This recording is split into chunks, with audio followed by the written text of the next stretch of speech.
All right, you got the YouTube. I got the YouTube here too. Okay, wait a minute. It's still setting up. Just give it a All right, minute you on just tell my me end. when. I'm good. You let me know when. Okay. What do you mean this is private? Come on. I gotta see if is it running? I can't tell because it's telling me it can't do it. YouTube, I'll tell you in a second. Okay, let's see. Yes, the meeting is being live streamed. Okay, and I got 7 more people in the waiting room. One of them is Jen O'Neill. So we'll let her in. I'll move her up to the front. And then we can move then I can let the other people in. I don't see Jen O'Neill. She's I'm on. moving her. I'm moving Okay. her. Here she is. I'm moving her. Okay, so we move her here and we put her here. Okay, and we'll Thank you.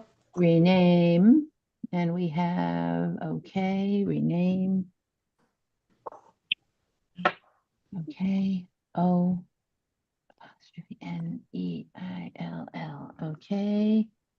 Okay, so that is all of the members, I guess. So I'm gonna keep letting people in, but you are set, Ted. You're recording to the cloud and you're live streaming. So Okay.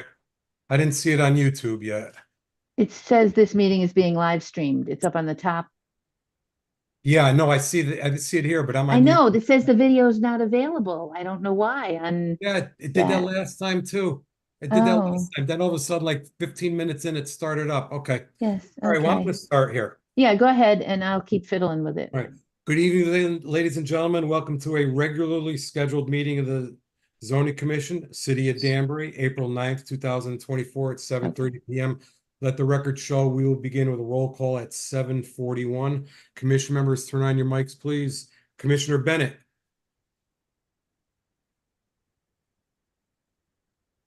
Commissioner Bennett is here. I'll wait for him to turn on his mic and say here. Here. There you go. Commissioner Botello. Here. Commissioner Cabrera. Here. Commissioner James is absent. Commissioner Jowdy. Here. Commissioner Nazario. Present. Commissioner Nejame. Here. Commissioner O'Neill. Here. Commissioner Harrison. Absent. Commissioner Simone. Here. Is here. Commissioner Villacrest. Present. And I am Chairman Haddad. 1, 2, 3, 4, 5, 6, 7, 8, 9, 10. We have 10. Commissioner Villacrest, I'm going to sit you for the entire evening for Commissioner James. So I will not call on you individually for placement. This is for the entire evening. Thank you. Thank you. Thank you. The next regular meeting is scheduled for May 14th, 2024. Please note, everyone, there is no regular meeting scheduled for April 23rd, 2024 due to Passover, the Passover holiday. If everyone has their flags, they can please stand and join Commissioner Jowdy with the Pledge of Allegiance. I pledge allegiance to the flag of the United States of America and to the republic for which it stands one one nation under under God, God, indivisible, indivisible, with liberty and and justice for all. Thank you, everyone. Boom, boom, boom, boom. Check mark.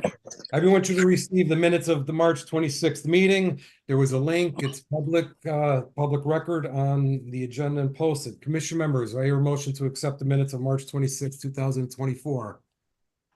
Motion to accept. Motion by Commissioner O'Neill, second by Commissioner Vitello. Any discussion? Any additions, changes, modifications, deletions? Not hearing any. All those in favor signify by saying aye.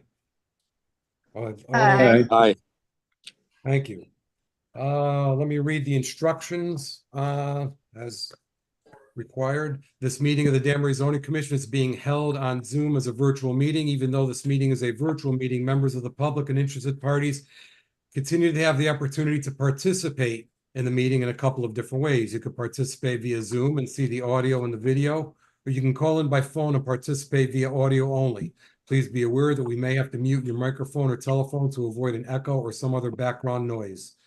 This is also being streamed live via YouTube. Instructions on how to participate in the meeting appear on the City of Danbury website, and all of the documents and materials that apply to the matters to be discussed during this meeting, including the agenda, are also available on the City of Danbury website.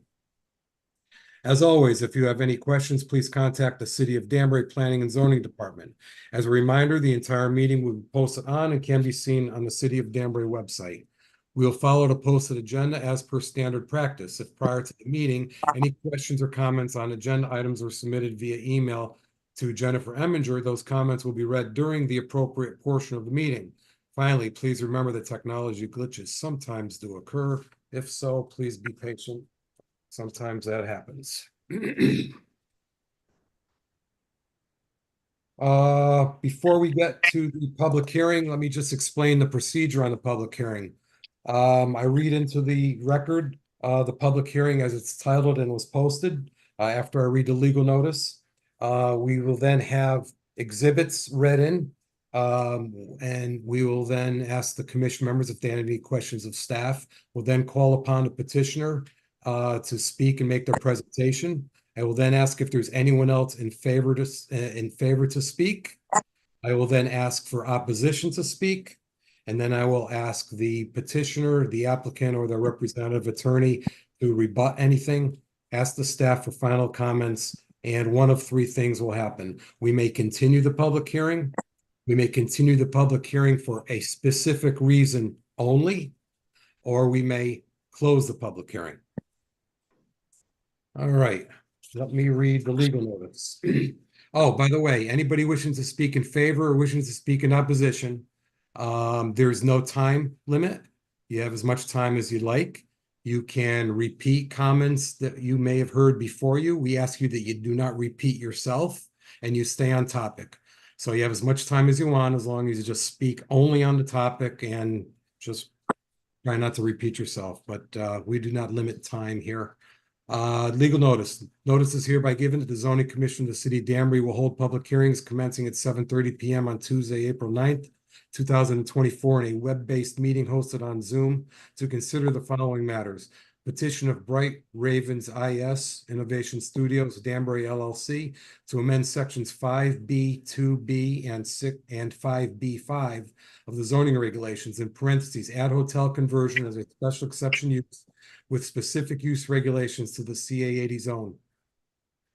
Petition of REG-UB Properties LLC, Danbury Square Mall, 15 through 19 Bacchus Avenue, F17016, for a special permit for restaurant with outdoor dining, and number 2, brew pub liquor licenses, Illicit Brewing Company in the CG20 zone. Copies of these applications are on file in the Planning and Zoning Office for public inspection. Parties and interests and citizens shall have an opportunity to be heard at this time. Agenda to be posted will include instructions on how to access the Zoom meeting and application materials and view the meeting in real time on YouTube. Theodore J. Haddad, Jr., Chairman. Post on the city website and town clerk's office on March 26th, 2024. Published in the News Times on March 29th, 2024 and April 5th, 2024. Purchase order number 2024-8. Also, this agenda was filed in the town clerk's office on April 4th, 2024, 5:37 p.m. Check mark, check mark, check mark. Okay. First petition this evening is a petition from Bright Ravens IS Innovation Studios, Danbury LLC, to amend sections 5B, 2B, and 5B5 of the zoning regulations. Add hotel conversion as special exception use with specific use regulations to the CA80 zone. I'm going to read the Planning Commission recommendation, 8-3A referral to Theodore J. Haddad, Jr., Chairman, Danbury Zoning Commission, from Arnold E. Finaldi, Chairman, Danbury Planning Commission, 8-3A referral petition of Bright Ravens Innovation Studios. At the web-based Zoom meeting held April 3rd, 2024, the City of Danbury Planning Commission voted to give the above referenced petition a negative recommendation for the following reasons. Number 1, this amendment is inconsistent with the future land use map, FLUM, and the Plan of Conservation Development, POCD, which classifies the CA80 zone as a commercial corridor that does not permit dwelling units. Also, this amendment does not transform the CA80 zone into a mixed-use district. It instead creates a new use that will only be allowed on 2 specific sites in the CA80 zone. Furthermore, if a mixed-use district is desired, it should only be implemented after a corridor study has been completed. Number 2, both of the sites that meet the criteria in this petition are located in areas that are not pedestrian-friendly and are far from neighborhood amenities and mass transit, meaning the residents would require the use of a car, thus creating additional traffic along a heavily congested corridor. Any new use being introduced in the CA80 zone should provide expert documentation that the use will not exacerbate the existing traffic situation. Number 3, this is an amendment to the entire district, so it could potentially impact any property located in the CA80 zone, which by definition is a commercial zone. Number 4, maintaining the same open space requirement as all other multifamily and mixed-use districts provides environmental benefits, healthy living, and improved quality of life to permanent residences. A reduced open space requirement raises fairness and equity issues, as these residents are not given the same opportunity to access open space as others in similar districts. Number 5, the affordable housing language as written is too vague and difficult to interpret. Number 6, lastly, for all of the reasons noted in the planning department staff report. The motion to give this a negative recommendation was made by Mr. Chioccio, seconded by Mr. Hofstadter, and passed unanimously by roll call vote with 5 ayes from Mr. Chioccio, Mr. Haas, Mr. Sylvain, and Chairman Finaldi. So I also have from the 8.3B referral, add hotel conversion of special exception to CA80 zone. This is a request out to Westcog. Returned back April 1st, 2024. Thank you for submitting the attached referral to Westcog. The opinion of Westcog staff is that the proposal is of local interest and with minimal intermunicipal impact. Therefore, it is not being forwarded to adjacent municipalities, and the regional staff is making no comment. I would like to call on Ms. Eminger, the acting planning director, to review her staff report. Everyone has received the staff report. It's a public record. It's made public. It was on the website. So it is a hard copy that everybody received in advance of this meeting and in time for the meeting. So I will ask Ms. Eminger to go through this and summarize it and read as much as she'd like out of the staff report. Ms. Eminger. Thank you, Chairman Haddad. For the record, Jennifer Eminger, Acting Planning Director. The petition before the Zoning Commission tonight is an amendment to sections 5B2B and 5B5 to add hotel to apartment house mixed use as a special exception use in the CA80 zone. This text amendment would allow for the conversion or redevelopment of an existing hotel for a multifamily apartment house that requires a mix of other uses. Other than the change, making it a special exception use and a couple small tweaks to the deed restricted unit language, the language mirrors what was acted on by the Zoning Commission in November 2023. As the staff report has been distributed, as Chairman Haddad noted, to all the members, including my report dated 3/28, Ms. Calitro's reports dated 5/11/23 and 10/12/23, which were attached. I will not reiterate all of the points made in those reports, although they are still concerns for staff. I'm only going to discuss 2 issues that are of significant concern to staff, which would be the open space deficiency and the deed restriction language. And I'm going to start with the open space. For those that may not know, all multifamily uses, except for 2-family, 3-family, and multifamily allowed in the CBD district, require usable open space.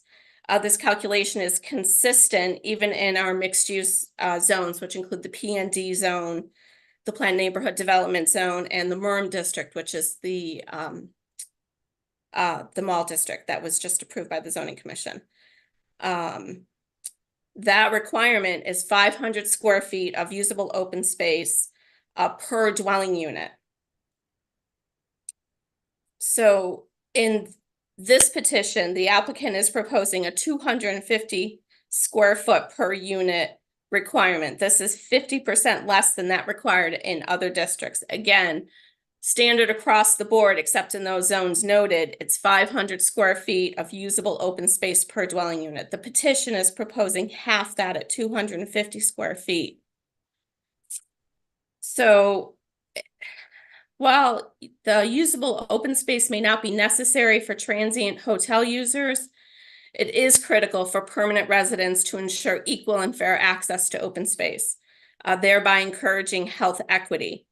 It can be argued that less green space fails to offer relief from the nearby congestion along the highway, along I-84 and the local arterial roads, which certainly would be the case in the CA80 district. A reduced open space requirement raises fairness and equity issues as residents are not given the same opportunities to access open space as other multifamily and mixed-use districts. Such an approach ultimately places an unfair burden on its residents and raises questions of social justice and inequity. Recent adaptive reuse amendments, as I mentioned in the PND and the new MIRM district, certainly demonstrate a willingness to maintain that consistency in the open space requirement. In both cases, the amendments apply to the adaptive reuse of existing commercial buildings to allow multifamily units, the exact same instance under this petition. The department queries why this type of adaptive reuse warrants a 50% reduction in the open space requirement. As the reduced open space requirement applies to the entire district, not just the petitioner's development, a creative approach is necessary to satisfy the needs of residents in a mixed-use development. Again, staff reiterates previous comments relative to the broad language of what is proposed to be included in the 250 square foot open space requirement. The commission may reasonably query whether a sidewalk or a walkway around the building counts as usable open space. Under a standard multifamily district, and even, there has been some creative ways to apply that approach in other districts. In most cases, sidewalks and walkways are not considered usable open space. So moving on to the section which is on page 5 of the staff report with respect to the requirement, a minimum 5% of each, and I'm reading from the petition, from the actual text, a minimum of 5% of each type of residential units shall be affordable housing units subject to the following. For sake of space, those requirements are A through E are not repeated. I'm going to take a little bit more time to go through this because it's important and I want to be able to clearly identify some of these deficiencies that I noted in the staff report. So, although the petitioner amended the language from the previous petition by removing the 830G reference, there is still language in subsection B and C that continue to be inconsistent and from staff's perspective need to be resolved. Bullet point 1, in subsection B, it's proposed that to comply in affordable housing, all applicable provisions of Title 8, Chapter 124, and the definition of affordable housing set forth in Section 8-39A of the Connecticut General Statutes, as amended in Section 10E of the regulations shall be met. So this requirement has 3 different sections to it, and I'm going to go through each section. So the statement requires compliance with two different sections of the statutes, as well as compliance with Section 10E.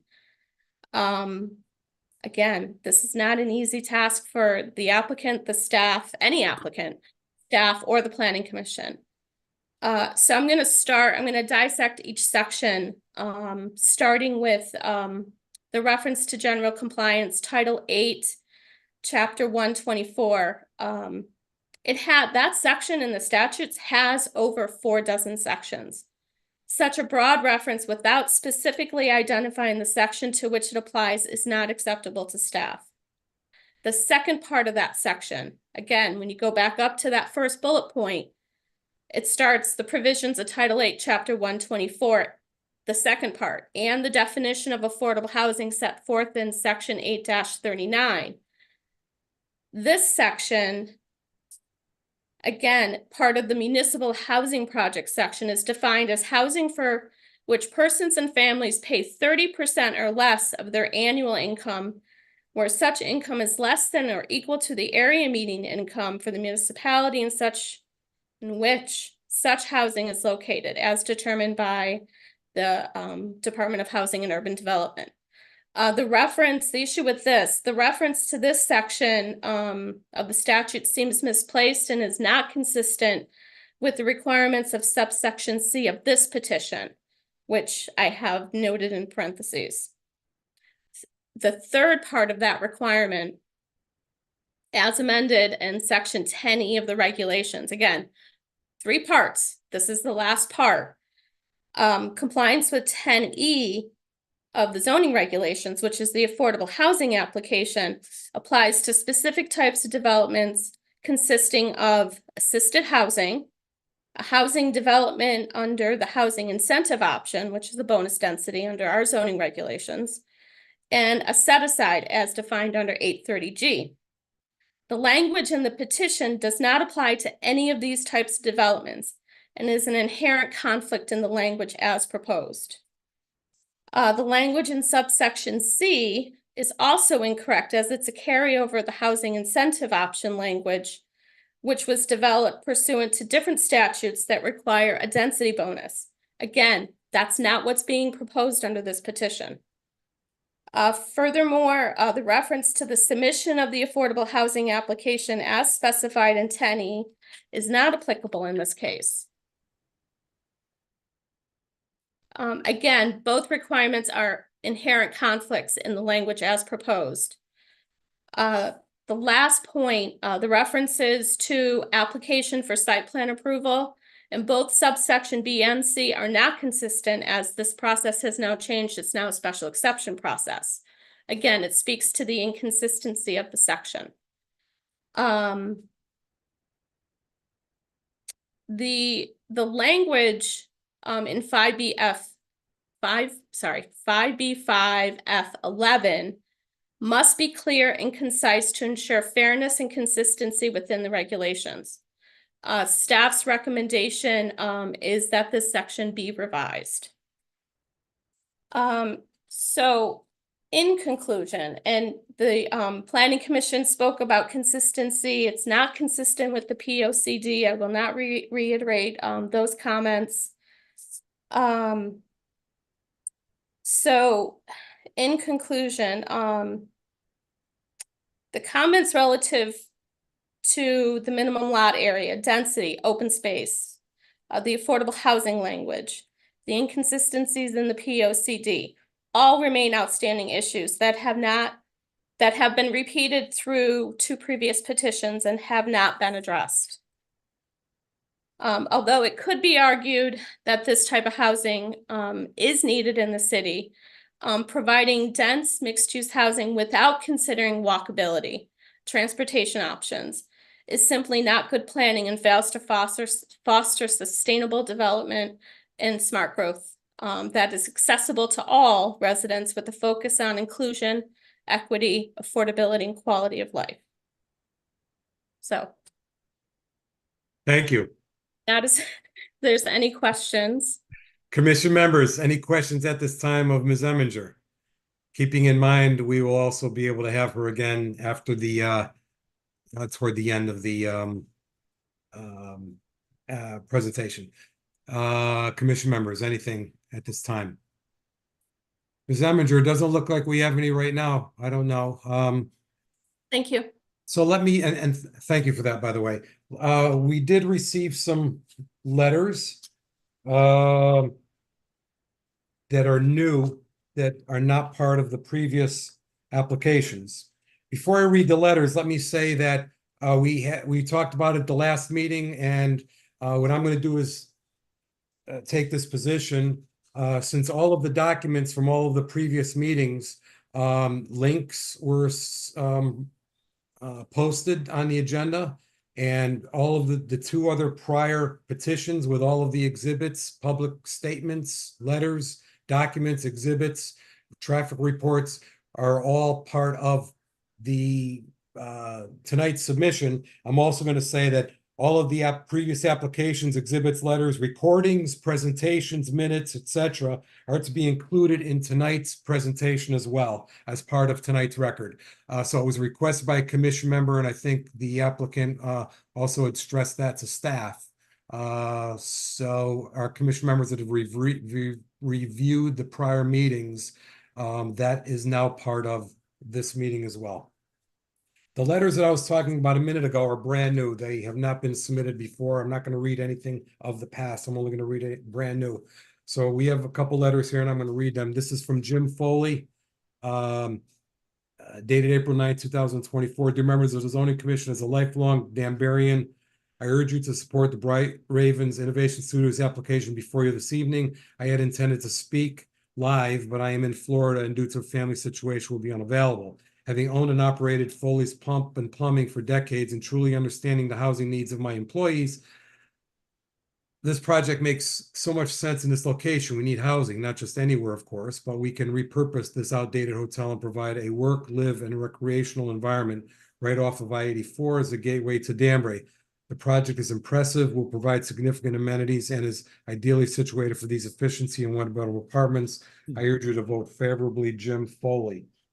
There's a second letter here dated April 9th, 2024. It's from Thomas Moran, Danbury Self-Storage. Dear Mr. Haddad, we believe we need a lot more studios or workforce housing in general, and that the previous objections to the project were, in our view, ridiculous. Last year, we tried to transfer a manager into Danbury from out of state. She was a single person. She only really needed a studio or a one-bedroom, and despite a generous raise and incentive package, she still could not make the housing work for her in Danbury. She looked everywhere and applied at several places, but at the end, she refused to transfer into the Danbury area.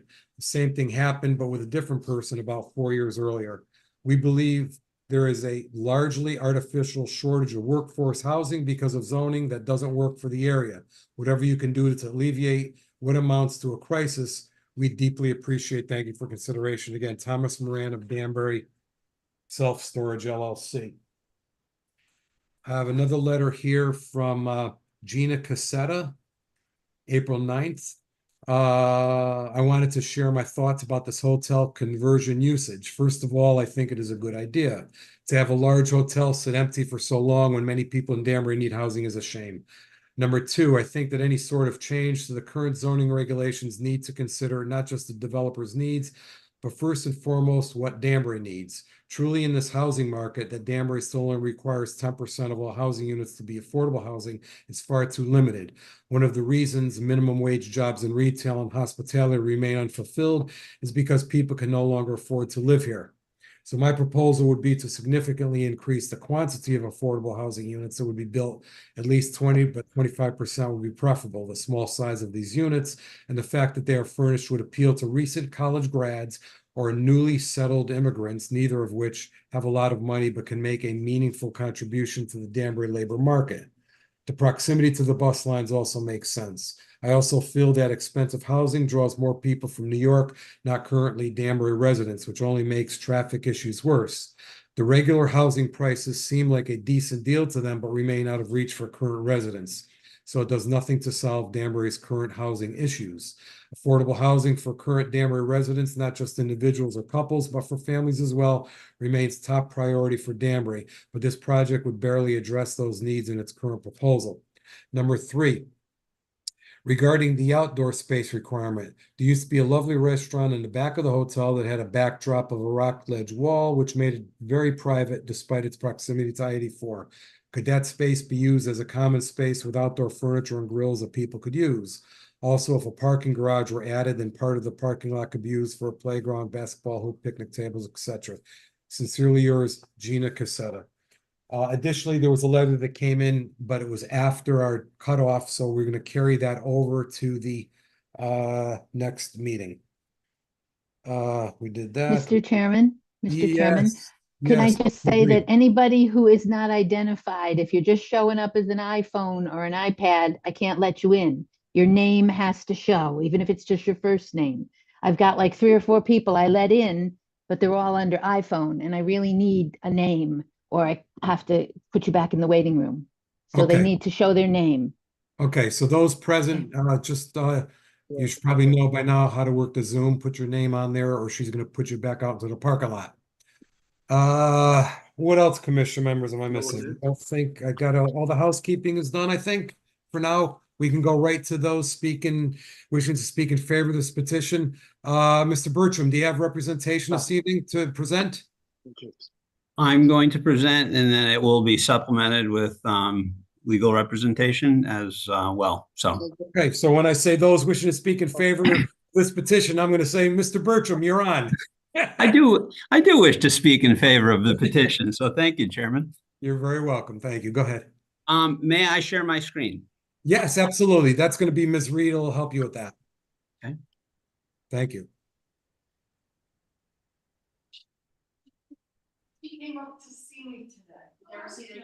Okay, you're all set, Dan. Also, excuse me one second. If anybody has their mic on, please mute yourself.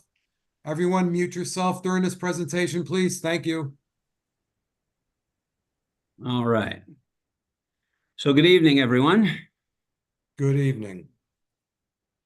So we're here to go through the record a little bit in terms of what's been supplied before. Clearly, from a high level, we see an opportunity here that addresses a huge need in the area and does so in a creative way that we think amply addresses certainly the inclusion, equity, and quality of life side of things, and look forward to showing you why. So to give proper context for some of the new commissioners who haven't been through all of the other presentations, I figure I will go through some high-level context setting, walk through the regulation and some of the prior letters, and we'll work our way through with a partial review of the prior record to summarize our proposal. So we're all familiar that we're here because we're looking to do something groundbreaking and interesting at the Crowne Plaza Hotel. And we're used to seeing this big, candidly ugly brown building. We are looking to give it a facelift. We have some before and afters as we go through what the facades are that we intend to improve. And so we're going from some very basic looks to presenting this Innovation Studios concept. Live, work, create, collab. This is the concept we're going after, that is a live, work environment that is enabled by a conversion of the existing hotel rooms into the proposed apartments.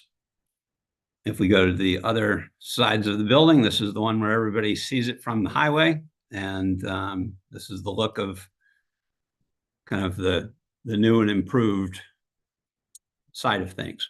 Now, in the proposed modifications to floors 3 through 10, we have studio apartments. This is a quick layout of a modified hotel room that brings you into the existing 330 square foot space in the front door.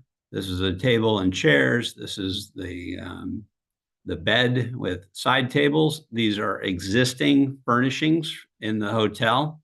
And we have existing desk and dresser in terms of the furnished aspects of things. And you'll find that when you have 330 square feet to work with, it's important to design every inch of the space. And we have done so. We have a full refrigerator, cooktop, kitchen sink, dishwasher, counter that wraps, and an existing bathroom that we're adding to. So there's been some speculation as to what the micro studio looks like. I figured I'd just show a quick layout. On the one bedroom side of things, it's essentially 2 hotel rooms combined. This is an entry point. In the case of a 1-bedroom, you're removing the bathroom that exists at this part of the hotel and creating a living space, putting in a larger kitchen. As you go into what was an old hotel room, you keep the bathroom intact, keep the closet intact, and then add a washer and dryer stacked unit in the 1-bedroom closet.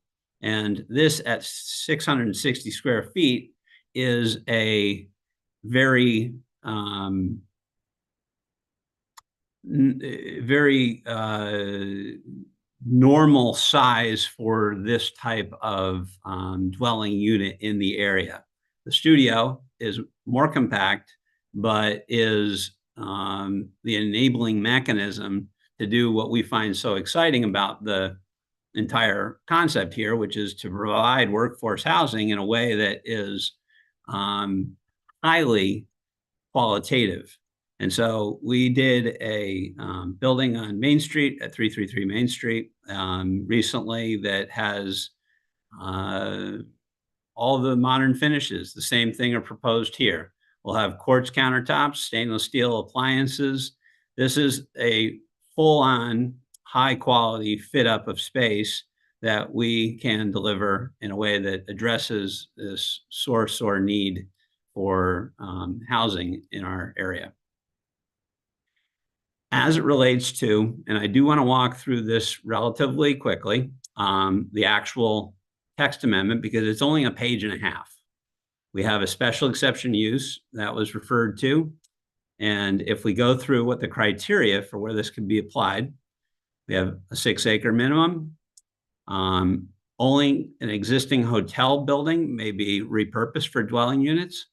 The number of the dwelling units will not exceed the number of hotel rooms, and that has its own controls on the amount of units that can be delivered anywhere.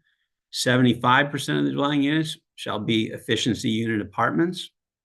Only efficiency and 1-bedroom dwelling units are permitted. This is a product targeting young professionals, and we're trying to give them an option in this area to enjoy. And frankly, most young professionals are priced out of the market, and that's a shame. So we're looking to address that. No more than 2 persons may occupy a dwelling unit. This is something that is very plain, and we will enforce. The hotel to apartment mixed use development shall be served by sewer and water. That's just the requirement of this kind of housing. Then, notwithstanding 3.I2, a minimum of 250 square feet of usable open space and recreational area per dwelling unit shall be provided for the use of all tenants and their guests. And this is a minimum of 250 square feet. Their guests on the lot and usable open space and recreation may include the following: open space and recreation areas, terraces, pools, walkways, trails of any size, and open space and recreation areas may be located along the front, side, and rear yards. There's a reason I'm stopping on this for a moment. It is important that we think about what is allowed in other parts of Danbury. Staff mentioned that the CBD allows development to occur without any specific usable open space set aside. And I'm going to show some things about what we've done in that without the regulation requiring it, what we've done to actually make some very interesting experiences on other things we've developed.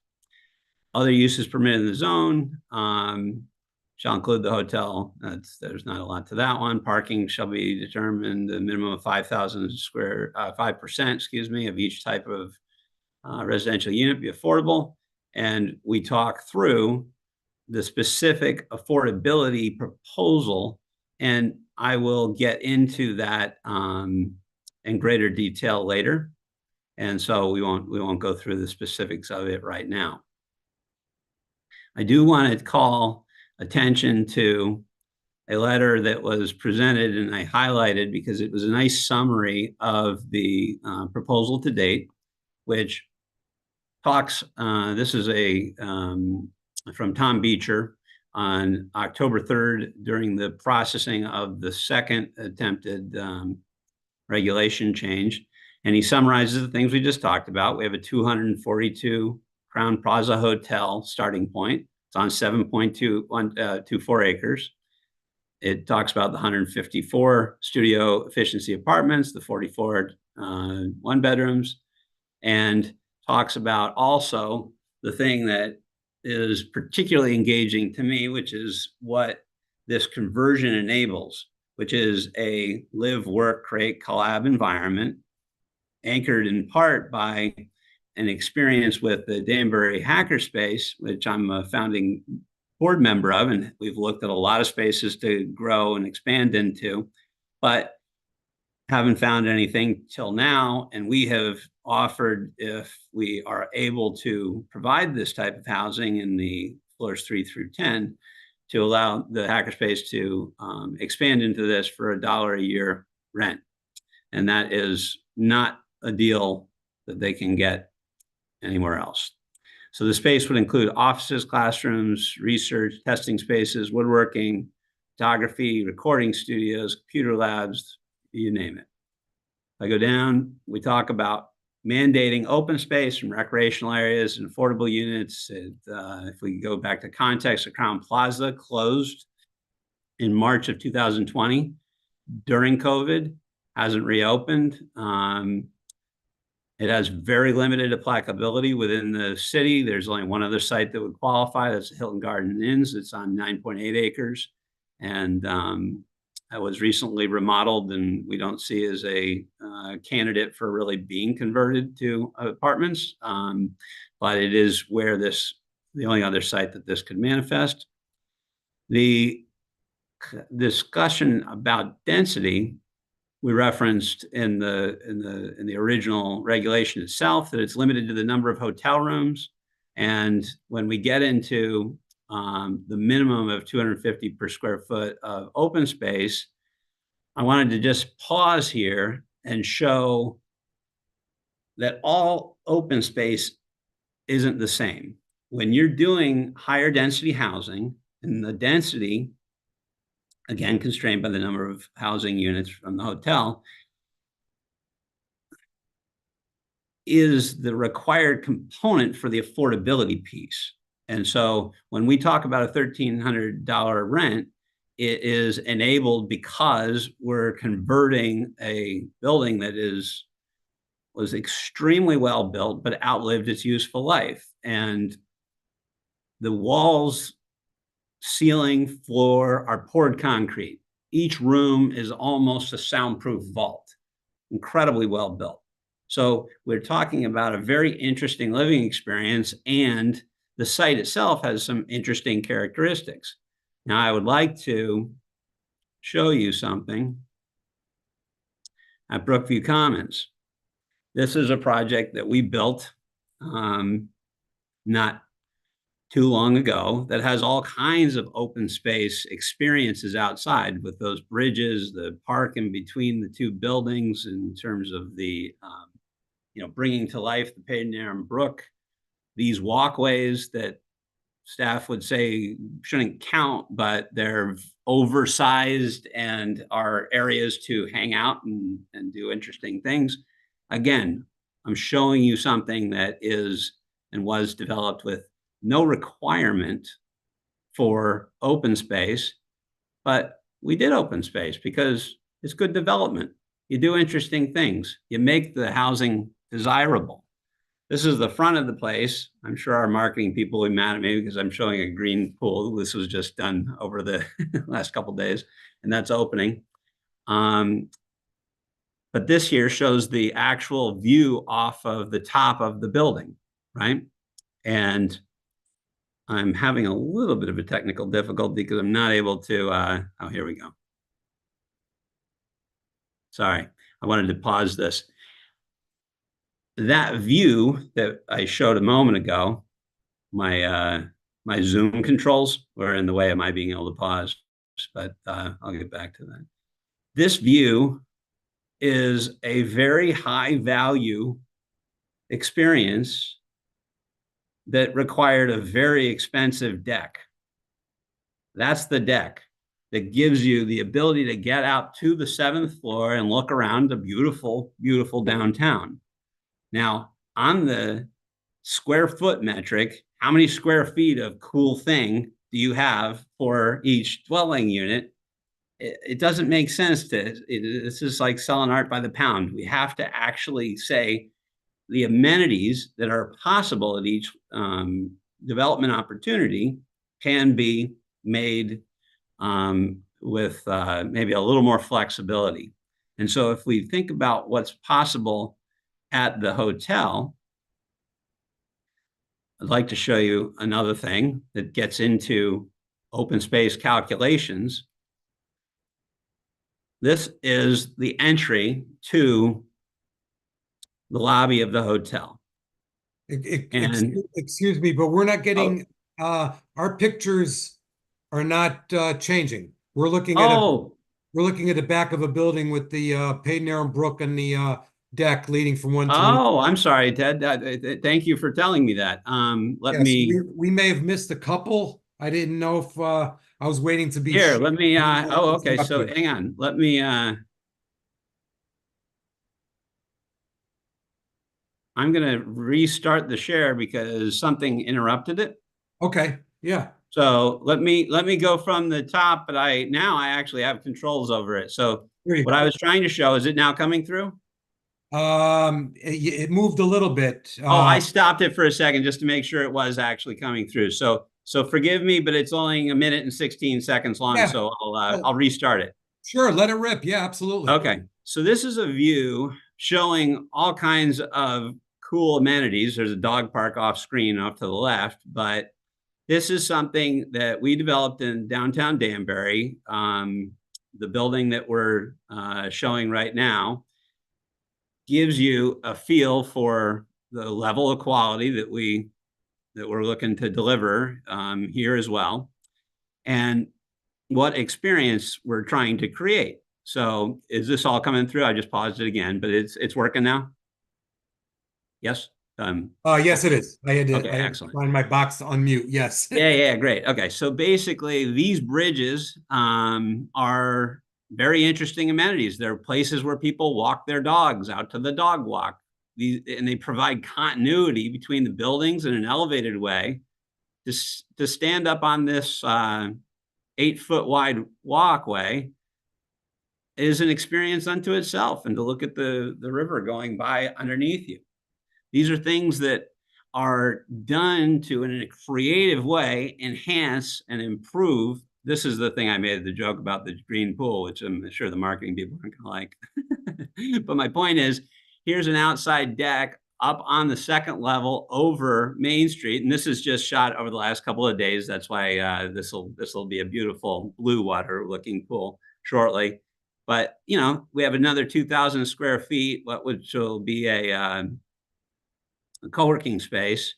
And there are interesting ways to provide a highly amenitized environment. And so I'm trying to show what we did in our most recent Danbury development. This is the beginning of a view off of the rooftop deck at the top of this new building. And in doing the project, it wasn't planned to do it, and it wasn't easy to do it.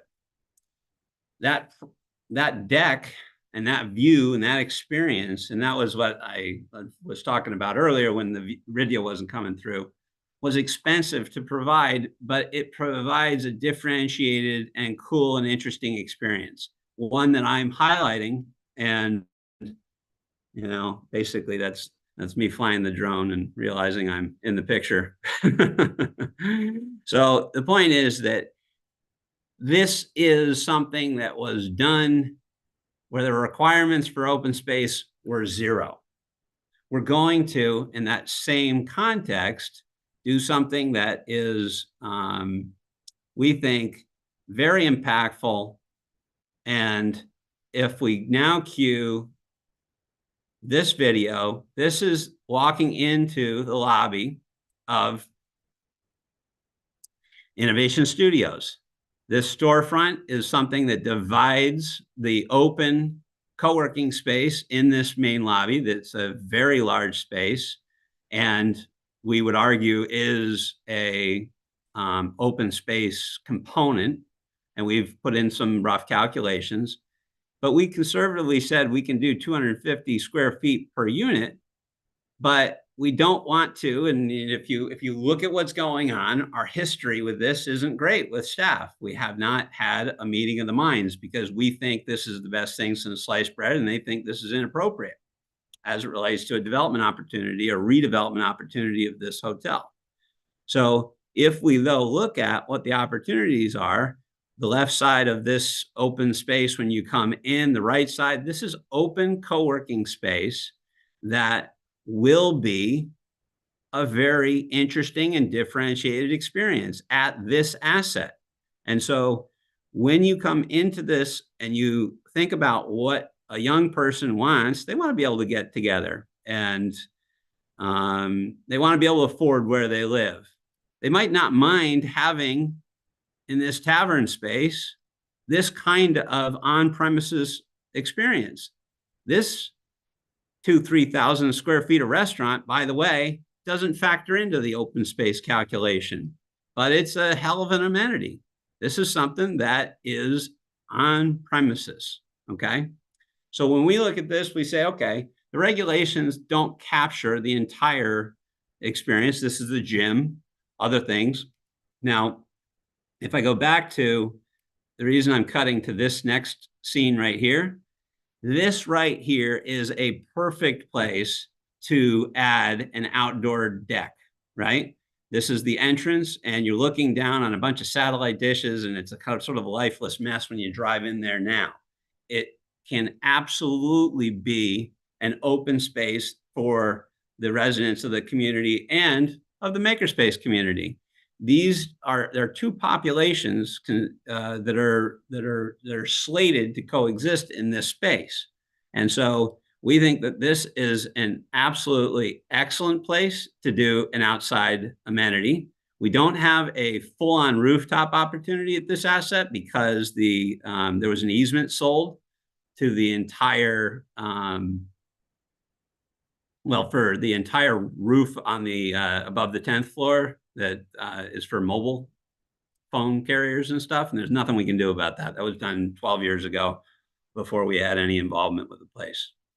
But as you go through and you look at some things that are included or not included, and you debate the steep slopes, right, that are in front of the building, but that are, and you can see are absolutely green space. There are cool things. There's elevation differences, which is actually a positive, not a negative, because we'll create a way for walking your dog around the building. And if you look at there's a pool inside this building, and we'll see what we're doing. There's a patio over here that gets you out very close to the road. This right here is the sidewalk. This sidewalk goes all the way down and connects to a plaza here that has everything you'd ever want. And I'll get back to that in a minute because I wanted to show how walkable this thing is, and I'll show that video in a second. But I do want to go around the perimeter of this building because we've done calculations. We've shown how we can absolutely, regardless of differences of opinions about things with the city staff, provide a differentiated experience that makes use of the perimeter of this property that is wooded, that has walking areas, that is an important thing. With other multifamily projects we have developed in the area, people like to do a loop around where they live, and we can provide that kind of experience here. We have all kinds of open space, and so when we talk about there are two tennis courts here.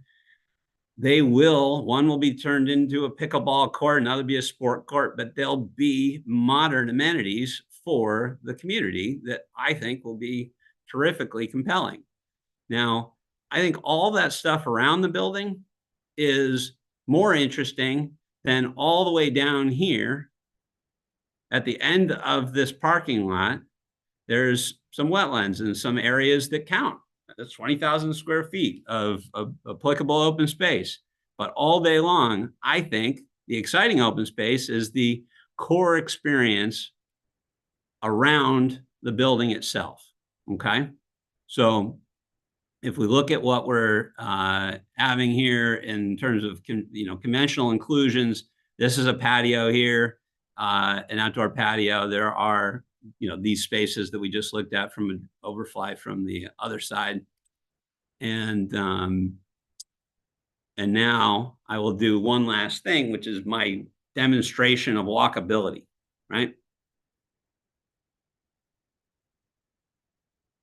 For those who are, I don't know, this made me think of Benny, was it Benny Hill show or something at the end when they ran that music? But the point is, I didn't think anybody wanted to watch me walk all the way down. But this is a timed walk from the patio on the front of the property to the downtown, and a drone flying along in front of me, which at this location, crossing the on-ramp, that needs to be a crosswalk. It's not a physical improvement. It's purely painted lines. But we have today a walkable experience down to the Trader Joe's, which is basically Danbury Green Plaza. And forgive me for some of my drone flying deficiencies, but it accurately timed the walk. It took me 6 minutes and 30 seconds to get to the intersection of Mill Plain. It took me 1 minute and 15 seconds. And there actually is a button there to call for the lights to change so you can cross. It took me 1 minute and 15 to cross. And this should be, during a site plan application process, something that we ensure is a crosswalk. It's all the infrastructure is there. And this, I just paused for a second so I wasn't talking over it, but you cross and boom, we're walking down existing sidewalks, exist today, and we get to the edge of this parcel, and then my drone ran out of juice and crashed, but it wasn't damaged. My point in going through this is to say that we have, if I go back to where we were in the letter, we have an interesting opportunity that I don't think should be thwarted by open space. I think, reasonably argue to the world here, we're going to have all kinds of interesting things. And depending on, a meeting of the minds, we're having at least 250 square feet of open space. I have not had a great experience with, my interactions with staff, and therefore in recent times. And so I'm trying to just simply hedge by saying, I don't know that I can do more than 250 until there's more dialogue. But when we get into this concept of, collaboration, every time we talk about this, we're talking about whether or not we think it's a good idea. And I think it's a wonderful conversion. Now, if I go back to this letter, and we're not getting into refining language. So what we did, if we go to now, I talked about the college grads, college students, and that kind of thing. And we do think that, some older people will enjoy it too. $1,300 a month on the studios, fully furnished, talked about that. 5% of the affordable housing units being deed restricted. I will say, from my point of view, the proposed language was drafted by Tom Beecher. He's a land use attorney who handled the inclusion of apartments at the Summit, inclusion of apartments at the mall. He proposed certainly the inclusion of apartments at this asset, and he works in a lot of municipalities that have experience with affordable housing. I think that the most important component from the city's perspective is if we go to the affordable housing appeals list and you look at Danbury, this is something that comes out. And I do think that the included units that we're talking about, the 5% set aside, should be deed restricted and should count towards this count that we have right now.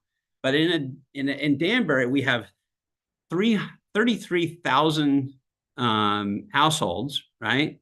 And it's amazing to me that there are 210 deed restricted units in the city of Danbury.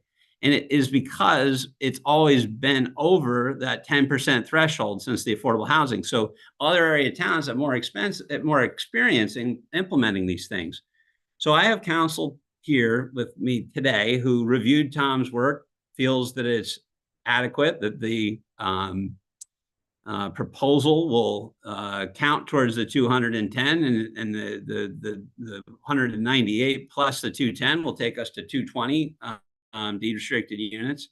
And I think I'd like to pause here for a second and turn it over to Dave Daniels to comment on some of the staff comments about the affordability and the specificity of the language, because I've had 2 land use attorneys opine that this is sufficient. And I'd like to just stop for a second and turn the presentation over to him, and then I'll pick up where I left off on the prior letter after he's finished. Okay, sure. What is, if you could just state his name and take the floor, it's all yours. Go ahead, sir. Hi, good evening, Dave Daniels. Dave Daniels, thank you very much. Thank you. So I just wanted to go through, I wanted to focus on the issue raised about the, I guess the planner was trying to convey that there's a lot of confusion in the proposed regulations, and I just want to address that. The sections that are referenced really are 2, the section B and section C, which as to section B, the planner indicates that there's a reference to chapter 124 of the state zoning law, as well as 10E of the zoning regulations, and to comply, the proposed change requires to comply as affordable housing, you have to meet the provisions of chapter 124, the definition of affordable housing set forth in the state statute 8-39A, and section E of the regulations. And then those documents and evidence of testing have to be submitted as part of the application for the site plan. So those provisions, in my opinion, are not contradictory in any way. First of all, chapter 124 is the sort of the general zoning provisions about special permits and site plans and the like. It goes on for, I believe there's about 13 sections, but only one applies to affordable housing. And that's the one that talks about inclusionary zoning, which is references what, sort of a general reference to what's happening here. The reference to section 839A, that statute simply defines affordable housing as housing which persons, it's got to be a 30% or less of annual income that the person pays, and then it's got to be less than or equal to the median income based on what's determined by HUD. So this does not conflict with 11C of the proposed reg, because that requires that the income for eligible persons not exceed 80% of the median income, which is actually less. So it's a more restrictive provision, but not inconsistent, because 839A allows that. And the 30%, that is actually included in the definition of affordable housing in the current city regulations. And so that is not inconsistent either.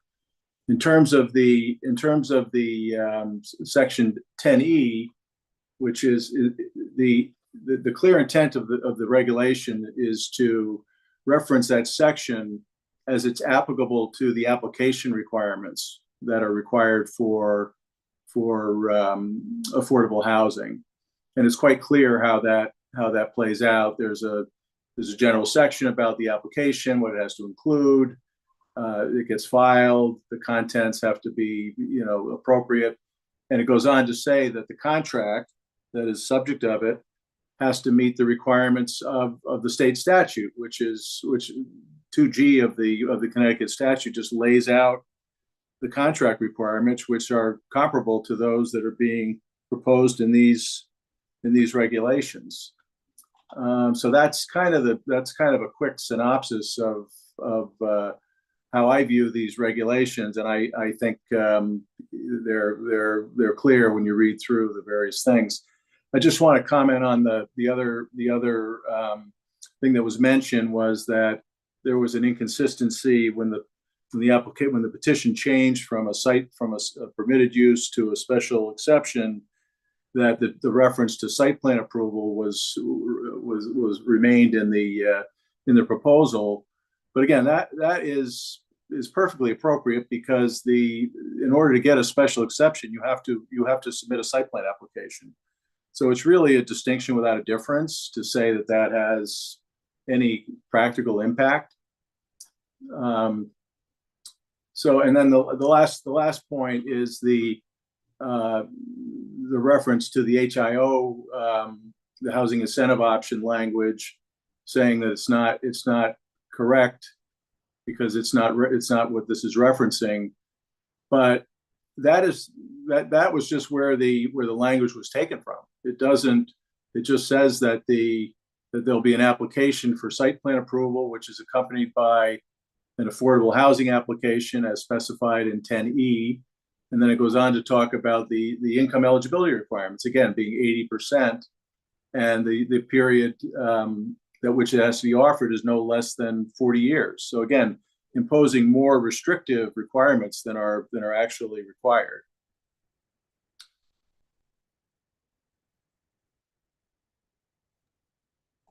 Is that it? Yeah, that's it. Thank you. No, and then if I may take back the mic, thank you, Dave. Yep. So, Mr. Bertram, do you want to because I want to dive deeper on these comments, but I think I'd rather you finish your presentation Sure. first, and then we'll circle Yep. back to that. Great. Thank you very much. That sounds great. So I'll pick up the next highlighted part of Tom's letter from last fall. And this is where we're talking from a very high level about the consistency with the affordable housing plan, the plan of conservation and development, makes very specific references to housing affordability and, being promoted, and not merely the, statutory affordable housing units. So young adults who start off their careers, that the housing plan highlights that Danbury struggles to retain and attract young adults. And it's noted that only 4% of the city's housing stock consists of studio apartments. That's important. We talk about the housing plan talks about the development of rental units with a monthly rent below $1,810, which is especially those below $783 per month, should be the focus of efforts to expand affordable rental housing. We're certainly below the 1810 with our entire proposal. And if we keep going down, the POCD encourages flexibility in the commercial zone regulations to respond to the current and future market conditions, such as the need to retain and attract young people for workforce housing. So specifically, it calls out the need for studio apartments. We've offered the deed restricted units for 5% of it. Other parts of the housing plan explore opportunities to, call for us to explore opportunities to revise zoning regulations to allow adaptive reuse of buildings for the development of age restricted and other forms of housing for Danbury's aging population. That's another, demographic that could choose to live here because we're keeping the quality of the finishes and the whole offering at a high level. Again, I would say that there's probably no greater expert on the practicing land use attorney on the current situation than Tom Beecher. This regulation amendment is consistent with the current POCD and the 2022 housing plan. So with that, I touched on the open space calculations. We showed where there were potential spaces. I covered a lot of that in the drone footage. This last letter talks about the affordability, right? And I think with that, I will say those are the specific presentations about the regulation I did want to touch on because it came up in public discussion, concerns about traffic. And so we do have expert in the Planning Commission asked for the expert documentation regarding traffic. VHB is as much an expert. Joe Balskis does things for the Rivington, the Summit. He knows Danbury, and he's a prominent statewide traffic engineer. He did an analysis, concluded that there's less traffic generated on a daily basis with a conversion plan that we have proposed, and negligible change in peak hour traffic. So this memo is in there. I just highlighted the hotel generates 2,200 daily trips. And that's actually, the proposed use has 800 fewer vehicle trips on the adjacent roadway network. There are negligible changes at peak hour times that show that this is not an impact to traffic. And so I would say that. Can you go back to, can you scroll on that traffic report? Scroll to the next. Oh, absolutely. Yeah. Oh, sure. I think it's a lot easier. I think he's got numbers there. Oh, absolutely. Right Absolutely. So side. on this next page, right? So this Right, there you go. summarizes Thank the you. total accounts. And this is page 2 of that report, where the existing hotel generates 2,200 trips per day.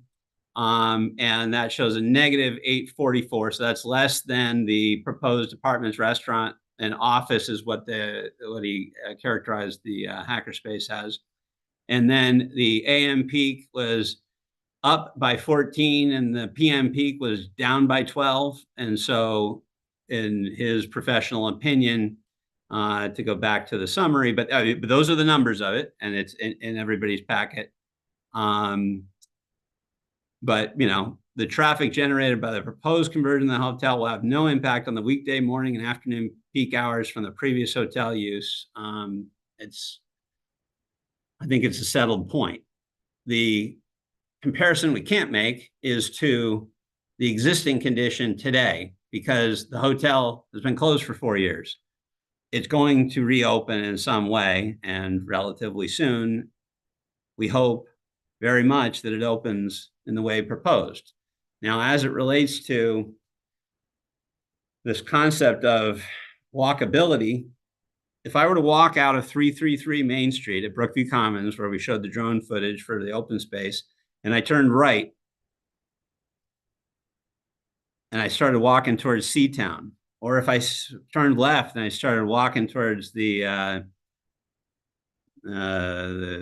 grocery store down on Main, right? The first actual full-on grocery store, I would actually get to Trader Joe's before I'd get to anything walking from downtown Danbury. This is very walkable. If I call Hart and ask them to drop me off or pick me up at the hotel, they will. It's interesting to me that the money was spent on the sidewalks, but they're just completely dismissed in the review by staff. And so from my perspective, I will, because I know that there are a lot of people who want to speak and I don't want to keep going. I want to actually get this moved to public comment so that we can then, keep answering any questions that people may have about things. With that, I think I'd like to conclude our presentation and thank you for letting me kind of share my screen and show a few different things to help try to bring this to life. Because I do think that putting images up and, in that video does bring things to life more than text alone. So thank you for indulging that. Thank you, absolutely. Commission members, I'm going to get back on with Mr. Bertram in a little while about the affordability on that. So we're going to reserve the right to revisit that. But are there any questions commission members may have now at this moment? Commission members, before I go to anybody else wishing to speak in favor, commission members, any questions of Mr. Bertram or Mr. Daniels? Commission members? Not hearing or seeing.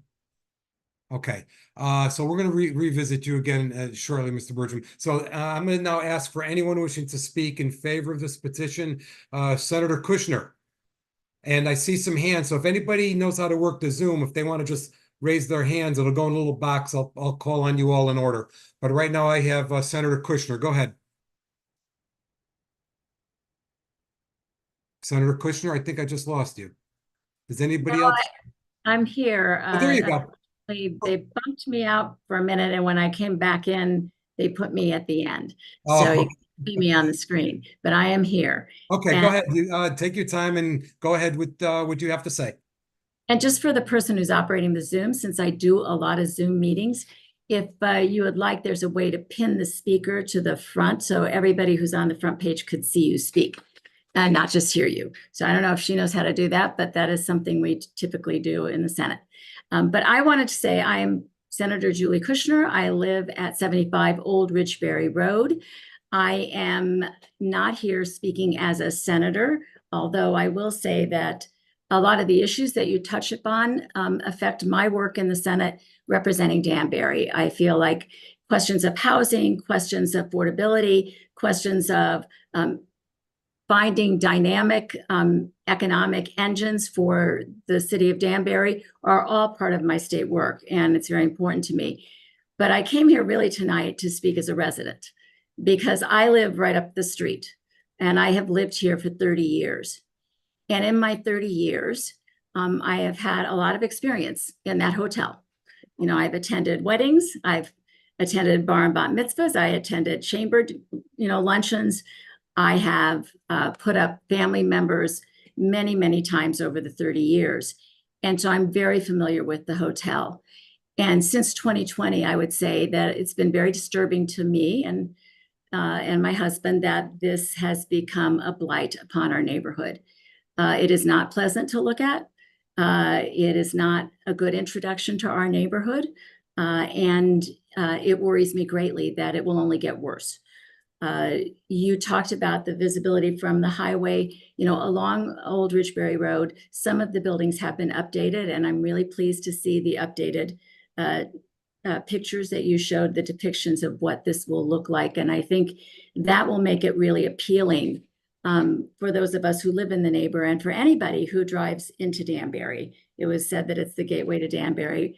This is at exit 2, and it certainly is the first introduction for anybody who's coming from New York into Connecticut. I also want to address the walkability. I have been walking down that hill for 30 years for exercise. We leave our house at the very top of the hill and we walk to the Mill Plain. We have walked to Trader Joe's, so I know it's doable. I have seen workers when the hotel was operational, there were always workers walking up the hill to get to work from Mill Plain. And so I think the walkability issue, I would appreciate a crosswalk being, painted on the ramp there, the on-ramp, but I will tell you, I haven't really had a lot of difficulty getting across the ramp even because there's good visibility in both directions. So I've never felt fearful that I couldn't cross that walk. And by the way, the traffic is, the speed zone there is, I think it's 35. So it's not like people are going 50 and getting onto the highway.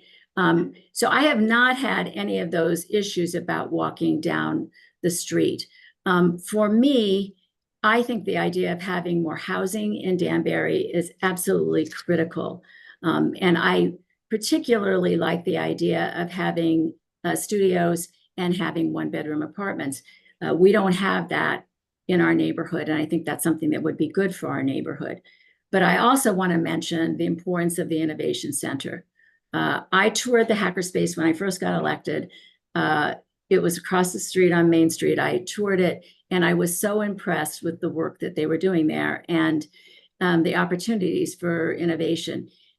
But I was shocked at how small the space was and how much they were doing, yet how confined they were to, what they could do in such a small space. So to me, this is a really great opportunity also to really build out the Innovation Center. I know there are federal and state funds for this. I know that they applied for a grant through DECD, the Department of Economic and Community Development, in the first round of grants, and were successful in getting grant money. So I think this is a real opportunity for Danbury, and it can become an economic driver and an engine for us. And so for me, I'm excited about the opportunity to see this conversion in our neighborhood. Frankly speaking, I would not really want it to be fully commercial again. To me, the mixed use is appealing because I'd rather see that than some entirely commercial use. I do feel like the most important thing to me, though, is the quality of my life and my neighborhood. And I see this as an enhancement, not as something that would be a negative for us. I am one of those people that I live my values. I am not a person who says not in my backyard. I think everybody knows that because we're putting in a two-story rehab hospital in the reserve area. It will be directly above my house. I see them building it already. And that's okay with me because it's something we need as a neighborhood. It's something we need in our community. It's going to serve a good purpose. And for me, the conversion here, while some people might see it as a negative, like apartments instead of a hotel, to me, I see it as a positive because it's something we need in Danbury. It will look better than it's ever looked. And I believe that the people who will join our neighborhood will enhance our neighborhood, as they have in the Rivington and the Reserve when it first opened. These are good neighbors to me, and I'm very excited about the way that development has enhanced our neighborhood. And I see this as a project that could as well. So I thank you very much for giving me the time to address this issue. And I hope that we're successful in getting this done this time. Thanks so much. Thank you. Commission members, any questions of Senator Kushner at this time? Commission members? Thank you very much. I see a hand raised of Scott Bialik. Unmute. Yes, can you hear me? Yes, go ahead. You have the floor. Take your time and say what you have to say. Sure. I'm not going to address being in favor or against the Crowne Plaza, but I do have some questions. Back in January, February, when at the Danbury City Council meeting, they were discussing the changing of the Super 8 hotel zoning. And I believe Mr. Bertram got up and he stated that he had no intention to have affordable housing at the Crowne Plaza, and that he never even gave it any thought. And tonight I was dismayed to see that there's a document from June of 2023, fall of 2023, October of 2023. So clearly Mr. Bertram on TV at the city council meeting lied. So if he lied on TV then, how can the council or the public believe him now? That's very disturbing.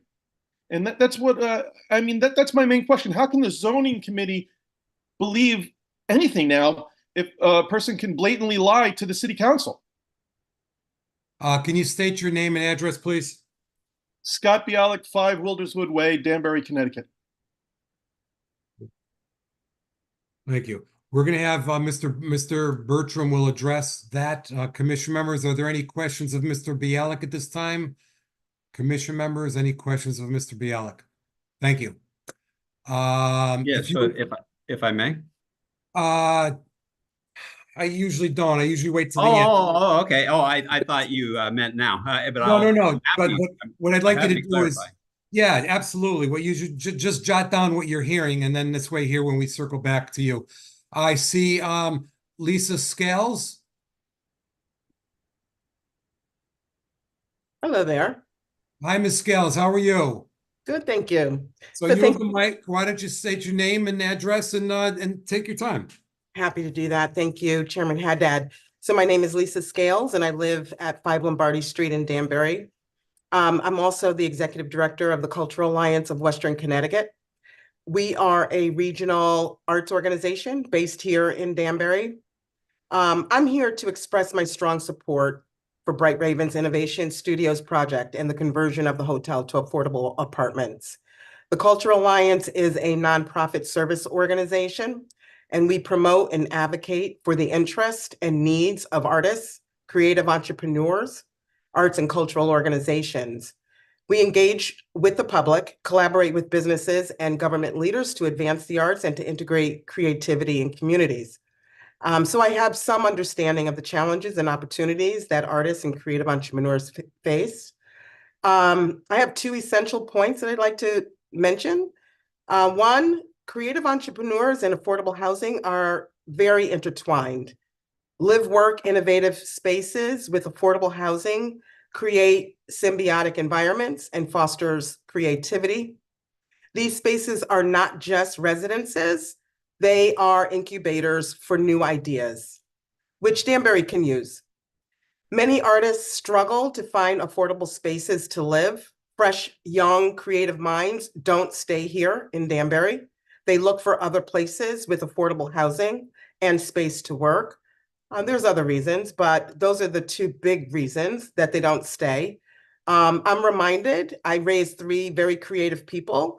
One is my son, who is settled in Philadelphia right now, but he's a designer and an artist in his own right. But I am reminded of a time when he shared with me that he would love to come back to Connecticut after living in New York for 20 years. But there's few opportunities and it costs too much to live. I also have the good fortune of working with a half a dozen WestConn students, and their stories are very much the same. And so when I look at the university, who's a tremendous asset for Danbury, with a School of Visual and Performing Arts and a natural pipeline for a project like this, it's really disheartening for me that we're having this much trouble approving an amazing opportunity that we have in front of us. The Innovation Studios would help very much with this problem to attract young talent to stay and even relocate here. It is an amazing opportunity, but the value is so much greater than that even. The Innovation Studios would benefit the wider community in other ways.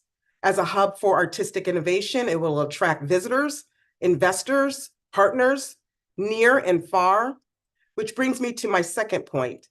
And that is, this project is very much economic development.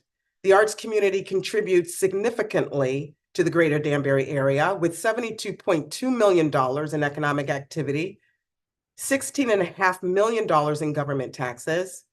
And the US Bureau of Economic Analysis just released its report.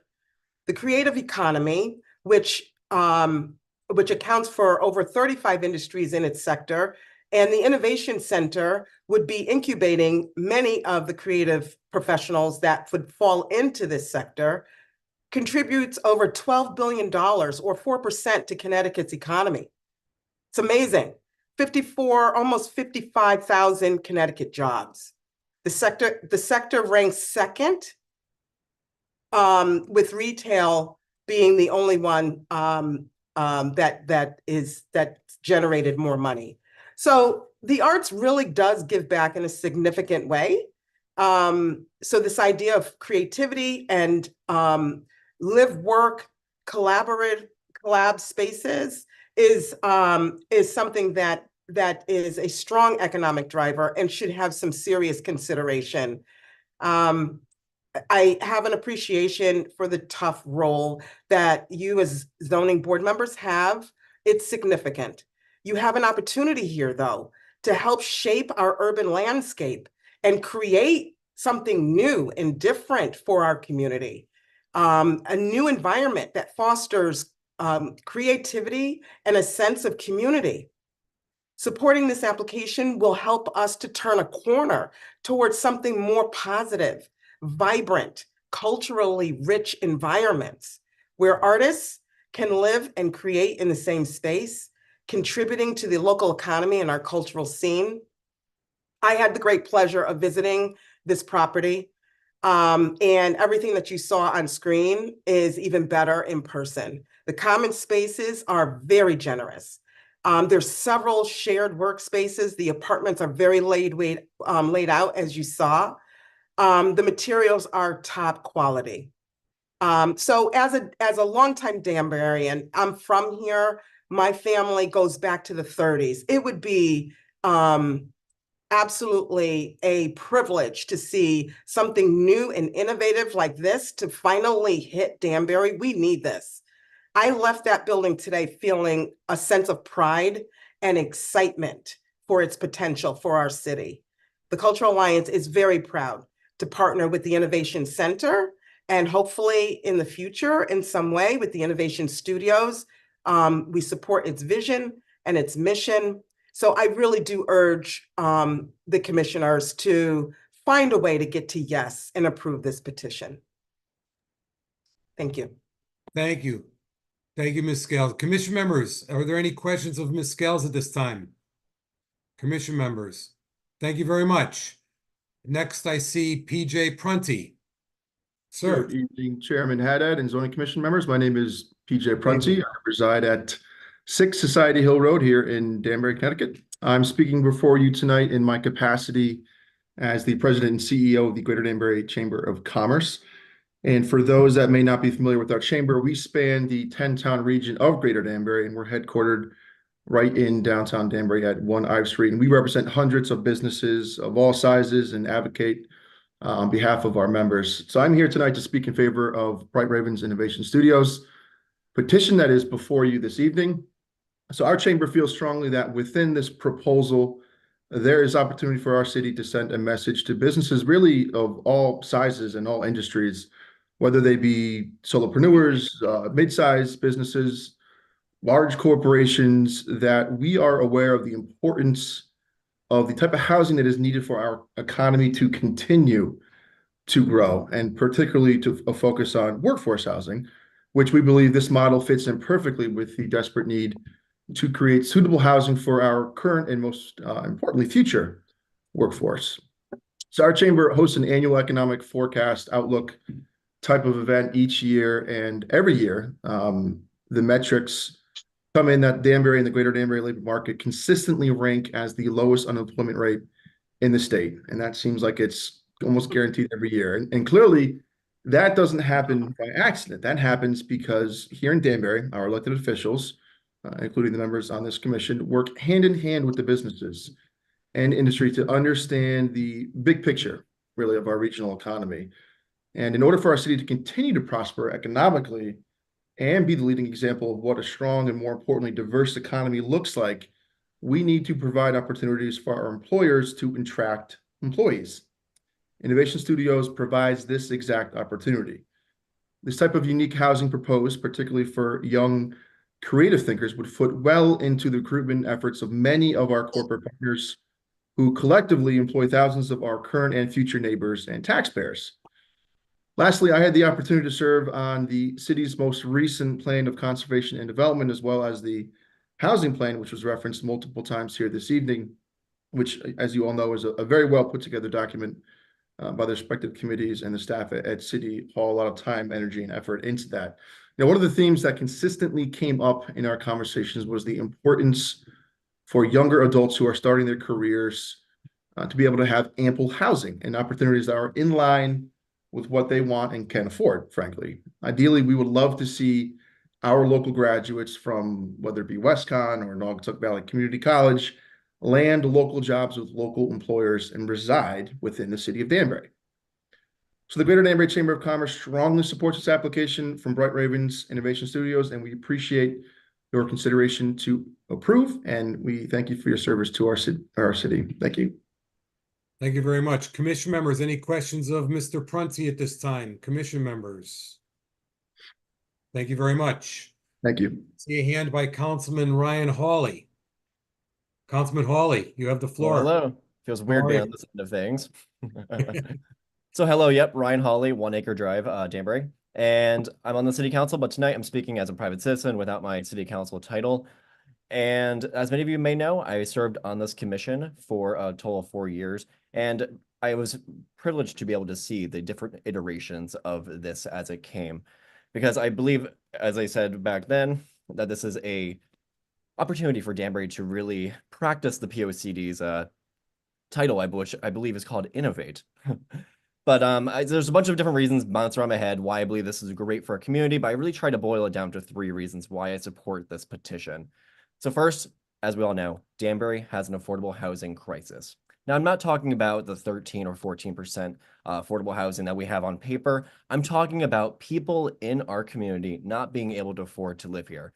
For example, myself, I had to live with my parents a little bit longer than expected because I could not afford the sky-high rents of the community I love. I really wanted to settle here, put my roots into this community, but I was being constantly priced out of the market. Luckily, I found a way to make it work, but the average person in Danbury, especially average 20-something such as myself, which this project is for, cannot afford to stay here and build on the community here in Danbury.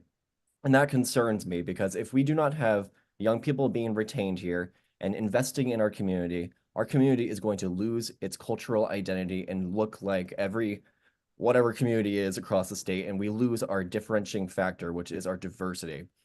So that's the first point. Second point is a little more mechanical. The concept that is here is the live, work, play model that we've heard in different developments for so long. For example, this tried to be done with the Summit back when it was the Reserve or the Matrix. That property right there is a perfect example of a property that tried to turn into a live, work, play area, but it has met its challenges. I wish them the best as they go forward in meeting this, because the exact economic model that this project is trying to rely on is the future of development of adaptive reuse. For example, right down the road from this property is the Danbury Fair Mall, which eventually will be having large apartments there possibly.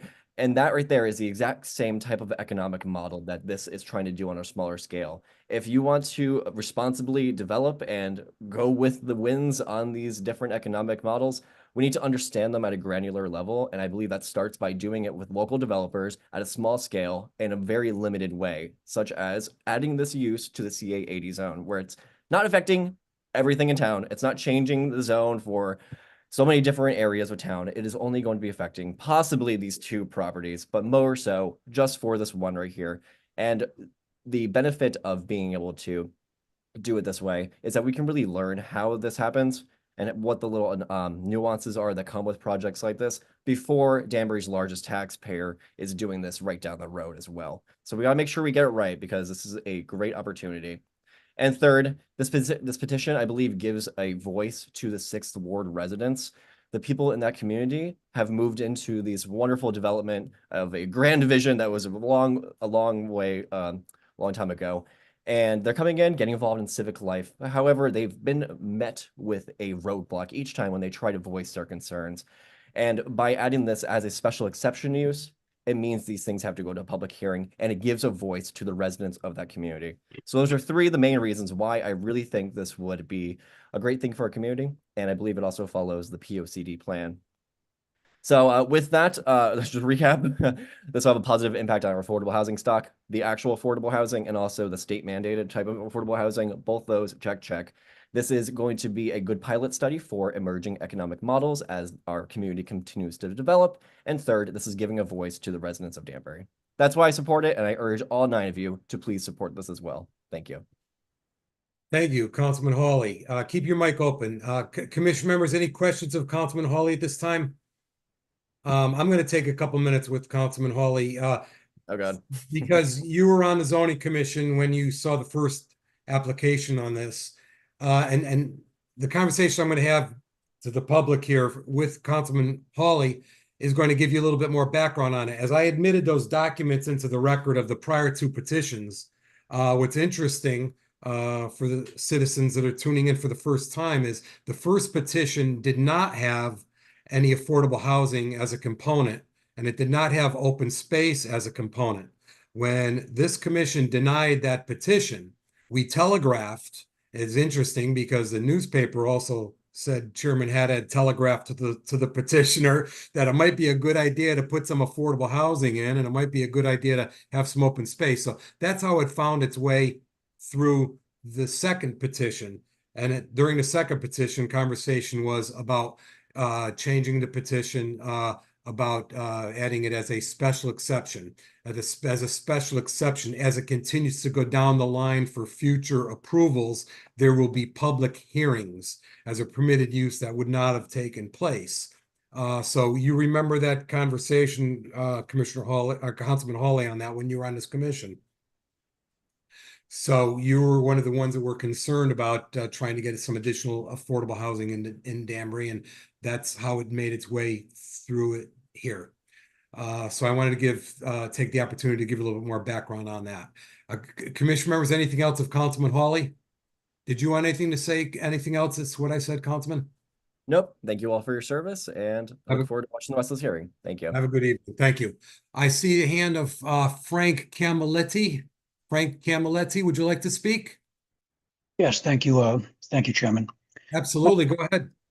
My name is Frank Camilletti. I live at 18 Old Pasture Drive in Danbury, Connecticut. I have to let you know that I find the discussions informative and enlightening. I also want to state that at the present time, I have not formed an opinion on this issue whatsoever. So I'm still have very much an open mind. I would also like to inform the group that I too am an immigrant, and I too come from very humble beginnings.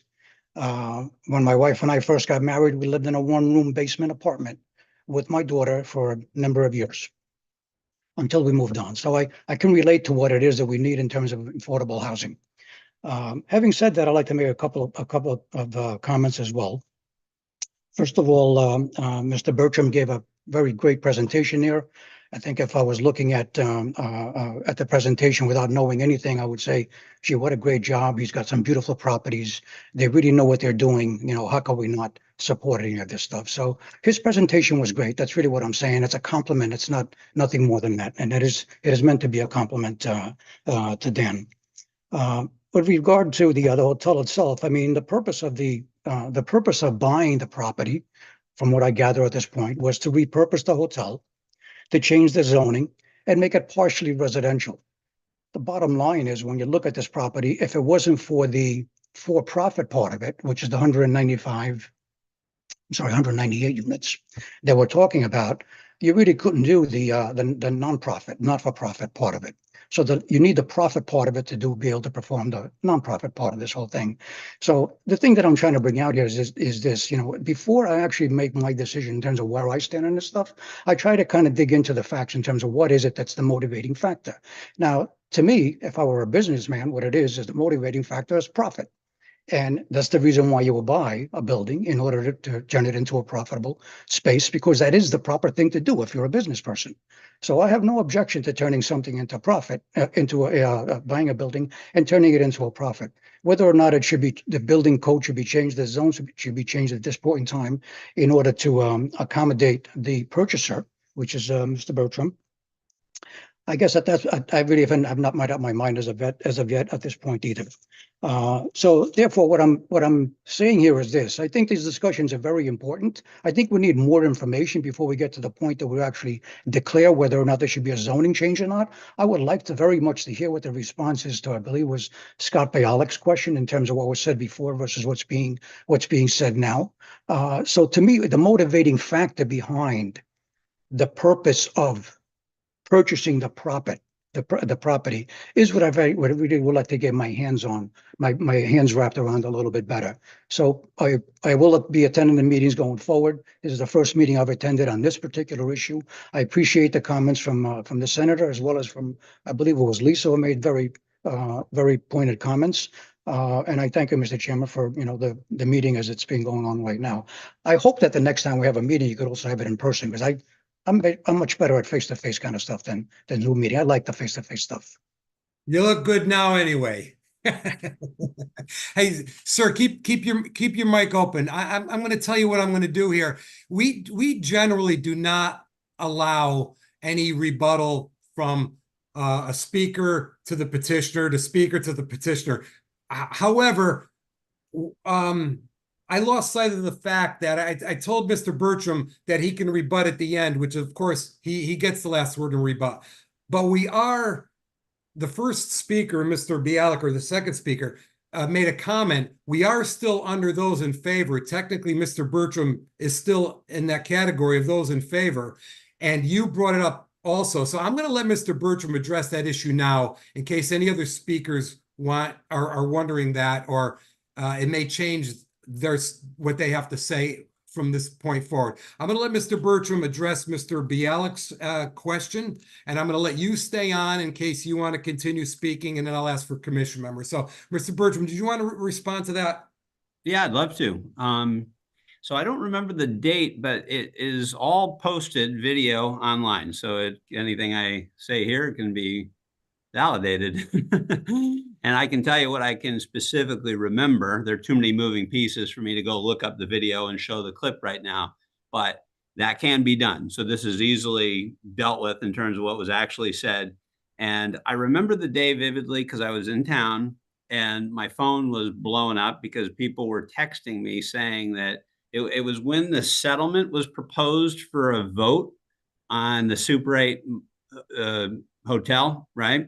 And there was speculation, I was told, and maybe it was a social media thing or some other thing run wild, that the Crown Plaza was somehow going to become involved in housing for homeless. And so I actually had been notified that afternoon that it was going on, and I saw that I could drive over. So I stood in the back of that meeting and I listened for a little while, and two people got up. I think they were members of the Rivington community, and they speculated about this thing that was being discussed that had nothing to do with me being applied to the Crown Plaza. So I decided that to try to save everyone time that I'd get up and I said, well, I heard that there was this speculation, and I want to unequivocally say that we have no interest in providing housing for the homeless at this site. And instead, we had recently submitted for the, maybe it was the first, maybe it was the second, I'm not really sure. But I remember it was on the agenda, and I made specific reference to, look at this item coming up and please come out, because our development plan for the hotel was already filed in the queue and had not come up for its first hearing. And so I believe I've been perfectly consistent from day one. And I was simply showing up at that meeting to say that I had nothing to do with the topic of that night, and that I certainly would like for anybody and everybody to come out and support what we were actually applying for. Now, if I may, so that's everything I have to say on that, and we can go to the videotape, right? Like those commercials. First of all, Super 8 this is not the meeting for Super 8. No, absolutely. So you got drawn into this, right, because the Super 8 petition, when the petitioner thought they were coming in with it, thought they were including only their property, but we found it included 3 other properties, a total of 4. One was yours. And then as word gets around, people were saying, oh my God, what happens if Crown, what happens if the other 2 parcels do the same thing? If you approve Super 8, 3 other parcels will be allowed. You made it clear that you were not going to do housing for the homeless. Yeah, I said, if there were 4 potentials, if you wanted to take it down to 3, that'd be fine with me, and remove the Crown Plaza from that conversation. That was the specific context, right? So that was one of the times that was one of the very few times we had a live meeting from COVID. Yep. We were at the council chambers. So Mr. Camilletti, the conversation, Mr. Bertram was accidentally roped into an assumption that his parcel technically Because in Danbury, believe it or not, anybody can make a zone change on any piece of property, whether they own it or not. I don't know if anybody was aware of that. But this petition on that other prior petition again would have included his property unbeknownst to him.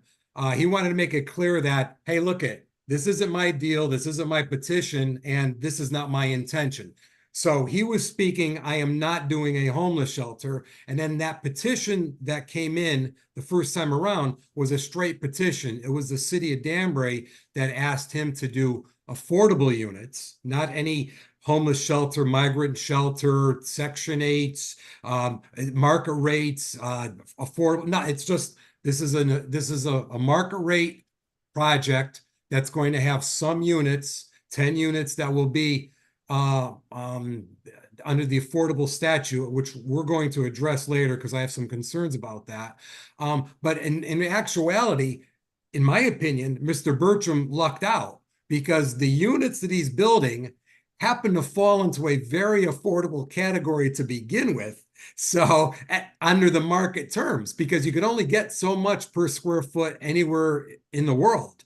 So he's got new units that he's building for X amount of dollars that people happen to think are affordable. So he's using that as well to say, yeah, I can absolutely give you 10 of them and deed them or declare them as affordable. So he's doing it that way. So that, I hope, addresses your concern and answers the other gentleman's question. Mr. Camilleri, did you have anything else you wanted to add? No, I think you covered both issues. I think you've answered the other question that Scott had asked earlier. I'm satisfied with the response. All right, good. I'm kind of glad that you said that. I think you just said that sometimes the city will ask a developer to develop affordable units. Did I hear you say that correctly? Yes, his first petition didn't have affordable and didn't have open space requirements and didn't have the special exceptions. So we had, see, our zoning commission, we cannot conditionally approve.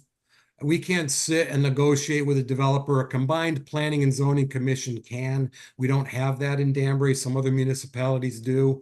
But we did, when in the denying of the petition, we said, gee, you know what? It really wouldn't be a bad idea if you had provided some open space in your petition and some affordable units to help Danbury out. Going back to Councilman Hawley, when he was on the commission, Danbury had 11.7% of units affordable that dropped to 11.4% when he got off the commission. We are at 10.3%. If Danbury drops below 10%, 8-30G kicks in, which gives the developers the right to put or apply for affordable housing anywhere in the city and trump any zoning regulations that we have. So we're on a very dangerous ground. We've had the luxury of being over 10% for, I don't know, 20 years maybe. So we kind of, in my opinion, we kind of do it right here. So anything else from you, Mr. Camilleri? No, thank you very much. Thank you for giving me the time. Thank you for showing up and speaking. I appreciate it. So I now see a hand of Mr. Steve Cook. Mr. Cook, would you like to speak, please, and take your time and help yourself? Mr. Cook, please unmute your mic. Thank you. I'd like to speak. Sure, absolutely. Go ahead. Thank you, Mr. Chairman. Thank you, Mr. Bertram, for a terrific presentation. And like Mr. Camilleri, I have not come out for or against. I just have a bunch of questions. First of all, the innovation studios, that's quite exciting. That really is. That's the future. And I really think that we need more of those kinds of things, not only here, but around the state, around the country. The questions that I really have, in the statement, there's a minimum of 5% being affordable housing. However, there is no upper limit as to what the top end would be. So in other words, is it possible or conceivable that that number would go up to 50%, 75%, 90%? So I think in the petition, it should have a range or maximum as well as a minimum. Couple of other little questions. The lease terms in these units, are they going to be, has it been decided what the lease terms would be? So is there a minimum number of years? I'm assuming you would not consider month-to-month leasing, which would be problematic. It should be minimum 1 year, 2 year, whatever, but there should be something of that nature in there to make sure that there's not a lot of turnover. The third question is, I'm assuming, well, I shouldn't assume anything. The question I have is, in terms of tax revenues to the city, how would that be shared between the innovation studios and the housing? The innovation studios, are they paying rent? Are they paying some amount of taxes, or is that coming out of the pockets of the developer? And let's see. Yeah, I think the only other thing is my concern. I am the president of the Muse and Ridge section of Rivington. The clubhouse and our amenities are, while we don't control them, they happen to be on our property. And there is concern on the part of a number of our residents about security. It's very simple walk from that area to our clubhouse, our facilities. We are dealing right now with security, or our clubhouse is, with people from the surrounding area, Abbey Woods, other areas, Crown Point, with residents coming in and trying to use our facilities, our tennis, pickleball courts, basketball, climbing the fence to use our playgrounds and or our pools. So that is a concern that our residents are raising. And I think since we are a quote unquote private community within the reserve, we have to be concerned about that. So that is the only negative that I see, or potential negative, and how the city will be handling security if that becomes problematic. Okay. And I think those are all my questions. So I wish you the best of luck. I wish the committee to think hard and fast about this. I think there are a lot of great positives that I've heard tonight, and thanks for your time. Thank you, Mr. Cook. Excellent points. And Mr. Bertram will reply to those. I hope, and I know, well, everything is early for me. I hope you stay tuned for this so you get your answers. But they're great questions. You know, a lot of times people lose sight of the fact that we happen to see Mr. Bertram here to sort of do a touchy-feely, but this is a corporation. It's going to be a corporation leasing. They're not separate individual unit owners like at any other condominium complex that maybe they rent a unit out, maybe they don't.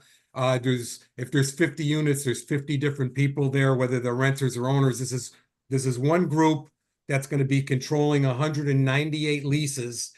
So it's important for them to make sure that every lease, that 197 leases don't hurt one lease over and over and over again, so that everybody works with each other, and they continue to lease, they continue to have strong values. This is private development. This is private for-profit development. So is there anything to do with the city or state or anybody constructing or developing in that fashion? So if Mr. Bertram could just, in later on in the response, answer the question about the other part,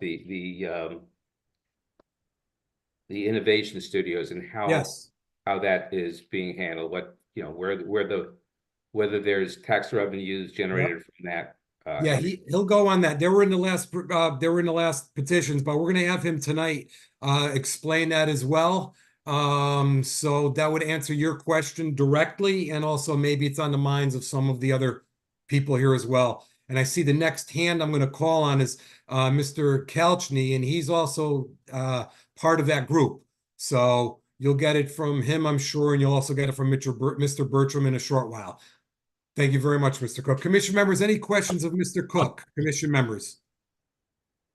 Thank you, Mr. Cook. Mr. Kalchny, I see your hand up. Good to see you again, Teddy. Thanks for Here.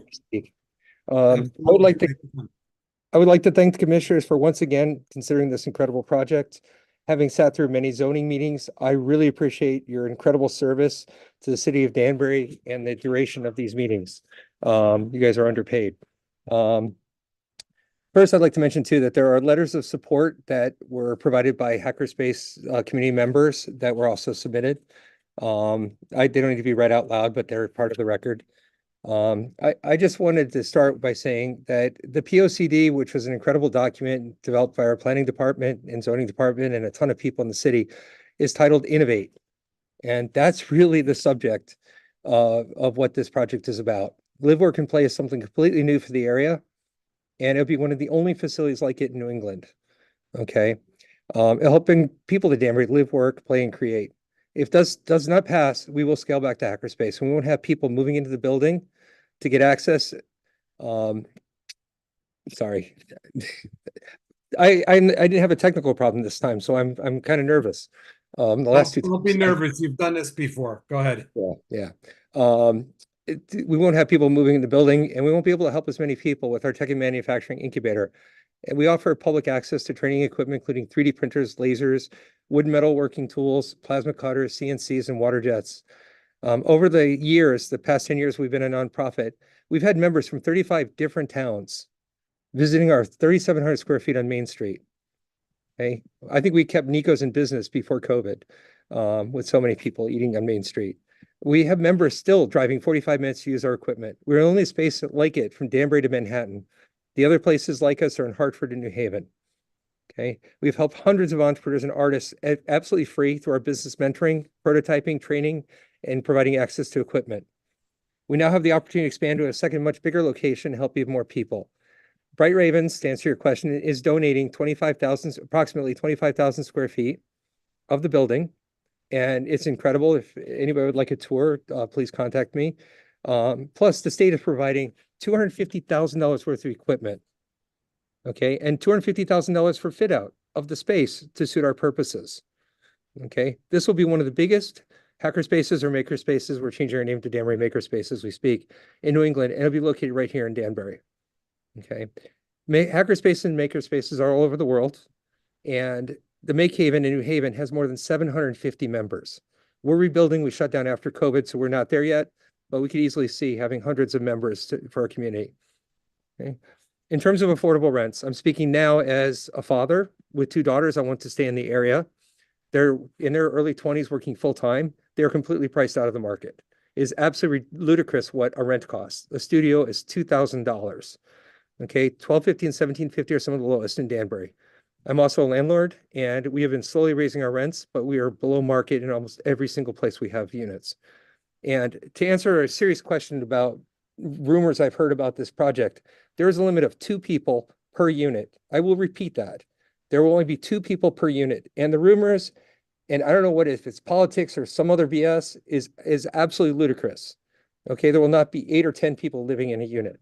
Okay, I don't know who started that, but I've wasted 2 years of this zoning fight. Okay, and it's really starting to piss me off. Anyway, traffic. And Dan's already addressed it. I really don't want to go into it, but I do want to say one thing is, Dan pulled a permit last year after the first failure. It's going to be a hotel or apartments. And as the traffic study said, it will be less traffic if it is apartments. Okay, there is a trend for young people not to drive. I have a lot of young people part of my community, and they don't even have a license. Okay, Uber and Lyft are here. And, you know, people work from home. But even more importantly, Tesla is testing robo-taxis and they're already on the road in the West Coast. Okay, traffic will be the least contributor to traffic. And have you seen the price of cars and insurance lately? You know, I know a bunch of kids that can't even afford to drive. So in terms of transit, I'm not going to beat a dead horse, but this is the third time I'm actually saying that we were not on the transit line. And that is not true. It is by request. The pulse point at exit 2 gets you to Brewster or gets you to the Danbury trains. It is a 6-minute walk, as Dan showed. At one of the last meetings, one of my guys drove from the Main Street hackerspace or took the bus from the Main Street hackerspace with his bike on the bus and was dropped off right at the Crown. Okay, and it is eminently walkable. Okay, I don't know. I'm getting annoyed. It's the third time I'm doing this. Okay. So needless to say, the project would be amazing for Danbury, but if it turns into an extended stay hotel, to be scaled back, and we won't have the ability to have as much space because they don't have to monetize the rest of the building. And we just want to help. So I beg you guys to finally approve this project. And I thank everybody for listening to this. So Thank you. Commission members, anything of Mr. Kalchny? Okay, so Mr. Kalchny, state your address, please.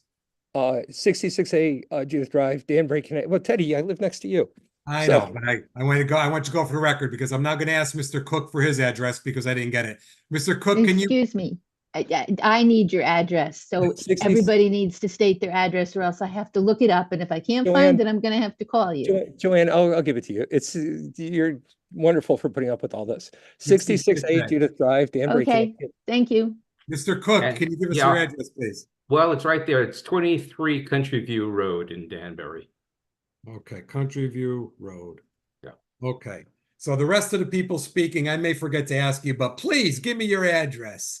Mike Kalchny, please unhook your microphone. And now we're going to go to Emil Bezaid.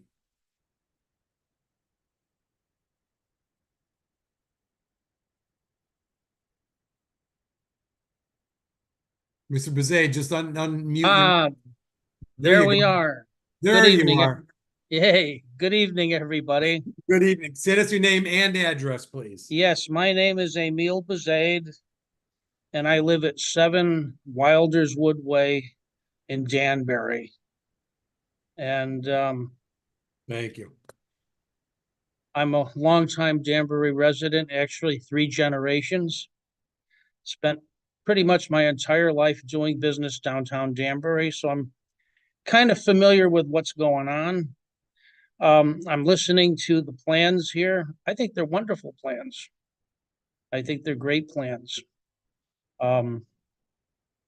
It's nice to see something a little bit unusual and original. Somebody was speaking before about the arts and the culture. I've spent a lifetime in business, in the music business, so I'm certainly a fan of that. I might mention that one of the greatest places in the country for facilities is at Western Connecticut State University's West Side campus. They have a performing arts building that will hold its own with anything in the country. Absolutely phenomenal place. Which brings me to my concerns. My concerns, due to the fact that I'm a businessman, I always consider demand. And the demand for that arts center has been rather modest at best. The arts, unfortunately, are not the top of the mind. They should be, but they're not. I certainly would continue to promote and will continue to promote that. How shall I put it? Everybody speaks about growth, developing Danbury, and of course, it's a wonderful, it's a goal, but I have a question I don't have an answer for. Danbury right now is about 87,000 people. And what is our goal? Is our goal 100,000, 150,000, 200,000 people? When does Danbury outgrow itself? I don't know the answer. There are professional people who are on staff that know the answer better than I do, but it's a question that nobody asks. Right now, oh, by the way, I'm on the city council. I'm the minority leader. Also, I'm the president of the Rivington Club, the clubhouse that Mr. Cook mentioned about. And I'm also the president of one of our HOAs, the Hills. So I have all of these lucrative non-income positions, but I'm happy to do it. So, demand. I'll tell you where I see a big demand. There's a big demand for people who have come into Danbury. They want to make a life for themselves. They're working hard. They are not necessarily professional people. When we have things for rent, I would believe that everybody has the right to rent, regardless of what the properties may be originally designed for, whether they're professional people or blue collar people, workers, laborers. If somebody can come up with the price of the rent, they should be allowed to rent. That's the biggest demand in the city of Danbury at the moment. Young professionals, by all means, they need to have the support too. Affordable housing is it's a wonderful concept. But again, I question the demand, and I also question the velocity that we want the city to grow. We're doing the budget right now at the city council, and we're going to suffer from a Hawaiian disease called lack of money. We have severe challenges in taking care of all the school children that we have, plus all the other things that we need to do. Yes, we need to raise the tax base, but on the same token, it's a balancing act. Yet a lot of people can't afford any further tax increases. So these are just questions I have.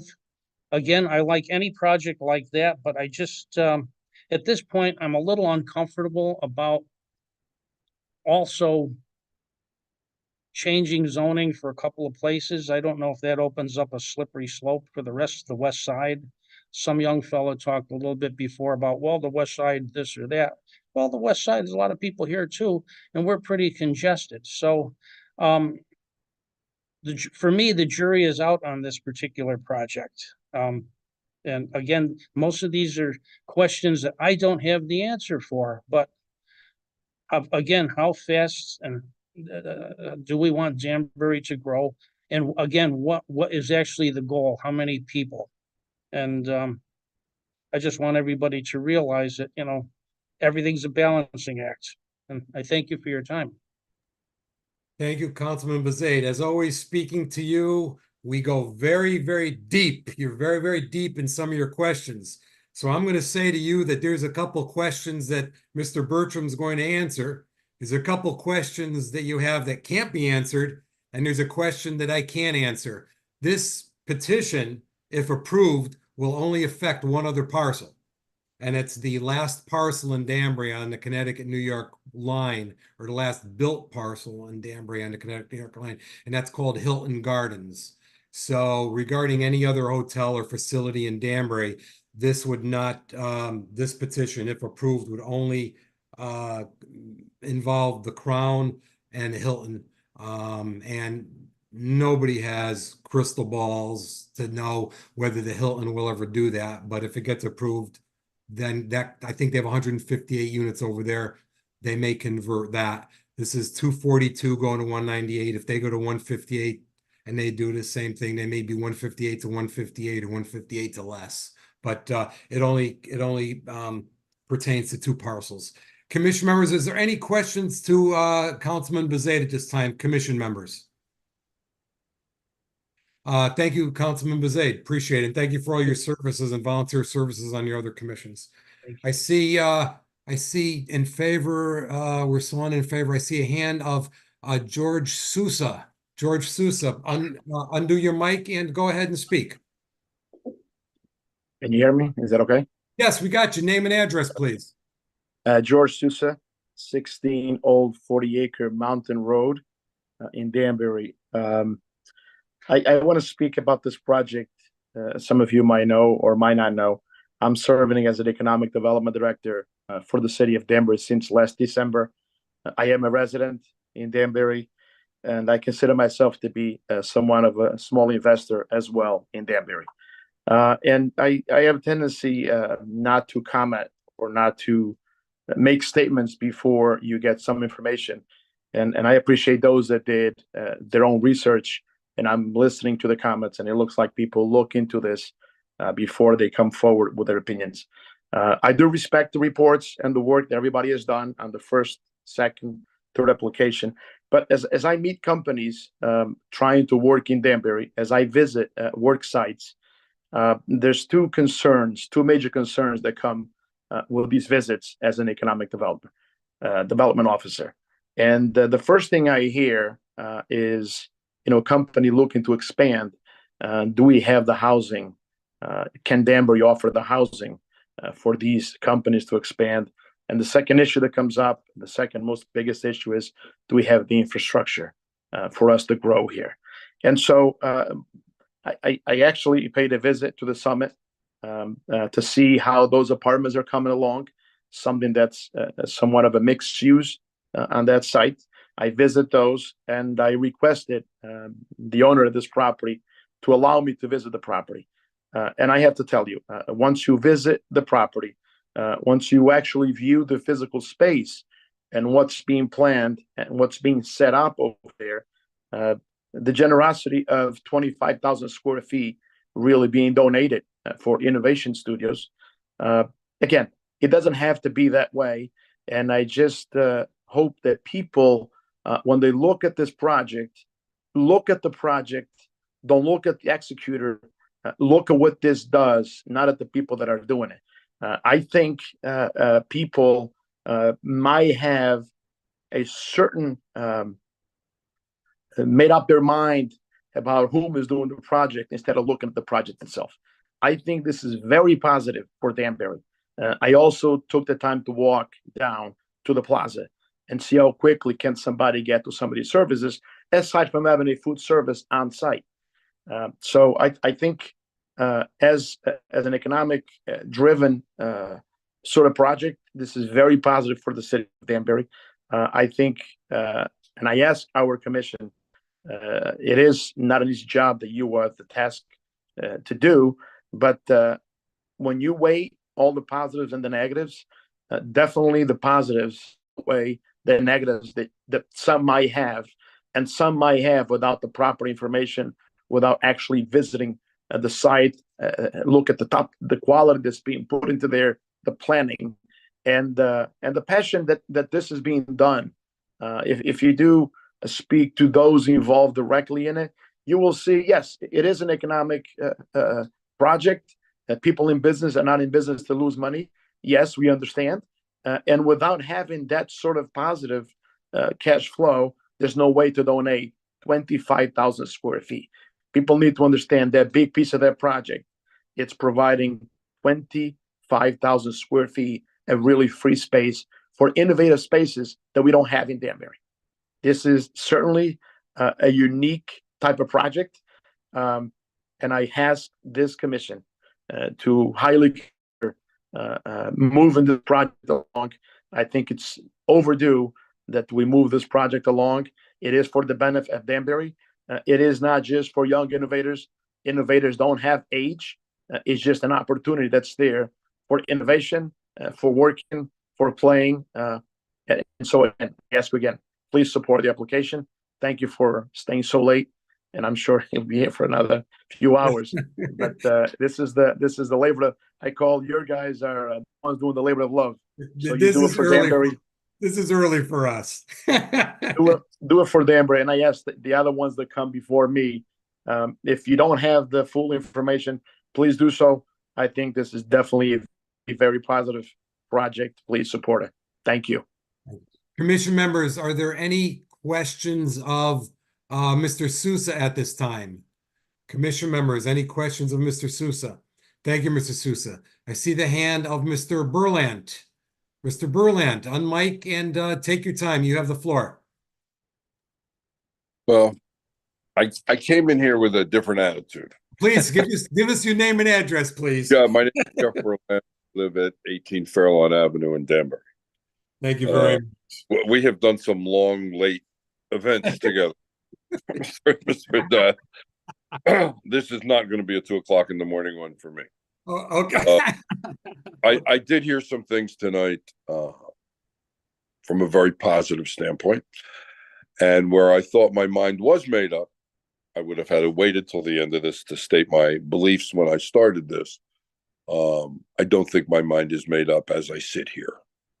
But I do have some serious concerns for the area and for the way the presentation was presented.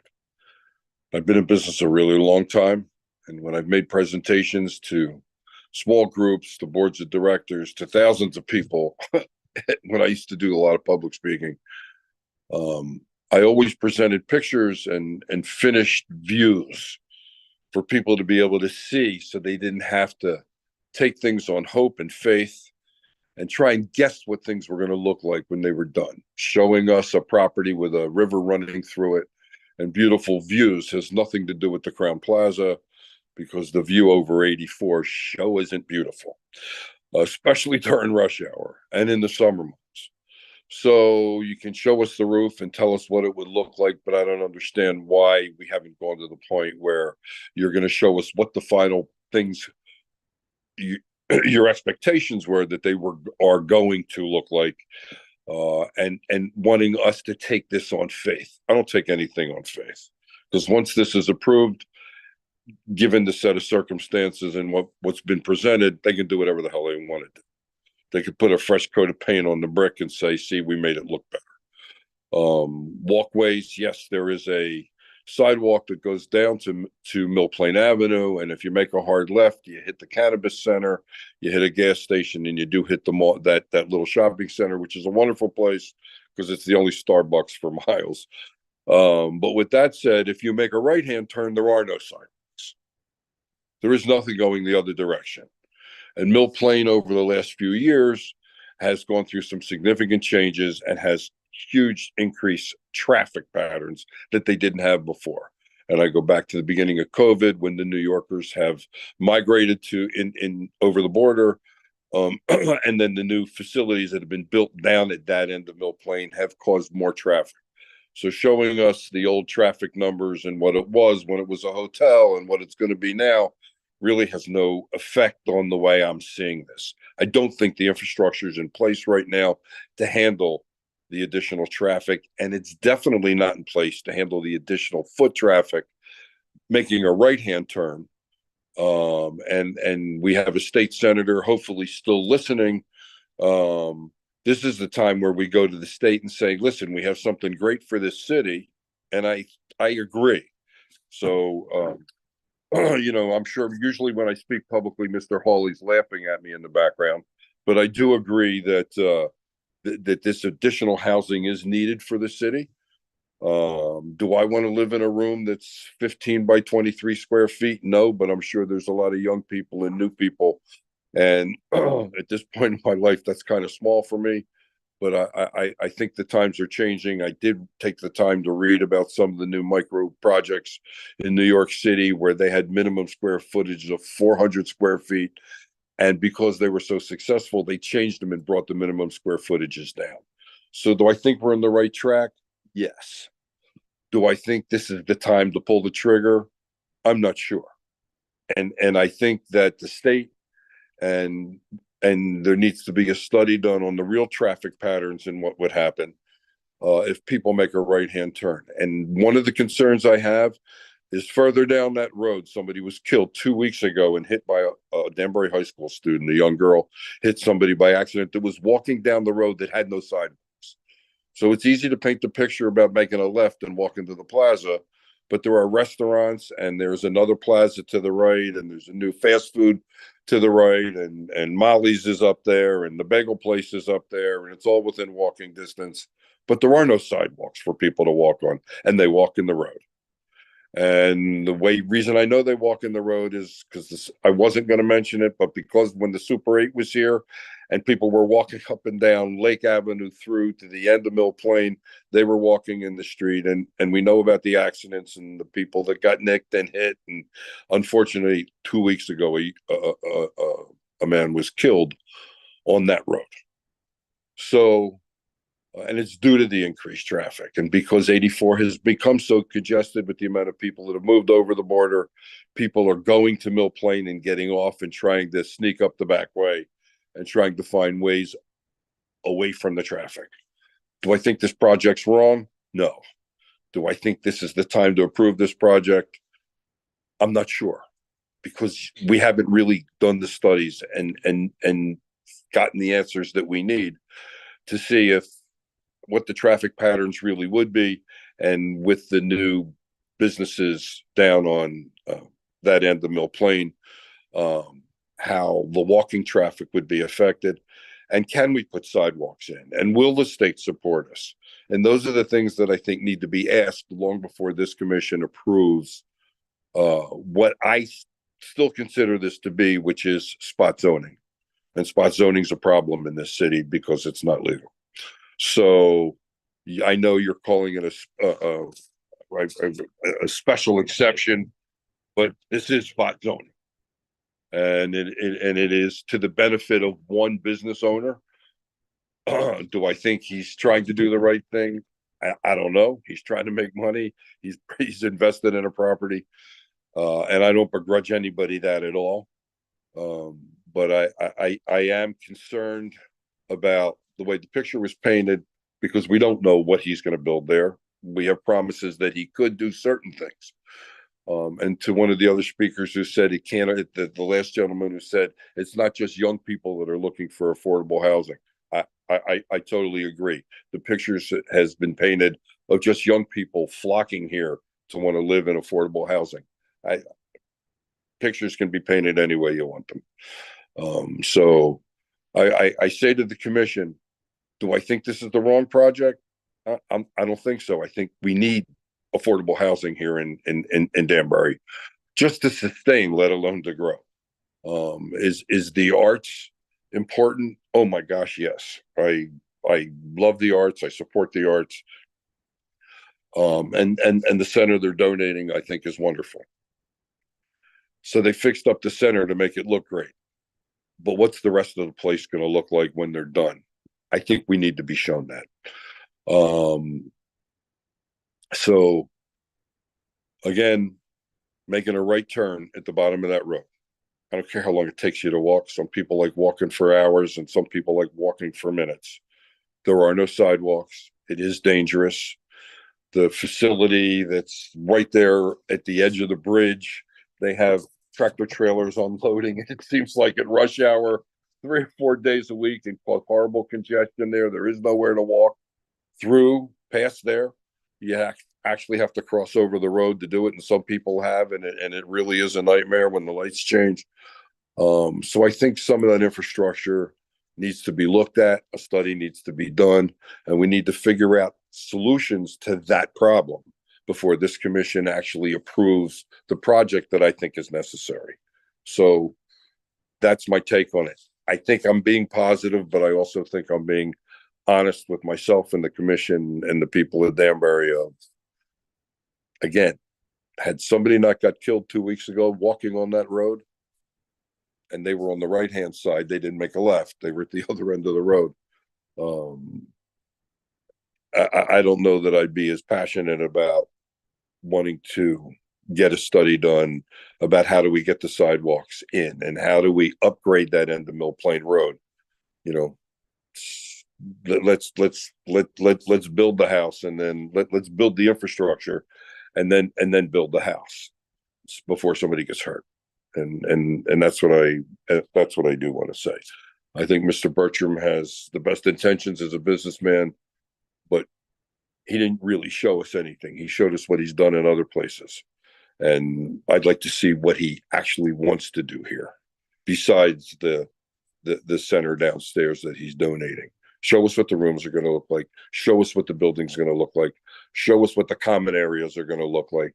outside and inside for the 250 square feet per, then I think we have a better picture of what we're buying and what you would be approving. Because it sounds like the commission wants to approve this because we need it.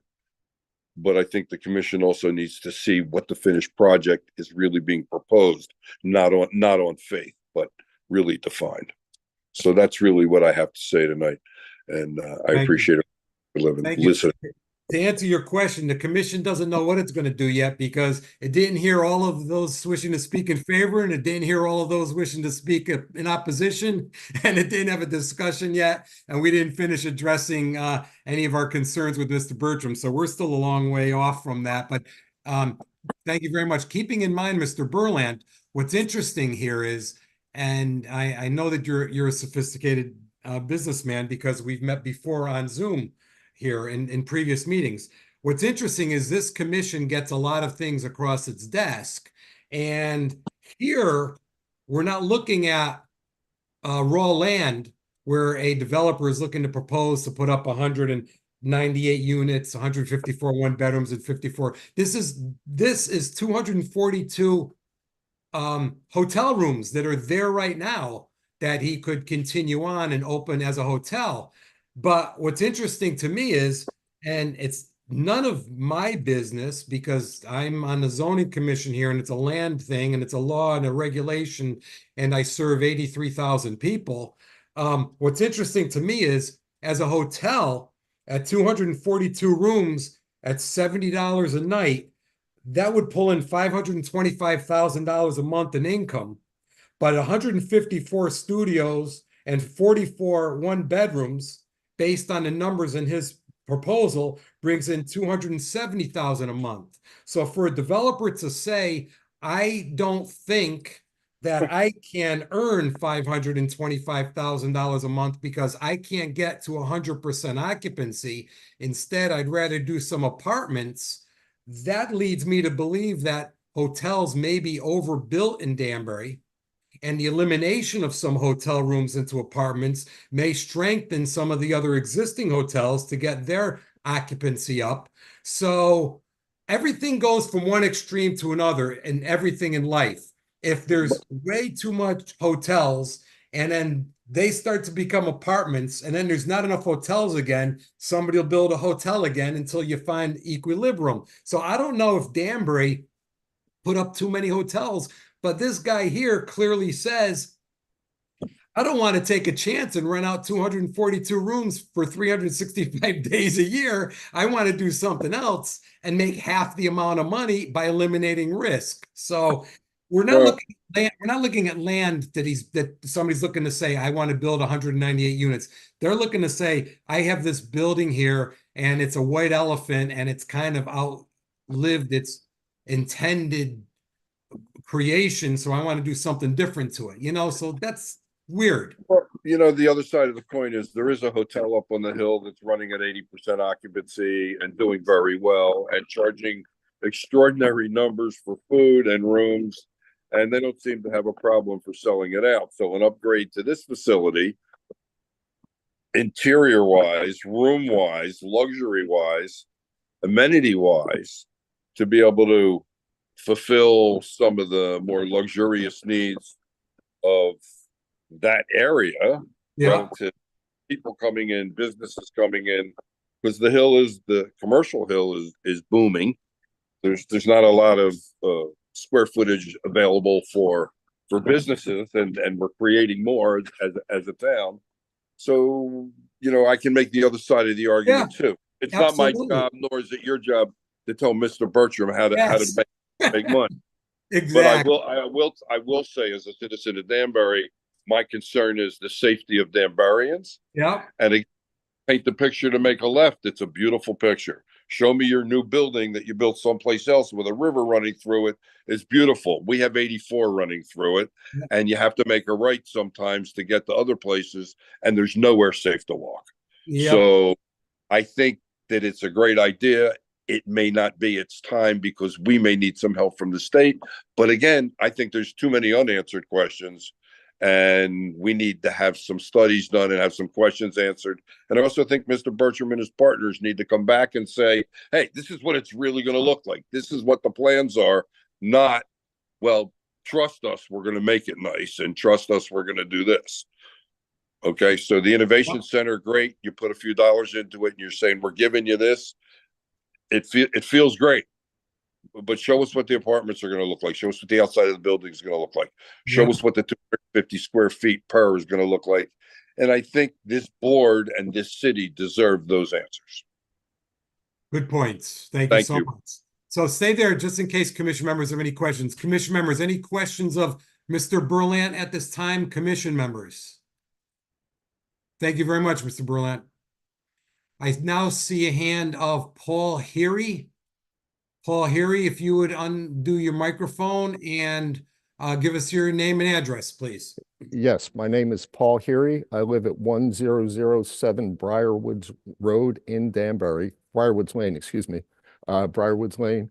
I live just up the hill from the hotel. Thank you. And first of all, I fully support this petition by the Innovation Studios. That's unlike many of the people I've heard speaking in support of this petition so far. However, I'd really like to discuss the issues of both walkability and transit. With some of the help from Senator Kushner, who I believe is still on the phone with us, if you go down to the intersection of Mill Plain and Old Ridgebury Road now, you will see that there's active construction going on to improve that intersection. That includes new signaling and new crosswalks. So the ability to get across Mill Plain Road and Old Ridgebury Road will be greatly increased and make the intersection much safer. The same work is going on at the intersection right outside of Danbury Green. So we're moving forward with that. The only other open issue is the entrance to I-84. I've spoken with the State Department of Transportation about that, and they say that that is the full responsibility of the city of Danbury to get that taken care of. They pointed me to our police chief, who is the main contact point for making that decision and determination. And all the communications have been ignored. So if anybody has any juice with the chief, I would greatly appreciate them doing so. The last thing I want to discuss is transit. Now, I'm retired and I go into Midtown Manhattan at least 3 times a month. And what I do is I walk down Old Ridgebury Road, go to the Park and Ride at exit 2, and take the shuttle bus into Brewster and go into the city. So the argument that was made by staff about no transit in that area, that is far from the truth. When I was working, I used to go into the city on a regular basis. I used the same means of transit. I walked, catch the shuttle, and then caught Metro North into the city. So we're providing affordable housing to people who will not necessarily be working in Danbury, but it actually increases the appeal of living in Danbury to be able to get to into Manhattan and into other areas to go to high-paying work. Now, the Innovation Center, that's what really attracted me to this. And I've been on these calls for, it seems like, years and most of my retirement at this point. And I strongly, strongly encourage this commission to approve this petition. Thank you. Well, thank you very much. Commission members, are there any questions of Mr. Heery at this time? Commission members, questions of Mr. Heery? Not hearing any, thank you. If I can ask Mr. Heery and Mr. Berlant, please undo your hand. It throws off our screens here. There's a hand raised by Mr. Berlant, Mr. Heery. Okay, they're off now. Thank you, thank you. Anyone else wishing to speak in favor of this petition? I thought I saw a hand from someone that said Christine Zygmu. I'm not sure if that's still the case. Is there anybody else that wants to speak in favor of this petition? Is there anyone else that wants to speak in favor of this petition? And if anybody wants to speak in favor that I can't see on my screen, unmute your mic and just give me a shout out because I'm trying to go through these pages here. Anyone else wishing to speak in favor of this petition?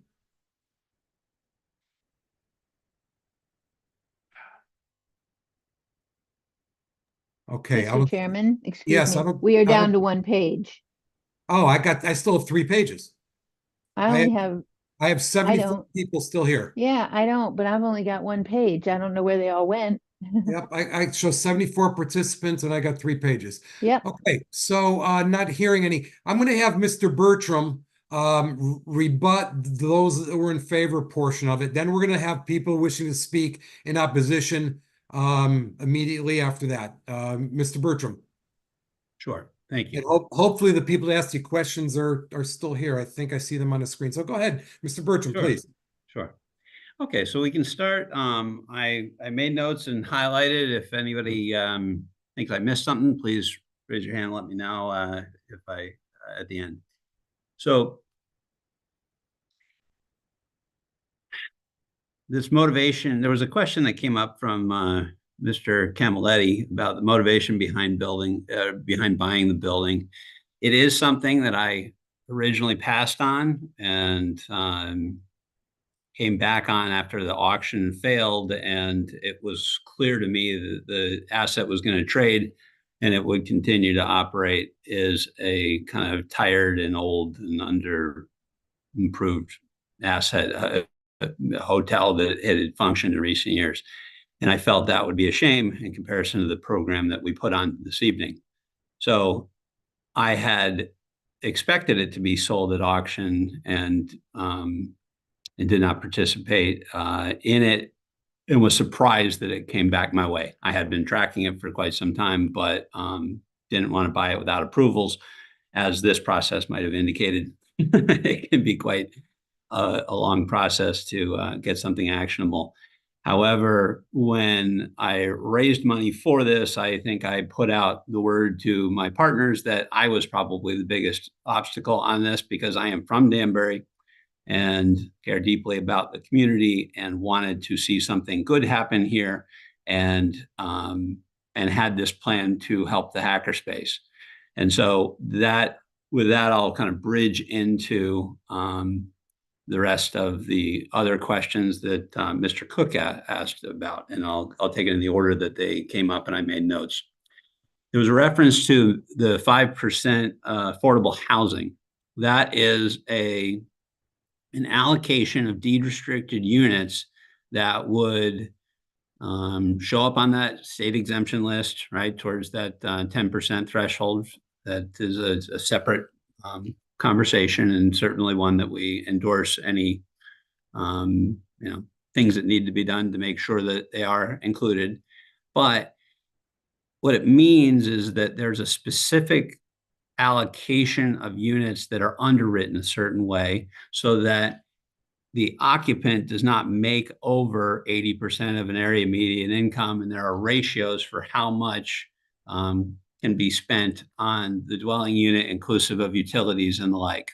So there are really just constraints for that 5% allocation. Anyone else who comes along and makes it through the underwriting process, and we do have rigorous underwriting. We run many hundreds of units in the Danbury area, and Danbury's specifically. That project I showed downtown is 264 units today. And so there are processes in place to make sure that the incoming tenant has good credit and that they are making enough to pay the rent. So there's not an upper bound in terms of if a qualified renter of a unit comes and applies for it, then they're authorized to move in. Now, from the standpoint of your question about lease terms, the norm for this is a 1-year lease term. That's the great preponderance of what we do in this marketplace. And so there are a number of reasons for that. Residential real estate is typically 1-year leases. There are some exceptions to that where people will go slightly longer, but it's not the norm. Apartments move with inflation, and part of the reason that they move with inflation is because you have the opportunity to adjust rents as your overall operating costs change.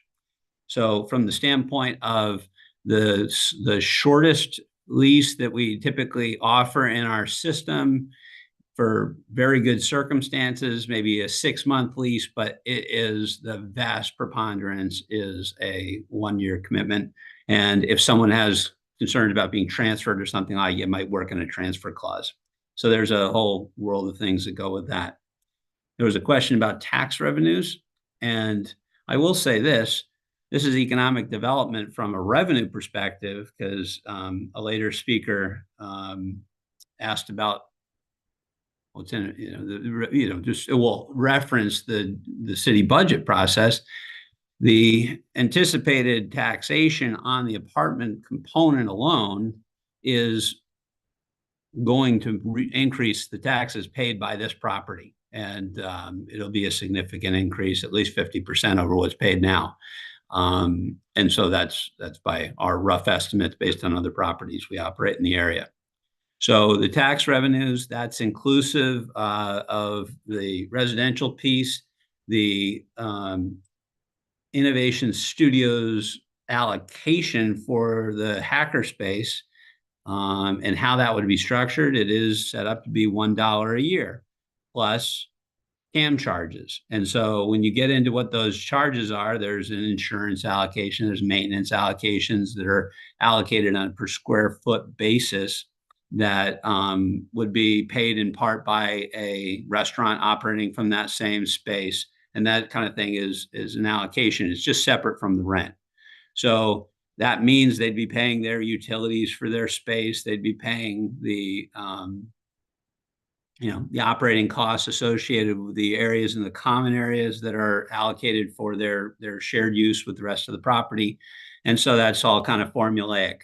But again, the subsidy on the thing and the mission-driven piece of this for me is enabled in is evidenced in the rent itself. So that was, please, let me know if there's more information you want to understand about that as it relates to those mechanics with a nonprofit releasing a space. They still have to pay their portion of allocated taxes and insurance and other things that are normal in a commercial lease. It's just that the rent is the subsidy. Now, there was a reference to the clubhouse, and we run a lot of properties that have amenities. And so we're sympathetic to people who come onto the property uninvited. I can only say if someone's there who's not a resident and doesn't belong to be there, it doesn't belong there, I would ask them to leave. And if they didn't leave, I'd call the police, because everyone's paying taxes, and that's a function for them to remove someone from the property who's trespassing, because that's how I look at that. And certainly we don't expect that we'd have reason for any of our residents to trespass on Rivington assets, but I understand your experience, and I would just promote enforcing the law. I think that is Mr. Cook's comments. If we go to Mr. Bezaid, and I think the chairman said there's some of these unanswerable questions, and I think that it will be hard to say what the projected growth of Danbury should or can be. All I can say is, what do we do as a community that's appropriate when to address whatever issues we're facing? And I think a lot of tonight's conversations have been that there is a deficiency of this type of housing. And we think this is a creative way of addressing that. And it's not something that's using taxpayer dollars. It's purely an entitlement thing. Now, from the standpoint of money for the city, I'll reiterate, taxes will go up at this property. And the highest associated operating costs associated with residential properties is school-age children. Studios and one-bedrooms are not places where you have a lot of school-age children. It's unheard of to have any significant numbers, and we are not programming amenities for children. We are not going to have playgrounds on this property, right, for children to play at. It's not what it's designed for. We have amenity programming for the targeted demographic. If we go then to Mr. Berlant's comments, we certainly believe that we did show what we would do to the outside of the building as a visualization of the improvements to the area perspectives on it. And so from that perspective, I hope that, and other people have commented favorably, I hope the commission does as well. We showed some unit layouts. So in particular, that people could understand how the micro studio might be different from a typical studio in this market area. I began doing small units many years ago, and in a heavily proportioned way because of the declining affordability in the marketplace. And so what we learned was if you give a very amenitized surrounding, then people will happily live in smaller spaces if the finishes are at a high level. And so all I can offer is to say, look at things we've recently built, Barnbeck Place in Brookfield, Brookview Commons Phase 2 in Danbury. This will be consistent and in line with the interior fit up for that. And so we do believe that we have very easily seen comparable products and data points, and it's also something viewable on our website. As it relates to the infrastructure first, it's typically not the way that development is administered. It's that you make a proposal, and often there's a discussion then about what the appropriate infrastructure improvements are in the area. Certainly things like the crosswalk improvements and the like are appropriate. I think as it relates to this forum for a community discussion to talk about things that could be improved, I think this is a great discussion. And to the extent that we can bring attention to how you can't turn right when you come down and walk safely along the road, along Mill Plain, I would echo that and say it would be wonderful to get help with that, but it shouldn't be a requirement on this petition before the zoning commission to work out such things,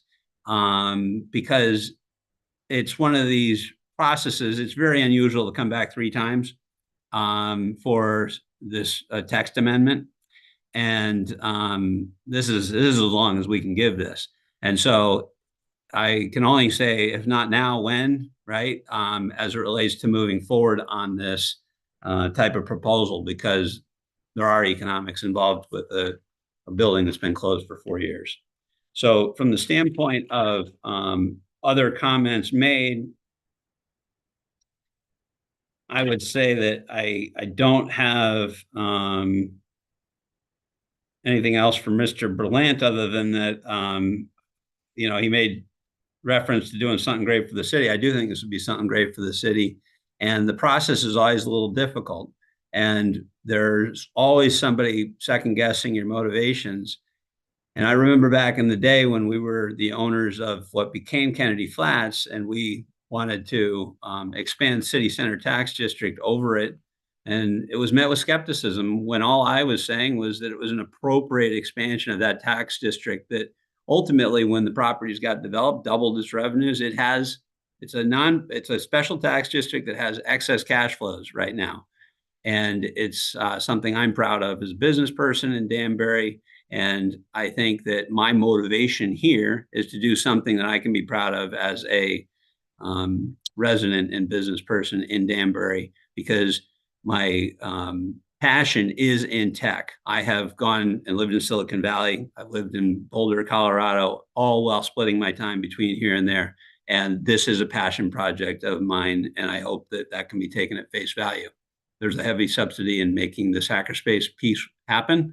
And we're hanging in there because we believe in this being a really, really good thing for the community. And we want to thank everyone who gave positive testimony in support of it tonight. So thank you. Thank you. Commission members, before I go to those wishing to speak in opposition, I would ask if you have any questions of Mr. Bertram at this time. Mr. Jowdy. Yeah, Dan, could you go over the tax abatements that you're getting from the city and be specific on what kind of program you have with them and how long it's going to be and so forth? So for this property, there is nothing. Would you like me to talk about Brookview Commons? No.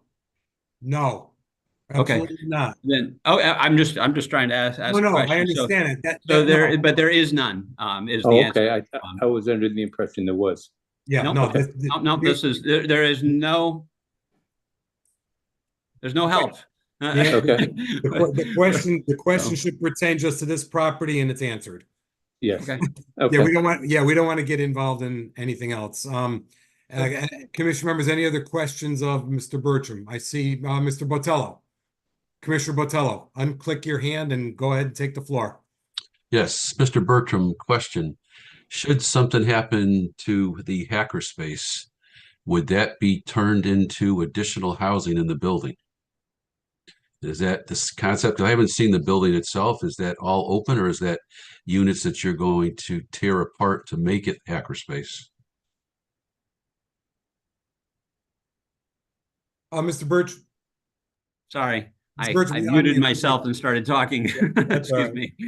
So to answer your question, the allocated space for the hackerspace is on the main level as you come in, which is not units, and on the mezzanine level, which is also not units. These are large allocations, and it's part of the antiquated business model that was associated with these full service hotels. So they have these large meeting spaces. I think Hotel 0 Degrees got it about right in terms of what the modern requirements are for how much space they give in that lower level. And so we are not talking about adding more units. We're talking about converting existing space. All of those units are on floors 3 through 10. And the lower floors that you're talking about for their space is below. All right, thank you. Thank you. By the way, the reason why Commissioner Jowdy and Mr. Bertram, I jumped in on that is because I just want to make sure that the conversation is only on the petition and not on, I don't want to expand it on any other properties or any other concepts. So, we have to be very focused on just the petition. And I tell people when they ask questions, ask only about this petition. So now I'm going to go to see if there's anyone wishing to speak in opposition to this petition. Is there anyone wishing to speak in opposition? So I see Councilman Rotello's hand. Councilman Rotello, you have the floor. Unmute, please. Mr. Chairman, good evening. There you go. You can hear me? Yes, sir. We got you. Good evening. It is always a pleasure to be here at 11 o'clock at night or 10:30, as opposed to 1 in the morning or 1:30. We may be there. I have some ideas about how we can handle some of these longer meetings that we can talk about in the future. But I think that as the city continues to develop and grow and more and more things wind up on your plate, particularly if we don't, under a potential charter revision, combine planning and zoning with EIC and other things like that Ridgefield and some of these other communities have done, which would be, every one of your meetings would be 18 hours. I have some suggestions about that.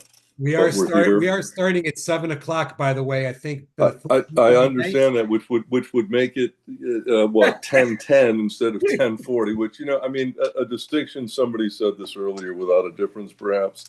Yeah, maybe a little bit of a difference, but as I advance in age, it gets harder and harder to do some of these late nights.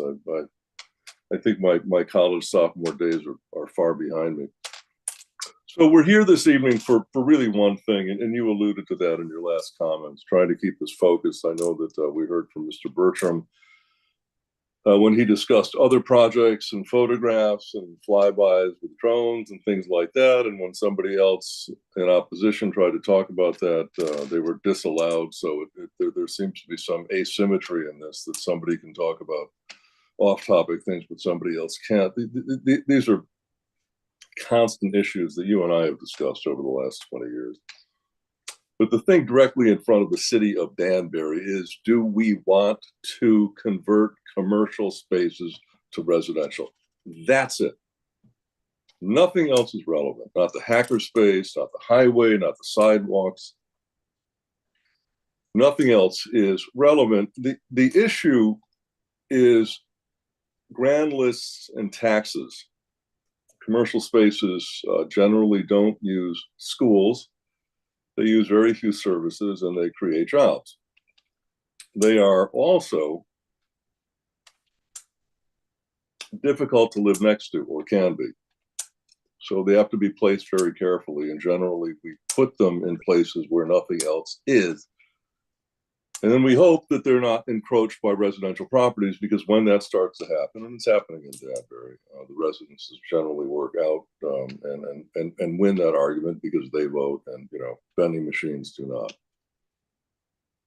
So if we have a commercial space and we convert it to residential, we will probably never be able to reconvert it back to commercial space. So what does that do for Danbury? Now, Mr. Bertram spoke tonight about how, well, he said two things. He said the building is essentially valueless because it's been empty, which is interesting because the only reason it's empty is because he's keeping it empty.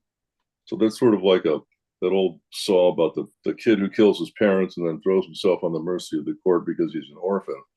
If Mr. Bertram wanted the hotel to be a functioning hotel, he could keep it as a hotel and wouldn't have to come in front of us saying, help me out, my place is empty. But he's also saying that the residents would pay a lot more in taxes if they were residences and not a hotel. Here's the thing about that. Commercial taxes are based on income, and if the building has no income, the taxes are going to be low. So an apples to apples comparison would be, what would the taxes be if the hotel was a healthy and going concern? If this meeting is continued, I would ask that you ask the petitioner for those figures or for those estimates, because it would be a little bit easier for me to compare two healthy situations, a healthy residence and a healthy hotel, and balance those two taxes off. As far as, I think, Chairman, you made the comment that we are dwindling, and for the record, I don't know if I gave my name and address, Paul Rotello, 13 Linden Place, Danbury, also a member of the City Council and a past member of the Plan of Conservation and Development and the Affordable Housing Commission. So I've kind of been working on this stuff for the last couple of years, and as you rightly pointed out, we're approaching that 10% mark. Affordable housing under statute in Connecticut doesn't concern itself with the actual number of affordable housing units. I mean, the end result is they want more affordable housing units, but it concerns itself, that 10% figure, with a percentage. And what that means is you can have an awful lot of affordable housing units, more than any other community around you, and of course Danbury does. But if you have even more regular units, market rate housing, and your percentage drops, it doesn't make any difference if the number of affordable housing units drop. What makes the difference is if the normal amount of market rate housing rises, because if that happens, your percentage begins to go down and it drops below that 10% mark. I bring this up because if the petitioner is limiting himself to a 5% ceiling, and it sort of sounds like he is, because he got into what would happen if he tried to exceed that with his lenders and whatnot and other agencies. Approving this, and it seems like this is like a feature here, approving this, because we would add 5% to our 10% would be a false argument. This would actually not help the city. It would harm the city. Now, you can make the argument that by making 5% as opposed to 0, it would harm the city less. But by adding a larger bucket of market rate housing to the city's already very close to that 10% figure, could conceivably drop it below 10%. And this project alone could trigger what would happen when a community drops below 10%. Now, I don't want to be dramatic because nobody in this area is not only around 10%, even near 5%. Reading is not, and Richfield is not, and Brookfield is not, and the state of Connecticut is not jumping down their throats. So I'm highly confident that if Danbury were to drop below 10%, we would not be faced with the takeover of the city by outside forces telling us how to run our zoning commission. But I don't think that it's healthy to make that argument that by adding these 5% units in the aggregate, yes, but in terms of dealing with that statute, it would actually not be helpful. It would be less harmful, but it would be harmful nonetheless. There's a lot of parts to this petition. This is the third time we've heard it. There's been some complaints that it's been dragging on, and the hackerspace and whatnot, and it obviously, I think one of the guys from Fairlawn made this point. He seems to know a little bit more about zoning in Connecticut than the average person, which is great, because I encourage everybody to learn as much about how their boards and commissions actually operate in the city. It's important to help people in the neighborhoods make decisions. But the fact of the matter is that this petition is not about a hackerspace. In other words, it's not written into the amendment. If let's just say the Hilton Gardens wanted to do this, they would not have to build a hackerspace to do this. Mr. Bertram is conflating these two things. Listen, if you let me do this, I'll build a hackerspace. That's fine. If you let him do it, he'll paint the outside of the building. If you let him do it, he'll repave the driveway. If you let him do it, he'll put paths through the woods. But he doesn't have to. And there's nothing that this commission can do to make him do that. So there's no guarantee that he's going to do anything. And please, I am not even implying that he would pull a bait and switch. I'm simply talking about a statutory issue here. That we are not here to approve. You are not here. The city of Danbury, the people of Danbury, are not here to consider allowing this petition to minimize or reduce the amount of commercial space in Danbury, to get this thing that's almost like a commercial space, this hacker space, this 25,000 feet of hacker space, in return for doing it. That's not what this is. The two things are completely separate by statute, by legislation. You can approve this and he can do nothing at all.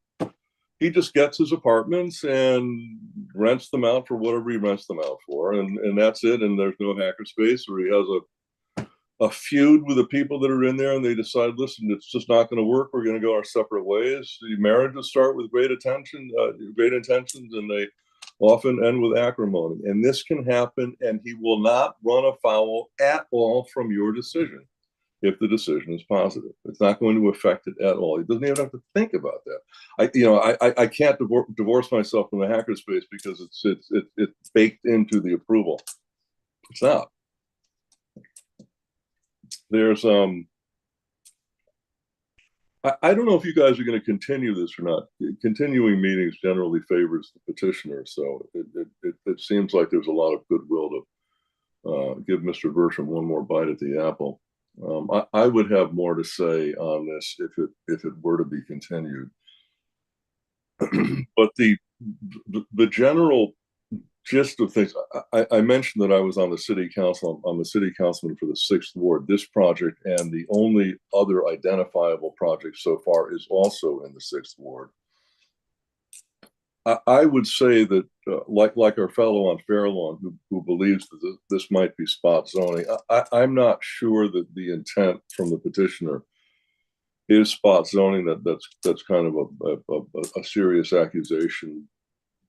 But I think it's going to be hard to defend the constraints of this particular zoning decision the amendment. I think it's going to be hard to defend it in court if another hotel that doesn't have the exact same amount of square footage, the size of the building, the amount of units they want to go through, doesn't have those same exact things. I think it's going to be a little bit hard for this commission to defend that decision against a petition to broaden it. And if it becomes difficult or perhaps even impossible, and I'd leave that up to the courts to defend, there could be a lot more hotels converting, a lot more commercial space in Danbury being lost. Let me just give you a couple of statistics. One of the fascinating things about living in Danbury is that we have a pretty sizable budget. But one of the really amazing things about Danbury is that our grand list is higher than any other community in Connecticut outside of Fairfield County. You drive over the bridge to Hartford from Boston, and you see that skyline. It's tremendous. It's like driving to the city of Oz. Hartford's grand list is lower than Danbury's. New Haven, lower. Bridgeport, lower. Waterbury, lower. Danbury is worth more. Danbury that doesn't even have a skyline. Danbury that doesn't even appear to be a city is worth more than those communities. And that took decades and decades and decades of work to achieve that. And one of the amazing things about living in Danbury with our budget, and that Councilman Zaid mentioned earlier this evening that we're working on right now. We had our last budget meeting, ad hoc committee meeting last night or the night before. I think it was last night. They sort of blend. We have a public hearing, by the way, if people want to come. It's on Thursday and it starts at 7 p.m. But one of the fascinating things about living in Danbury and availing ourselves of the services that we do is that a large proportion of those services are not paid for by residential homeowners. They're paid for by non-residential properties. We had gotten that ratio. It was closing in on 50-50. I mean, imagine that if every dollar of your budget, half of that was paid for by somebody else that you as a homeowner did not have to pay for. It's like living the dream.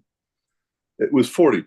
The non-residential was 40%, residential was 60%. We had this revaluation last year, and because of the tremendous pricing upward northern pressure on residential properties, it changed that ratio so that now non-residential is only 35%.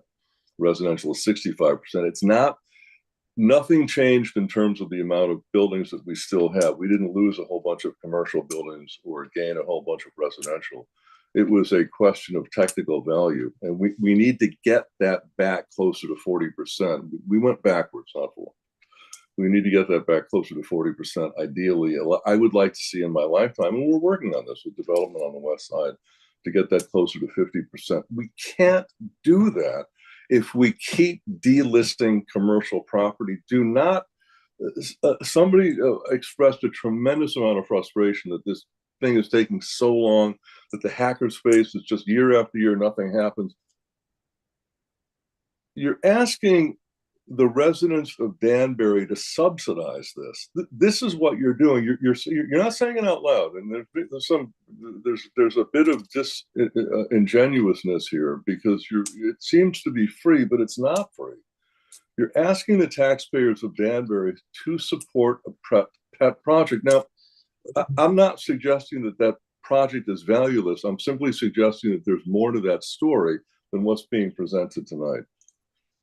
Ask Danbury if they are willing to pay more in taxes so that you can do this. Maybe this particular project isn't going to cause that big of a bump, but if it snowballs, and I think there's a good possibility that it can, it will start causing a bump. And as we continue to allow developers to buy commercial moribund or potentially moribund or decently operating commercial spaces, and then allow them to become moribund and then allow them to be converted, we're going to keep losing more and more commercial space. And you're going to get farther and farther away from that goal of having commercial space and non-residential space subsidize the things that we desperately need in Danbury. We don't just need housing in Danbury. We need a lot of things in Danbury.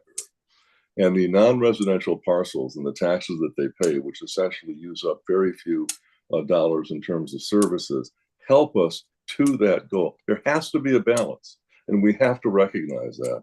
And that is the decision that's in front of the zoning commission this evening. And it's a very, very important decision, not just for the Sixth Ward, not for my constituents who are sort of just coming to terms with this and absorbing it and trying to figure out what it means, but to the entire city of Danbury. It really is an important decision, and it goes beyond this particular parcel, the hacker space, the amount of rooms, the square footage. I could go on and I don't want to, but it was mentioned tonight that you're going to limit this to 2 people and not have any kids. I don't understand how HUD is going to put up with that. If you got a family of 5 that wants to move into a 600 square foot apartment and you're going to tell them we can't have any kids in here, how does that work? I don't know how that works. I mean, that's an immediate fine from HUD. Maybe you've got a secret somewhere. I don't quite get that. Nevertheless, if this meeting is continued, we can explore some of these things. But again, this decision goes far beyond this particular parcel. It is a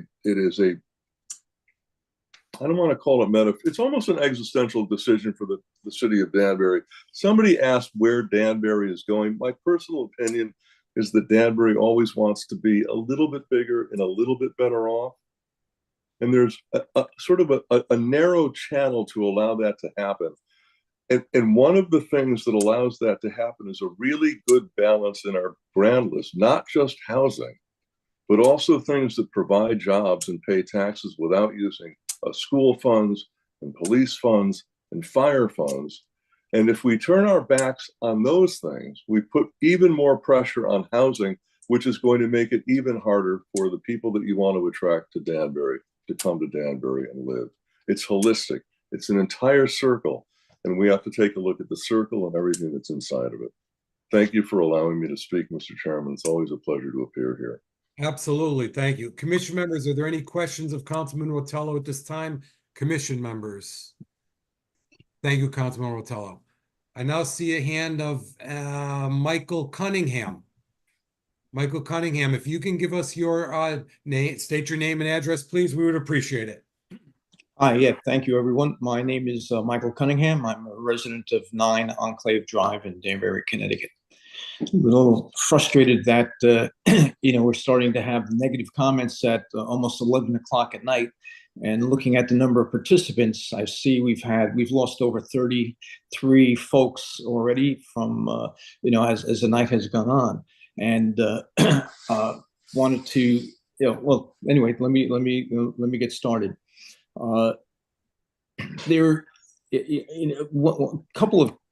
of the things that the chairman had mentioned earlier, that there was a little bit of telegraphing going on in terms of some elements of the proposal that perhaps the applicant should address, and I kind of agree. I certainly agree with what Paul Rotello just said, that they're really not the key issues that I think relate to this application and what the zoning commission has to do.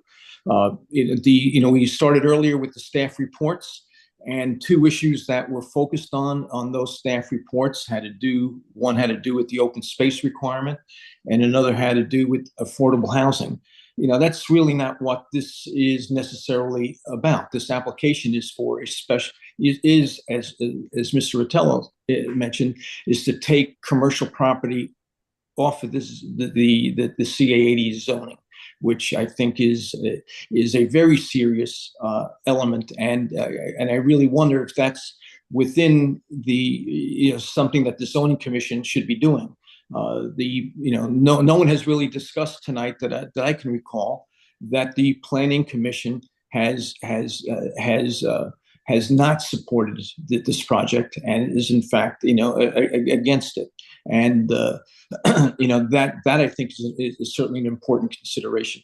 Just want to just talking about getting back to the staff report, the open space requirement, 198 units of 300 square feet or 330 square feet each, and also with 250 of open space, that's packing a lot of people into a small space.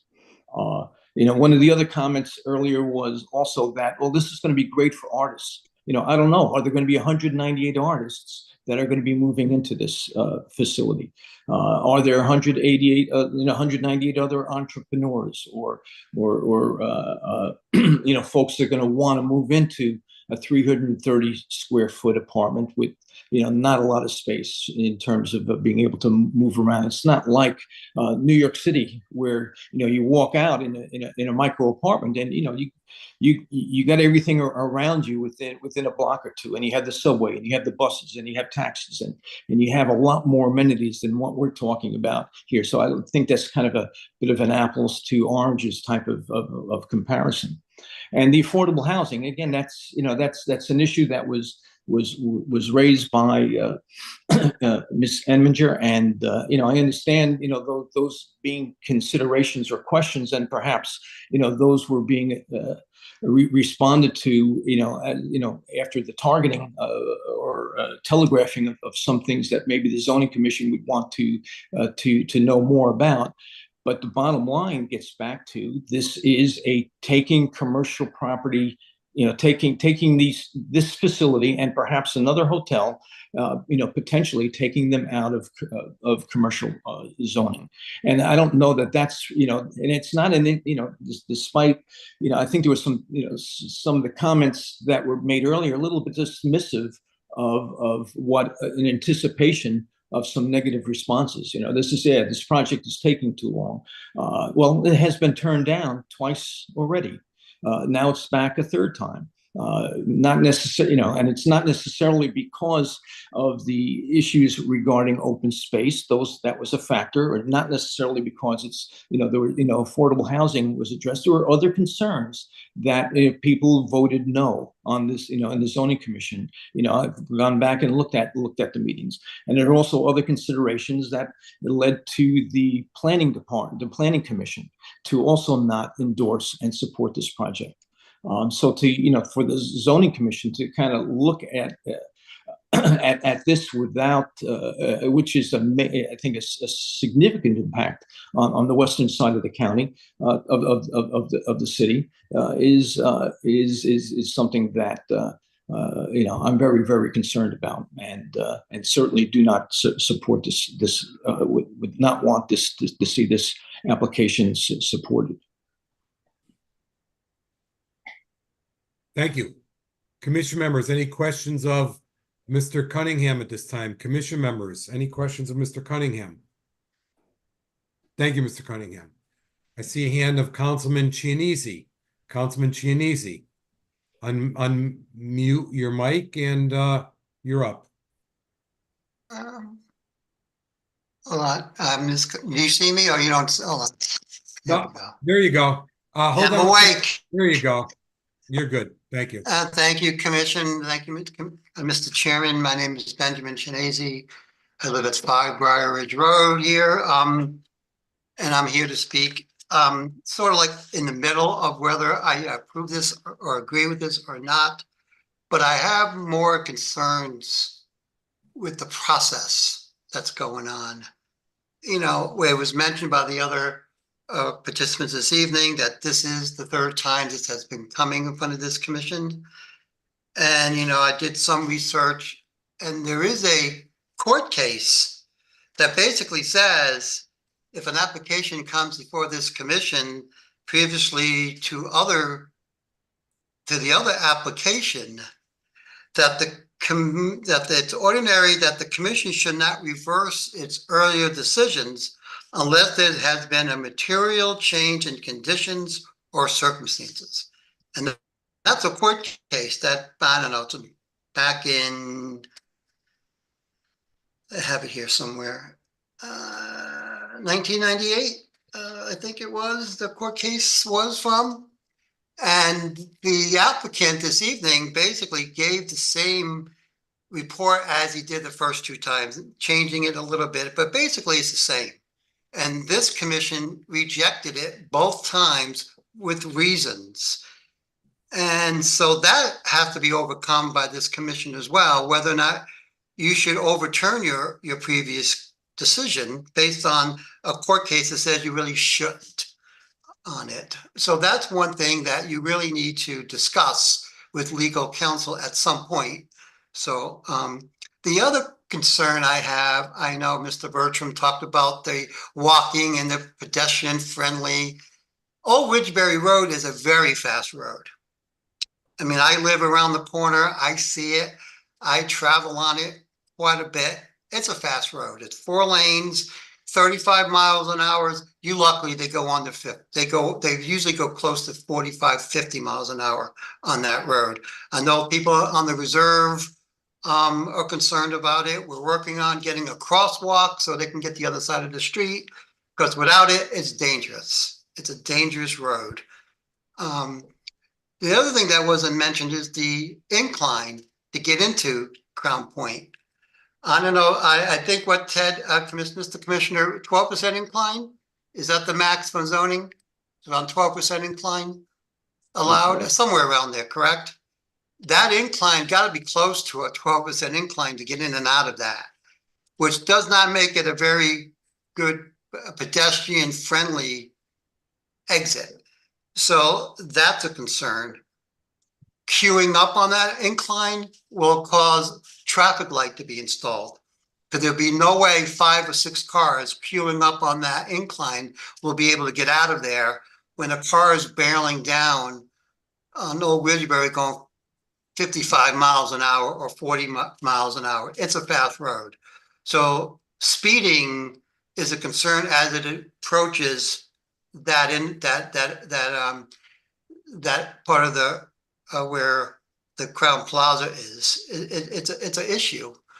The other issue, without repeating what Councilman Rotello said and what the other what Mr. Cunningham said, like you said, just for the record, I am on the city council as well. Yes, we have gone through the budget crisis, and yes, our education is dramatically underfunded, and the fear is we will put more children in our schools because of this, because you're not going to be able to stop more than 2 people from living in these apartments, because it's happening all over the city where we're overcrowding our apartments, and this will be no different, in my opinion, anyway. Another concern, again, is the Planning Commission. You know, 3 times they have rejected this. 3 times it was a unanimous rejection. It wasn't 3 to 1, 3 to 1, or 2 to 2 at a time. It was unanimously they rejected it.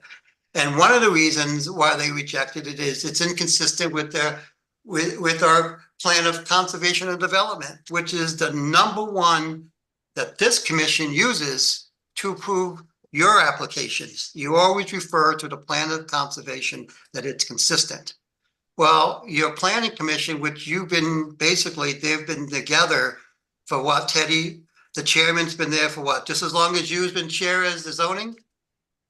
It's been a long time, so he's pretty familiar with planning regulations and plan of conservation. So for him to say this is not consistent, that holds a lot of weight. And it really should not be dismissed. So this commission really should look into that as to why the planning commission has so many concerns. But the biggest one that I have, and it was mentioned by Councilman Rotello, that this amendment affects the entire district. It's not just limited to where the Crown Plaza is. It can be applied to, as you said, to Hilton Gardens. And it can also be applied to the Super 8 motel that's by the exit 4. And yes, there are requirements that said it doesn't. We all know zoning can be changed. And there's also another hotel that wasn't mentioned this evening that's only a couple of doors up the street from the Crown Plaza as well. So if one goes, how can you say they can't do it as well? So if you've been around zoning, I've been around here, I was on the zoning commission, I have seen it to where bad zoning decisions can impact the neighborhood. And I'm going to bring up Teddy's favorite subject, the RO zone. Remember that great zone? Right? And with the proper thing where we had residential and we have commercial side by side, it didn't work. We created this RO zone. And if you go down Myrie Brook, you'll see the RO zone didn't work. to where the zoning intended it to. And that can happen here too. You can have a mixture of residential and commercial, and it doesn't mix. As I said in the first application, and I'll repeat it again, this is a decision that should not be borne by a developer. This is a decision that should be made with the planning, the zoning commissions, and the planning director should come up with a regulation that applies not just to this zone, for every commercial zone that addresses conversions. Because it's not just this one building, there's multiple conversions going to be happening in our city, and it needs to be addressed correctly. So, I mean, maybe we do need to slow down. I'm not saying this doesn't work in what he wants to do, but I think we need to do it correctly, because this is going to be the footprint that's going to be used for other applications that are going to come down. So I think we just need to do it right. And just say to the applicant, let's just take a step back, let's talk, let's create a regulation that could be applied not just to this property, throughout the whole city, because this could be very good. So I think we just need to do it correctly and not rush the process. Thank you, Mr. Chairman. Thank you, Councilman Chianese. Commission members, any questions of Councilman Chianese at this time? Councilman Chianese, let me just remind you for the record that this petition only applies to this parcel and one other parcel. Correct. It's not citywide. It only affects 2 parcels.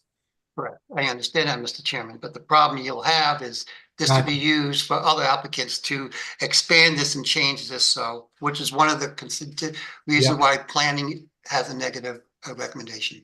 No, I understand that, but this commission also has the power to say no. And Yes, if it any other, does. and if any other properties come in, this commission, you know, I'm getting a little ornery now at 11 o'clock because this gets thrown up in our face all the time. This commission has never had a problem saying no to a petition that needs to get denied, or yes to a petition that needs to get approved. And for somebody to tell this commission that they shouldn't act for fear of any future applications coming in is an insult. So if somebody comes in that you think should have that's going to follow in the footprints of this, that's outside of these 2 parcels, this commission will hear everything in favor, everything opposed, look at the exhibits, look at the documents, and make a decision. And if this if this commission thinks it should be approved, it will. If it thinks it should be denied, it will. So, I mean, that's how we act. That's how we've always acted here. Anything of Councilman Chianese, commission members? Anyone else wishing to speak in favor of this petition, in opposition to this petition? Anyone else wishing to speak in opposition to this petition? I see Frank Camilletti. I'll tell you what, you already spoke, so let me go to Mr. Malillo, who hasn't spoken yet for the first time tonight, and then we're going to go next to Mr. Camilletti. How's that? So, Mr. Malillo, how are you? I'm doing well, Mr. Haddad. Thank you. I waited purposely until it seemed like everybody was wanting to speak had spoken, because like you, I am used to late nights on the zoning commission. So, Mr. Malillo, you're absolutely right, but we have a whole big thing here that hasn't been addressed yet that I said would get addressed, and we're going to have Corporation Counsel want to weigh in on that. It looks like this will have to be continued because it is getting late, but we have to address the issue of the affordable housing that's in this petition tonight. And I want to talk a little bit more with Mr. Bertram, with Ms. Eminger, and also Corporation Counsel is here to talk to us about that. So yeah, we're going to be going on a little bit. So so it looks like we will continue this. So Mr. Malillo, why don't you go ahead? Sure, thank you. First, I want to thank you for stopping the comment regarding the tax abatement. That was the appropriate thing to do. You got on the record it did not relate to this property, and then you didn't go down that rabbit hole. So so I wanted to publicly thank you for doing that. I want to start off by okay, sorry, Joanne, sorry. Robert Malillo, 1 Lois Street, Danbury, Connecticut, 06811.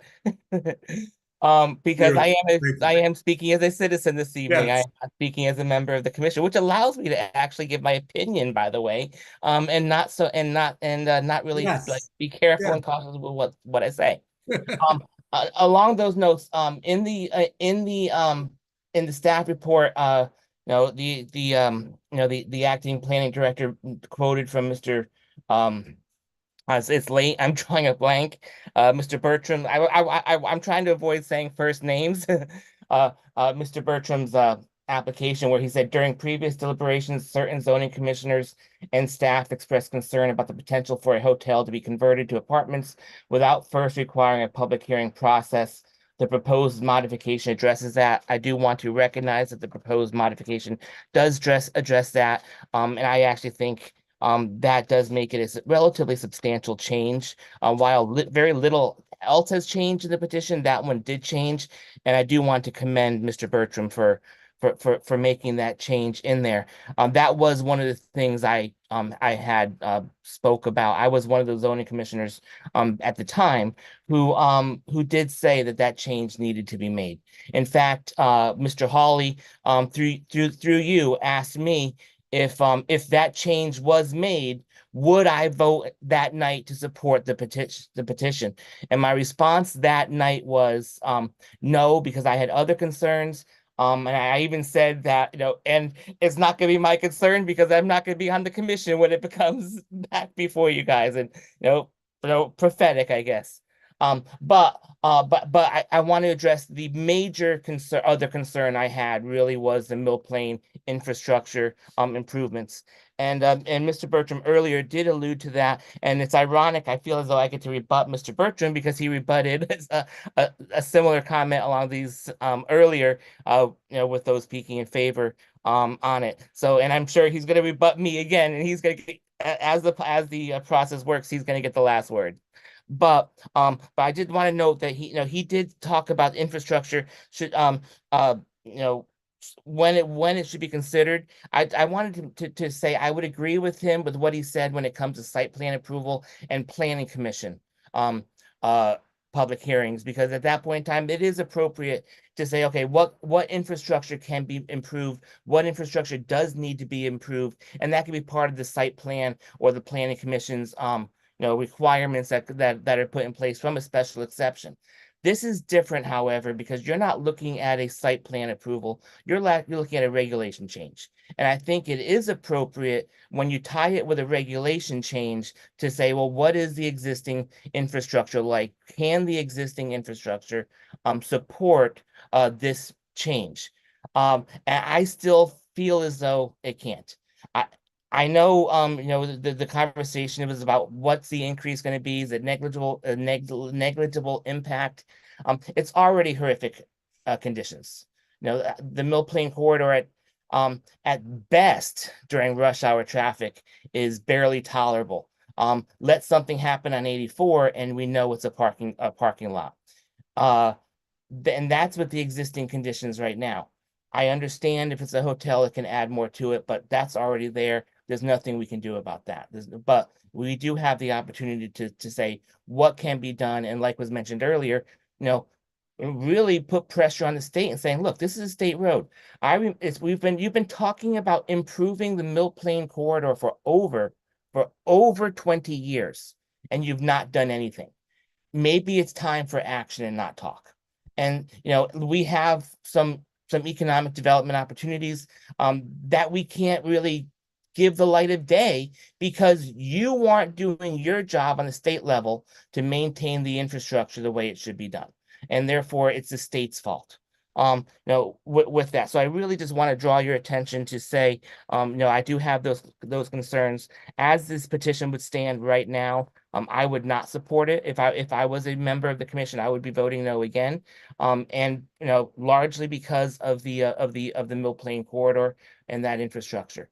I do want to echo the comments made earlier by Mr. Ritello about the importance of protecting the commercial property. Also want to remind the commission of the historical protections we've exercised with the CA80 zone, trying to keep residential encroachment from the CA80 zone. If and when the Mill Plain infrastructure is improved, that would be a different time. And at that point in time, I think it would be worthy of a consideration. I think this is an interesting proposal. I am not opposed to the concept. Really, truthfully, I am saying it's just not the right time right now. And that's really where I've always been on this. It's not the right time right now as it stands. So in closing, I just want to note that I do wholly support the acting planning director's staff report. I read through it. I'm in agreement with probably the majority of it. I am in agreement with the planning commission's reasons for their negative recommendation. And I would, at this point in time, encourage you and ask you to not support this petition as it stands right now, specifically in relationship to the fact that it's really still, I think, too early. The time for this petition has not yet come.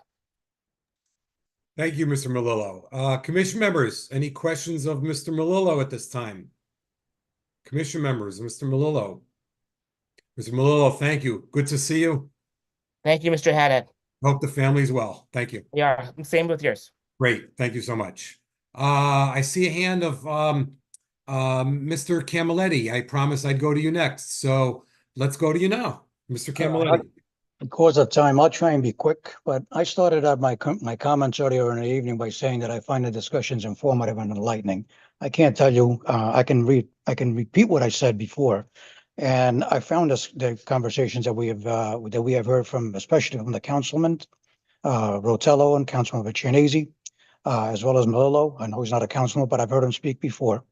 And basically, I'm here to state that I've kind of changed my mind. I'm no longer on the sidelines. I'm voting on the side. If I had a vote at this point in time, and it is what I'm doing to you, saying that I do not support the project as it stands. We kind of focused on the sexy side of this thing, which is the freebies involved in it. It's going to be studios involved. It's going to $1 rent, and I like that part of it. And everybody seems to have commented on that part of it, and it's a very nice thing to say. But it is the sexy side of this equation. I also stated that this was a repurposing of a commercial zone into a residential zone, and you guys have done a much better job in explaining why that should not occur at the present time. I was very happy when a gentleman, I'm sorry, I forgot his name, when he spoke about if you make a right instead of a left. I've done that walk myself with the two councilmen that spoke here earlier, and I know that that's 100% correct. That is an accident waiting to happen, especially if you make a right on Mill Plain Road. So I'm changing my stance here. I'm going to go along with the gentlemen that have not supported this project and go along with that because of all the things that I've heard that I learned this evening. But I want to end with a question here because I want to make sure that for the record, because it makes a difference to me, has the city of Danbury asked the developer, Mr. Bertram, to actually purchase the property in order for them to beautify the place because it's an eyesore at the present time? If the city of Danbury, if the answer to that is yes, I want to speak a little bit about that a little bit more. If the answer to that is no, it satisfies my curiosity. No, to the best of my knowledge, the city of Danbury did not tell him to purchase that. He bought it at an auction. Okay. And then my question to you is, are you still at 18 Old Pastor Drive like you were about an hour and a half ago? Yes, I haven't moved. There you go. Okay. Thank you. Commission members, anything of Mr. Camilletti? Commission members? Being that the city has not asked them to do that, but the last comment I have is, well, when they purchased the property, they knew what they were buying. So therefore, now asking for something else to take place, knowing fully well what they were buying initially, and based upon what I've heard from the councilman here this evening, I just don't think it's the right thing for me to do is to go in favor of it. I'm going against it. I understand. He'll address that, I'm sure, when it gets back to him. Thank you. Wishing to speak in opposition, Denise Stumacher? No, this is Mr. David speaking for Mr. Stumacher. Milan David. Milan Yes. David. Please state your name Ms. and Stumacher address, went to please. bed. Ms. Stumacher went to bed. I'm sorry that we kept her up. Yes. Well, Milan David, 62 Judith Drive, transitioning to Country View Road. All right. Okay, you got my addresses? Sure do. Okay. You're on. Mr. Chairman, I just want to say for the record that I feel this is a slippery slope, changing the zone, like we said 2 other times. I don't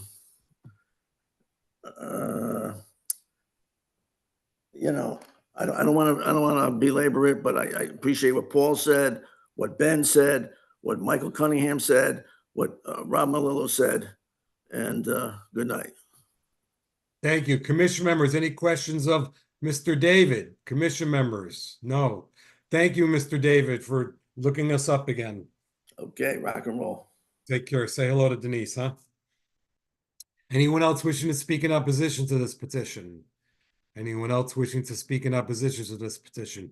Commission members, I'm going to remind you, we want to address this issue on the affordable as well. Anyone else wishing to speak in opposition to this petition? Not hearing any. I'm going to let Mr. Bezade, we will let you speak because we only let people speak one at a time, but you were already on one side, now you're on the other side. So just like I let Mr. Camilletti speak, I'll let you speak again. Councilman Bezade, go ahead. Nope, you're good. Nope, you're muted. Unmute. Nope. Unmute. You're good. Talk now. Okay, thank you. I'm still at 7 Wilderswood Way. And I listened to quite a bit. I actually learned quite a bit tonight because on the city council, we don't get that deep into land use. And Paul Rotella and Ben Shinasi came up with some very, very good facts. And because of that, I'm also going to say that I would now be opposed to this project based on those specific things that were brought up. Thank you. Commission members, anything of Councilman Bezade? Thank you. One more time, anyone wishing to speak in opposition to this petition? Anyone wishing to speak in opposition to this petition? Anyone wishing to speak in opposition to this petition? I'm on all the pages. I don't see hands and I don't hear any voices. So Mr. Bertram, I'm going to go to you now for rebuttal, but I want to, before I go to you, there is one note that I made. I neglected to address as it relates to something I think Councilman Chinese said, and for the public's use. The petitions that you've submitted were all different. This commission has the right to deny a reapplication up for a year on anything that's been denied if it doesn't have a change that we feel is substantial. Your first petition came in, it was denied. Your next petition we believed was substantial. So we accepted it, voted on it, denied it. And the reason why we have your petition tonight is because we also believe it's a substantial change. So this commission did not see 3 identical petitions and vote on them. They were all different. So, Mr. Bertram, I think I'd like you to rebut what you heard in opposition, and I'd like to talk to you about the affordable scenario again. So go ahead. Sure. Great. Okay. So thank you for the opportunity to respond. I do think that there is an overarching theme that has to do with the commercial residential piece. And I have spoken about different aspects of development, and in recent times publicly, if we go back to a housing forum when the plan of conservation and development was being discussed, I have spoken about the concept of residential behaving like commercial in its tax effect. So there are some concepts there along the lines of unit mixing, right? Where an allocation for a project being very small units, not generating the households that then have children and therefore have school-age children in the system, and it's accretive. I've talked about age-restricted housing having similar effects, again, due to the school-age children. So when we talk about the concept of taking this from commercial to residential and the commercial base being a motivator, right, for tax reasons, so that you're shifting from residential burden contributing to the budget to businesses that you recruit to the area, I would point out that we believe this is an equivalent to that. Now, it's more than that because of something I can agree with many of the speakers, which is this is a holistic scenario, right? We're all working together to solve problems in the community. And when we say the state should come down and help us with the roads, I agree. That'd be great on Mill Plain. And we also do have the state stepping up and helping the hackerspace with something that's a community initiative to the tune of a $500,000 grant. So there are many moving pieces. The creative part of this business, and when we talk about the POCD, talking about adaptive reuse, that is a creative process. And so what we've presented is a manifestation of that. I'll agree with Mr. Rotello that it's not spot zoning. I appreciate that comment. And I think that the concept thematically of this contributing to the city, the numbers of it will hold up and be supportive that this is fiscally accretive and in the flywheel of contributing for, residences, for businesses to move to the area. This will help the development of commercial, the growth. It's just not a direct one. It's an indirect one because it's allowing places for workers to live closer to their place of employment. So it is all interwoven. These do get to be complicated themes. I think that it does sometimes take a developer to point out where there's this mismatch, right? The hotel closes, and I haven't spoken a lot about what's financeable in the current markets and all that kind of thing, but this is something that's actionable. That's I think solving a community need at the same time. So from the standpoint of, I do want to clarify, we did not buy it at auction. I did not participate in it. My phone rang after the auction failed, but it is something that I get that it was purchased with a known zoning in place. And if we didn't think we had a fantastic idea that addressed many, many stakeholders, we want to keep coming back and trying to get this right. And if we can't get it through, then we will have to change course and just go forward with the extended stay hotel. That'll hurt the hackerspace. It won't do as much grand list. It won't do any grand list growth. For reasons of the way that business functions with higher occupancy, higher rates, it's like a lose-lose-lose scenario in comparison to what we've proposed. And so people have talked about the economics of things. You have lower operating costs with the apartments, but not all apartments are the same. So the unit mix does matter very, very much in terms of impact on schools. And we think that we've been very judicious in our proposal in a way that is respectful to the community's needs. And, the city didn't ask for the hackerspace day one. City Center didn't ask for Kennedy Flats to be included. Sometimes people get an insight, care about the community, and offer a solution. And folks like all of us talk it through and take action towards doing something good. And that's what I hope we're able to do following this process. And that's how I would like to conclude my remarks. And we're certainly available to answer any questions about the affordability or the language in the reg and such. Thank you. Commission members, anything of Mr. Bertram at this time?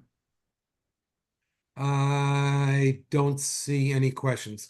So I would ask Ms. Eminger to unmute your mic, and Attorney Casagrande, if you would as well. And let me tell you what I would like to talk about. I believe that there's a petition here, and I believe that the petitioner, Mr. Bertram, is sincere in his desire to fulfill what he's looking for, but more specifically as it relates to the affordable. I think, and Ms. Eminger and Attorney Casagrande, correct me if I'm wrong, the way I read it, it looks like, in my opinion, that should the petition get approved, should it be followed through as face value or as submitted to us tonight, that there's a possibility that the city of Danbury cannot, because of the language, there's a possibility the city of Danbury cannot get these classified as affordable units because of a possibility of a flaw in the language, or it's not defined enough or properly. And I'll ask Ms. Eminger or Attorney Casagrande, just take it from there and stop me from talking. Attorney Casagrande, please. Mr. Chairman. The Corporation Council's office agrees with Ms. Eminger's staff report regarding the ambiguity in the affordability provisions.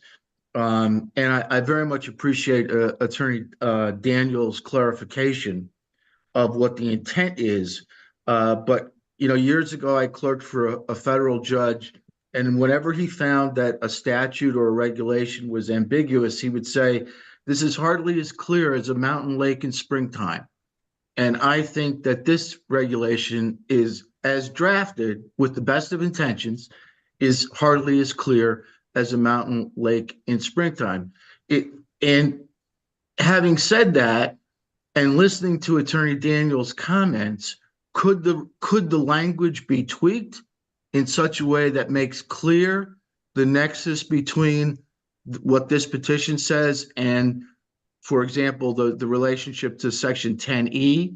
And as you know, the problem with referring to 10E is 10E speaks to developments that none of this project entails. I think that goes to the heart of Jennifer's comments. So I do believe it is ambiguous as proposed. Could it be tweaked? I'll leave that up to Attorney Daniels. The next question, which I will reserve comment on, is even if it could be tweaked, it can't be tweaked in such a way that it creates a material change in the petition, right? Because that would implicate due process concerns about the notice of the hearing. But I just throw that out to just say, you know, if the applicant were to try to tweak the language, we would look at it and we would get back to you with an opinion about whether that tweaking falls within the parameters of this hearing or whether, you know, you'd have to start over again. Those are my comments. If they were to tweak this, let's call it tweak this, in a manner that was not only satisfactory to the staff and to Corporation Counsel, to yourself, I would think that what we're looking for is more restrictive, which gives us the right to take an application as it's pending, as it's presented, and restrict it without having to be reposted. Is that correct? Yeah. Yes, I think that's right. That's an accurate statement of the case law. I don't know if it has to be more restrictive as opposed to, and maybe it does, but as opposed to clarifying so that, for example, the petition says it's got to be 5%, a minimum of 5% has to be affordable housing. But then you look at 10E, which the petition also references, and that doesn't talk about 5%. Maybe there is a way to clarify the language such that they're saying, yes, we're going to stay with the 5%, but we're going to clarify the language so that it dovetails more clearly with 10E. So I'm not so much saying that it's a if the applicant comes back and says, we're doing exactly the same thing, we're proposing the petition, but we're clarifying the language to remove potential ambiguities, I would say that would be within the confines of this hearing and you wouldn't have to renotice it. Okay, interesting. Thank you. Ms. Eminger, anything?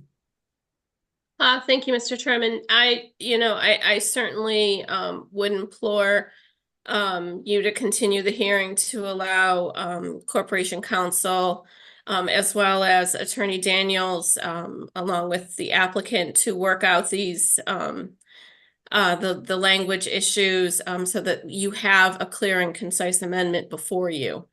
And I would also like to reserve my right for rebuttal. If you do choose to Absolutely. continue, I'll do rebuttal at the next meeting. I Oh, just like to absolutely. reserve that right.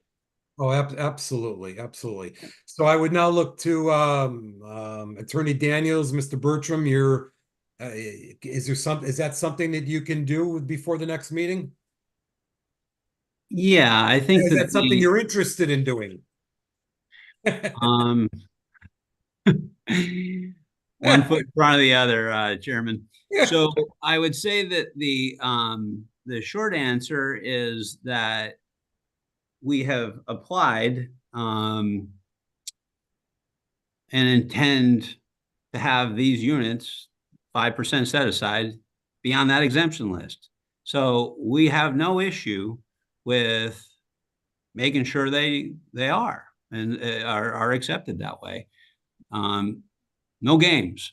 So from the standpoint of, I'm not sure exactly how you'd want to continue the hearing as it relates to narrowly for this one topic for councils to work together to come up with a revised language that has no material change, because this is done all over the place. This hasn't been done a lot as it relates to those 210 deed restricted units in Danbury. That's evidence of it not being done a lot in Danbury, obviously. So we're happy to work with council and make sure everybody's happy with that part. I'm not sure that there needs to be any broader sense of the hearing being open. If it can be narrowly continued for that single purpose, then we put councils together. What I care about is that the economics of it are as proposed, but the language of it is tomato for me. I'm good with however we get through the obstacle course. So I think what happens is, well, I'll get to the continuation of public hearing in a second. Yeah, no. It was more of a question than anything. I think if we go in the direction of continuing the public hearing, I would want it to be continued specifically for this. I think the next step is then if you can hammer something out with Corporation Counsel that would allow it to be continued within the purviews of this meeting without having to re-air it, fine. And then this commission has to sit down and say if it's still good enough. It still may not be good enough. Of course. So it'll be back before us. That's the process. Yeah, exactly. So I think what I'm looking for is to get, we know your intention. We know what we need to do to protect the interests of the citizens of Danbury and to preserve the good words of our regulations for ever and ever and ever. I think we're on the same track as far as addressing this issue. Once we get this issue addressed, we can then as a body sit down and say, okay, let's talk about it. What do you think? Is this going to get approved or is this going to get rejected? So, I think that's the first step we have to take. I agree. Attorney Casagrande, does that sound right? Sound good? Yes, Mr. Chairman. Thank you. Ms. Eminger? Yes, again, I just want to make sure that I'm still allowed to do rebuttal at the next meeting because there are still some things I'd like to circle back on. Okay. So I would then look for, unless there's anything else from Attorney Daniels or Mr. Well, may I have a question on that? So Sure. is your typical process that the staff comments go last and then that's the final word? Or is there an instance for us to comment on? Well, I think if we continue the public hearing tonight, specifically to get that situation of affordable language clarified, that'll bounce back to us at the next meeting. And that'll be the only discussion we'll have with you and the commission members and the staff. And then we will, of course, I think have Corporation Counsel there to say, we had this issue and this is what we've come up with. And then I think staff will always go last. And staff will give her comments. And it sounds to me like staff wants to have comments beyond the this affordable issue. Is that correct? Or Ms. Eminger? It is. Okay, so you'll reserve your rebuttal tonight on tonight's meeting until that. So to answer your question, Mr. Bertram, she'll have the final rebuttal. Yeah, and we defer to your typical process. That's all. Yeah, that's the process. Thank All you. right. But we don't know if that's gonna fly yet. We're gonna ask the commission members what they want to do. So I think we're good. Ms. Eminger, do you want to say anything before I ask the commissioners there? I see I have a question from Commissioner Botello here. Commissioner Yeah. Botello? Yes, while we have Mr. Casagrande on, can I just verify with him that what Chairman Haddad has is going to be actual, that we would not have legal complications in the future because of being the third time that we've gone through this application? From your perception, are we good? My opinion is that this new application is a substantial change from the prior application, if only because of the addition of the special exception requirements. So yes, I believe that this would not be credibly challenged as, voting on the same application 3 times. So I think you're good. All right, thank you. Thank you, Commissioner Botello. Good question. Okay, Ms. Eminger, anything else before we close? No, Mr. Chairman. Okay, so I would ask the commission members if someone wants to make a motion to either continue the public hearing, specifically for the new language as it relates to, or clarified language as it relates to the affordable, or close the public hearing, which I would recommend against doing. Commissioner Jowdy, I make a motion to continue the public hearing. specifically for the language, or keep it open? No specifics, just continue the public hearing, if that's okay with everybody. There's a motion made by Commissioner Jowdy to continue the public hearing. Is there a second? I'll second the motion. Second motion. Any discussion? Commission members, I'd like to bring up the fact that I don't know what else can be added to the future meeting other than the affordable language, but that's up to the rest of the commission to vote on. Is there any other comments? Ms. O'Neill? Yeah, it seems like it's complicating a situation if we discussed everything else and we were specifically talking about revising the affordable language, that to leave it so open-ended. And so I would disagree with that choice, and I would rather be discussing the topic of the specific topic of the affordable housing. Thank you. Any other commission members want to weigh in on this under discussion? There's a motion made to leave it open with no specificity. Commissioner Jowdy, comment. Comment, yes. Are we still open to people speaking for and against? We would be, right, in the public hearing? If we keep it open, Yep. we'll go through everything again tonight. If we keep it specified only to the affordable, then the conversation would strictly be only about affordable. Okay. I stand with my recommendation, but if anybody else wants to be more specific, I'll welcome that.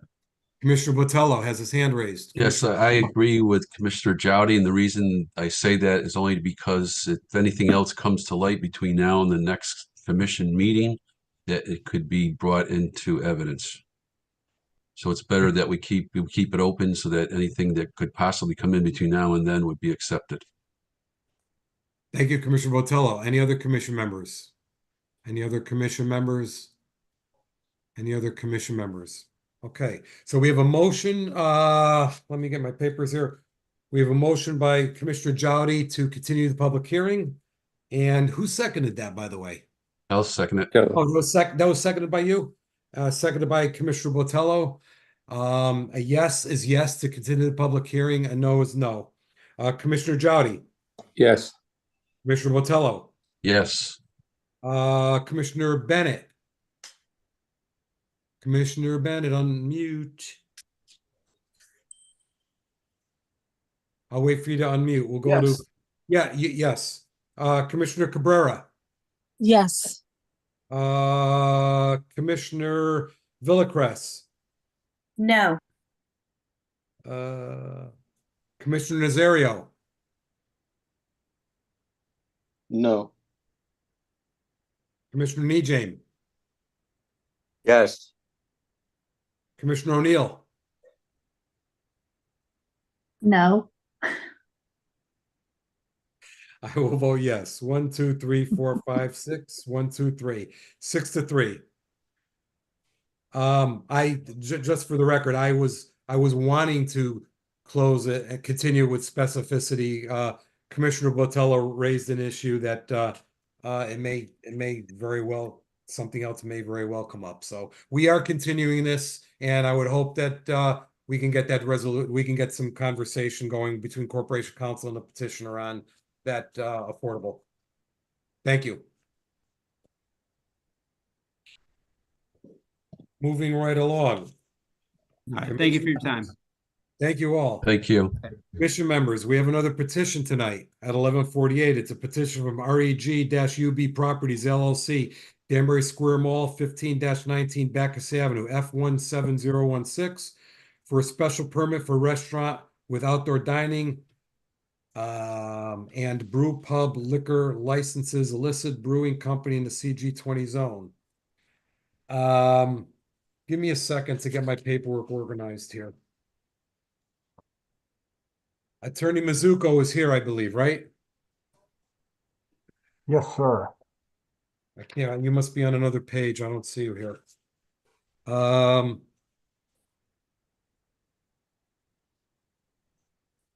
gotta find you. Sorry. There you are. Okay, hold on a second. Thank you. Okay, I'm gonna call on Ms. Eminger to see if she wants to discuss what we have in the file on this, but I also want to ask Attorney Mizuko, are you still good to go on this for tonight? Absolutely. Good. I'm good too. Ms. Eminger, you want to take Mr. us through Chairman, this?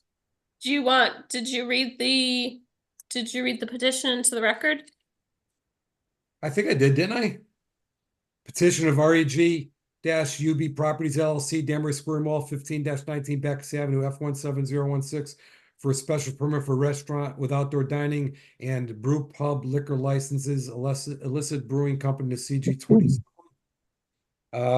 Yes, and it was also read in on the legal notice. Legal notice contained both items for the evening.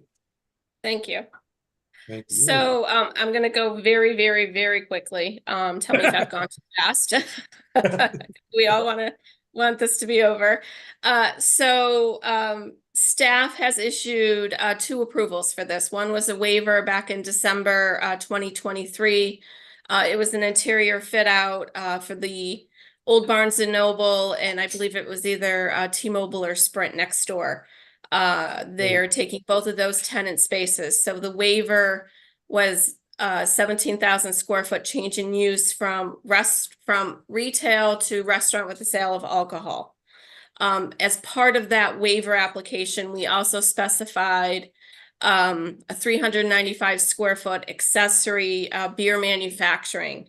Again, we deemed it accessory because of the size, but they are doing a small amount of beer, manufacture of beer, which is the second part of that permit that the state requires for the brew pub liquor license. Part of that restaurant, the interior fit out was 320 seats. Then January 25th, 2024, we did a revised site plan approval, and these were improvements related to the outdoor dining, which encompassed realignment of the parking area, the aisles. Because there were some changes, they had to install a hydrant. They've gone through that process. They've gone through most of the processes we have. So they've been very, very patient with us. So this is the last process is the liquor, the special permit from the zoning commission. So the revised site plan included that outdoor dining area, 4,200 square feet, 102 seats. So the total seat count interior and the outdoor dining is 422 seats. And I also wanted to point out, as part of the the zoning regulations, the applicant has received approval from the zoning enforcement officer for the outdoor dining permit. So they're completing all of the processes, and like I said, the liquor permit is the last of that process. Are there any questions? Commission members, any questions of Ms. Eminger? Commission members? Not hearing any. Thank you, Ms. Eminger. Appreciate it. Thank you. Sorry if that was fast, but No, it was fast, but it was thorough. We got all the information we needed. okay, thanks. Anyone wishing to speak in favor of this petition? Oh, Attorney Mizuko. How are you? Thank you, Mr. Chairman. Good evening, and good evening to the rest of the commission members. I'm almost ready to say good morning, but I guess it is still good evening. I'll try to be as short as the last applicant was, and if I have the chair's permission to share my screen, I can take you through some slides that will explain the project. Absolutely.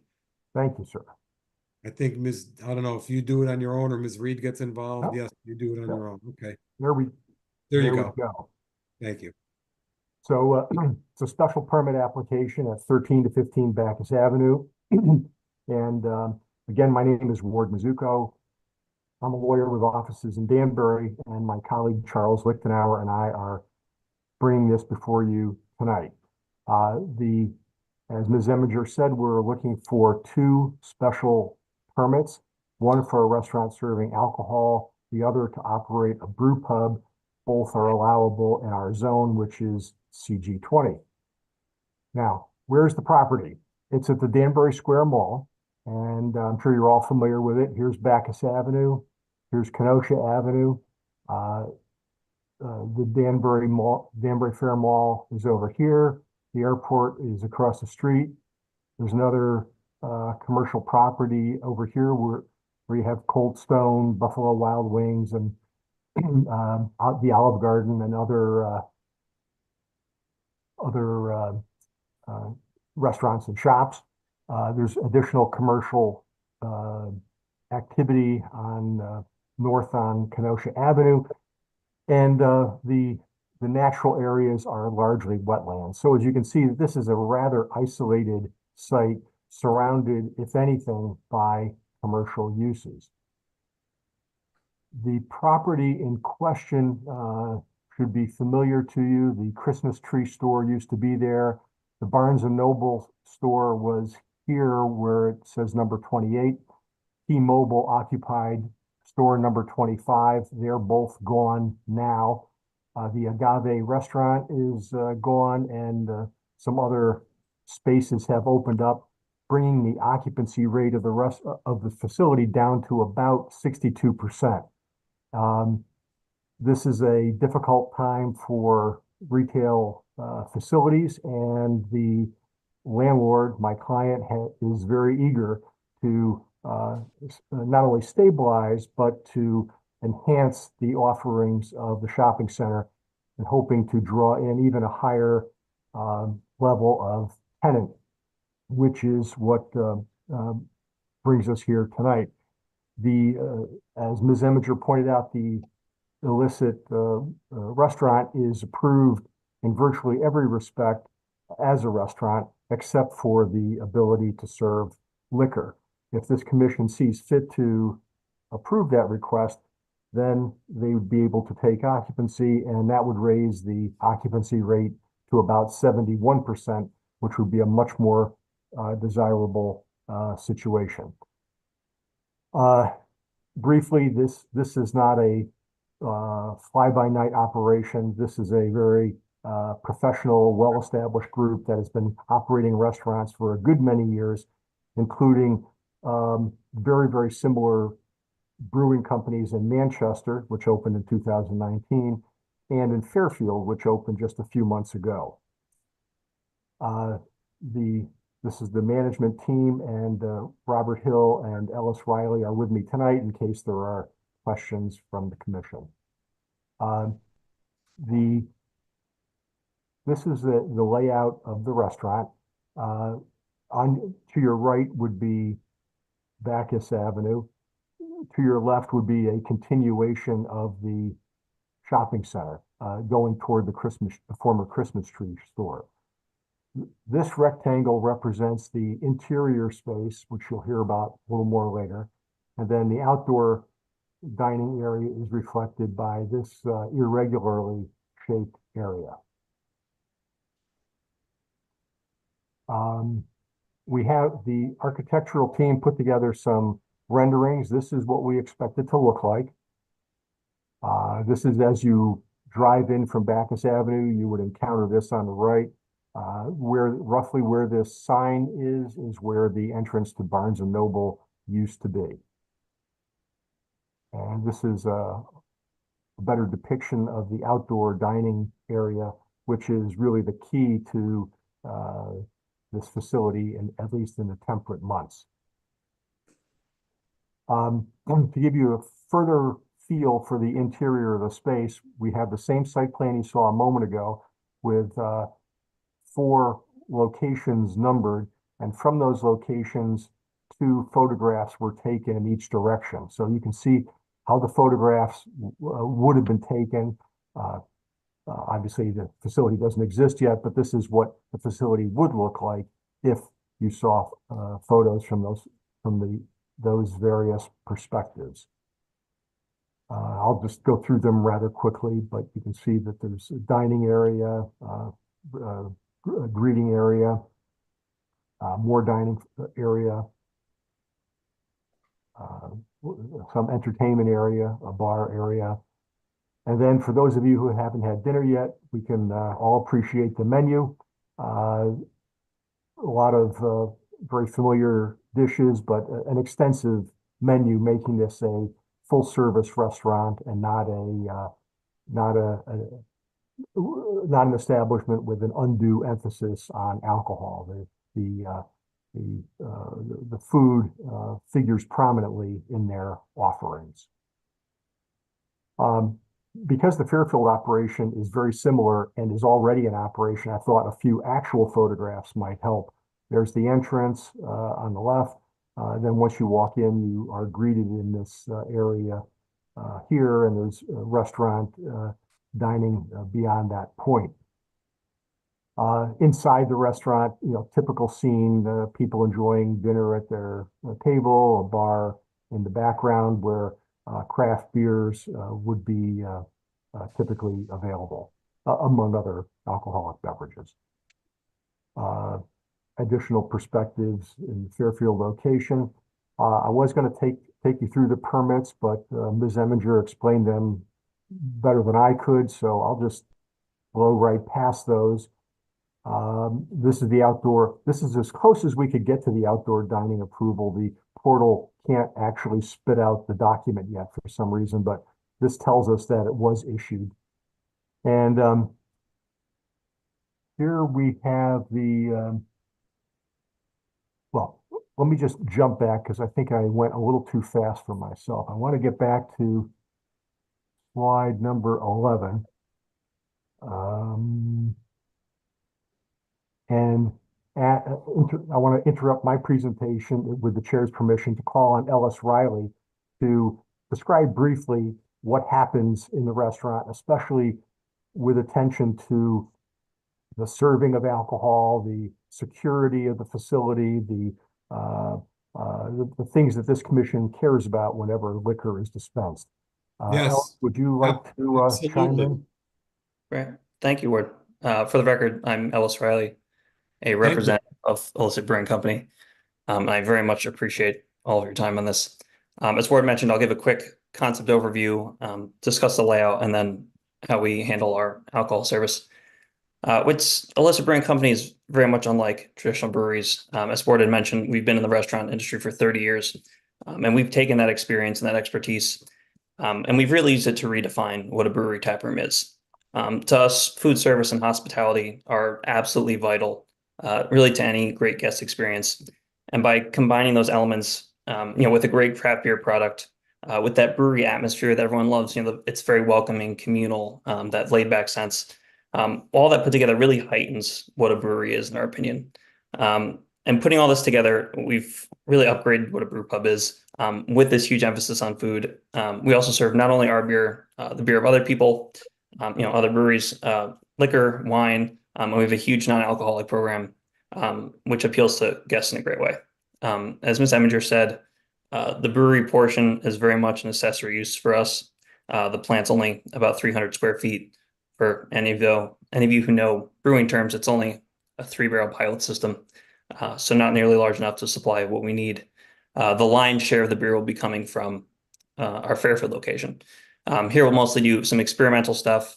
We also do a lot of collaborations. For instance, we love working with charities, local charities. We'll sit down, we'll come up with a beer with them. They'll come in and brew it, which is a super fun day. And then we sell the beer in the tap room and we're able to donate money back to them, which is really a great community piece that we like to do. In terms of layout, as Ward mentioned, we are keeping that same vestibule area. So you'll enter as you enter into Barnes. You'll come in, see a nice host stand. Thank you, Ward. From there, you're going to proceed into one of the dining areas. It's very traditional restaurant style, sort of lower down the page, where you have side chairs, banquettes, and then up at the top where Ward was circling before is more loungy seating, so a bit more laid back. It's just a slightly different style. Again, we like to offer as many different seating opportunities to our guests as possible. And from there, it's very much a cafeteria style. So you would go up to a food order counter, you order your food, you get a text or a buzzer, you're notified when your food's ready. When you want to go up to the bar, you walk up to the bar, you get your drinks there, and you come back to your table. We have a bit of, you could see it a bit in the rendering. There's some half walls separating seating from the bar, from the walk-up bar areas. There's a couple sets of bathroom. You'll see in the top left there, full kitchen space as well. And that's kind of the space. In terms of alcohol service, all guests, when they go up to order, they're ID'd. When things turn over to 8 o'clock, we ID everyone right at the door. We have an ID scanner, which never makes a mistake, which is always very helpful. We put a security team in place as well on the weekends at 8 o'clock, just to make sure guests are having a great experience. All of our employees, anyone that serves alcohol, as well as our management, they're all TIP certified. TIP certification is where you learn to, check IDs, monitor consumption, diffuse any situations, understand when to stop serving a guest. They also go through our in-house training and training with our security consultant as well. We don't sell pitchers, we don't sell growlers, we don't sell doubles. We very much focused on, selling this craft product and creating an enjoyable experience for our guests. We also have very tight inventory controls to make sure nothing is slipping through the cracks. When you go up and order, you start a tab, those tabs follow you throughout the building. So there are multiple bars in there, regardless of which one you went to. We'd be able to track you right through that. We have a 55 camera system that we're going to put in place. So really we try to put as many security measures as we can to make sure it's a very safe and enjoyable space for our guests. And we found that this has worked extremely well in both our Fairfield and Manchester locations. Thanks, Ellis. Attorney Mizuko, can I ask Mr. Riley a quick question? Yes, sir. I apologize, I was not able to, please forgive me, I was not able on my printer or desktop to see if there's any seats at the bar. Are there also going to be seats at the bar, or is it just walk-up service? We do a walk-up service style. No seats at the bar? No seats at the bar. Okay. Thank you very, very much. Appreciate it. Of course. Thank you. Sorry for interrupting, Attorney Mizuko. No, thank you very much for I figured while I had him, I'd ask him. Okay, continue on. Thank you. Okay, thank you. So we talked about the menu. You already heard about the existing approvals, and I have the site plan here. It's harder to read on this on screen, but I have it available in case there's a particular question about it. If there are any questions, of course, I'd be happy to respond. But I thought I would just briefly touch on the special permit use requirements, with which I know you're very familiar. Obviously, we'll need a state liquor permit in addition, and the commission, under your regulations, is supposed to consider the proximity of the premises or any potential detrimental effect on the adjacent, let's see, school, church, or other place of worship. There's no church or place of worship around that I know of. The closest school, I suppose, would be the Worcester School, which is a fair distance away. The other standard is that the location would not have a detrimental effect on the immediate area with due consideration to compatibility and impact on the use of the surrounding area, including residential neighborhoods. I think we saw that there are no nearby residential neighborhoods. It's all airport, commercial area, and wetland area. And the commission is also supposed to consider the impact on traffic congestion and safety. Please consider that by changing the retail uses at T-Mobile and Barnes & Noble to a restaurant use, the traffic peak hours for the uses will be different. The retail peaks and the restaurant peaks tend not to coincide, so that is a good thing. In addition, for a brew pub, we have to show a complete floor plan, and that's part of the site plan, and it shows that we occupy 395 square feet with the brew pub. Your standard 10C4A requirements, we don't admit any noise, smoke, glare, odor, or vibration. We're not doing anything that would render the building inconsistent with the physical characteristics and structures of the neighborhood. We will not create conditions adversely affecting traffic safety or creating traffic congestion. And we won't be creating any conditions harmful to the natural environment or which would jeopardize public health or safety. Nothing that we're contemplating has any effect on wetlands, and no wetlands approval from the EIC would be required. That all having been said, we are open to questions, and if there is anything that I or my team can help with, we would be happy to do so. Thank you. Let me ask first, since you've got the screen shared, I can't see any hands or any commission members. So by voice, I'll ask any of the commission members if they need to see this screen share still up, or if we can, there we go. Okay, I didn't know if anybody still wanted it. Thank you, Attorney Mizuko. Commission members, any questions of Attorney Mizuko at this time? Commissioner Jati, please. Either one, Attorney Mizuko or the applicant. Is it true you have no wait staff, or if you do, other than bartenders, could you explain your wait staff? Sure.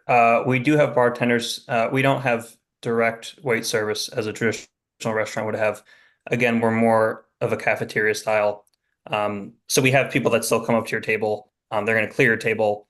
They'll say, Rick, what else can I get for you? That whole kind of piece, but it's not a traditional service.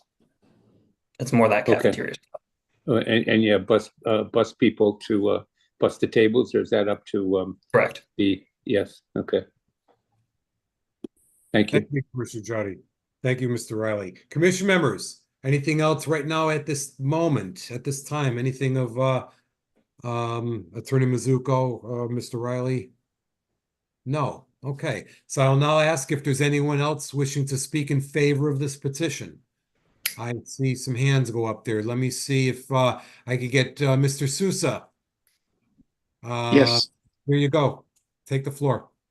Yes. Once again, this is one of those businesses that could really be or is going to become an anchor tenant of that space, that piece of real estate in that area of town. As Ms. Eminger mentioned, they have been very patient with us. It is a long process to put something together like this.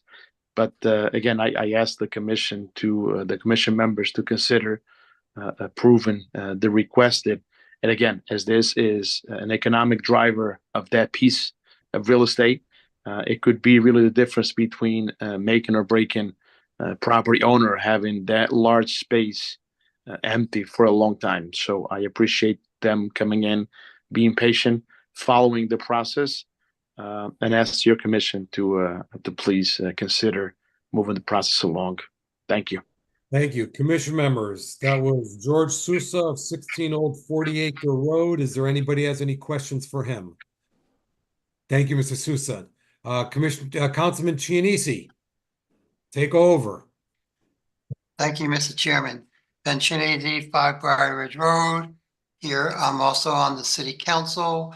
I represent the 6th ward where this is actually is part of, and I'm here to speak in favor of it.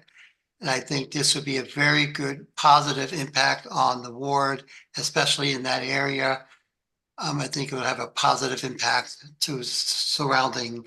But if I may, Mr. Chairman, I do have some questions that wasn't asked by your commission, if I may do so. Yes, absolutely.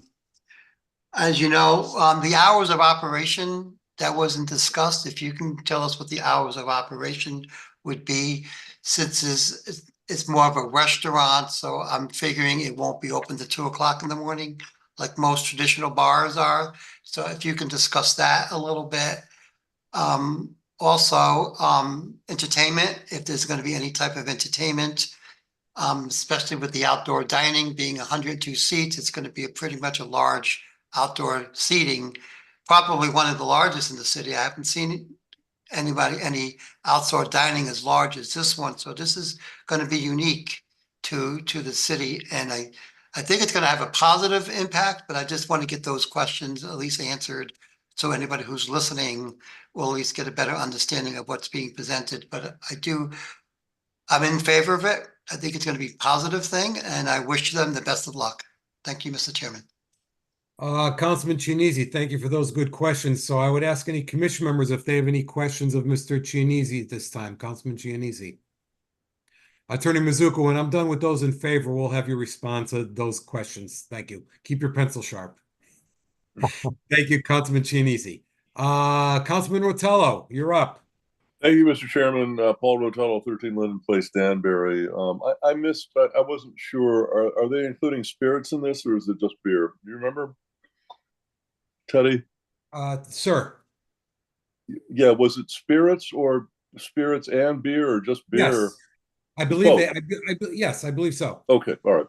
So yeah, I'm in favor of this. You know, as you know, I'm a big commercial guy, and flipping a commercial space to another commercial space that's great, because often it doesn't happen that way, as we saw at the last petition.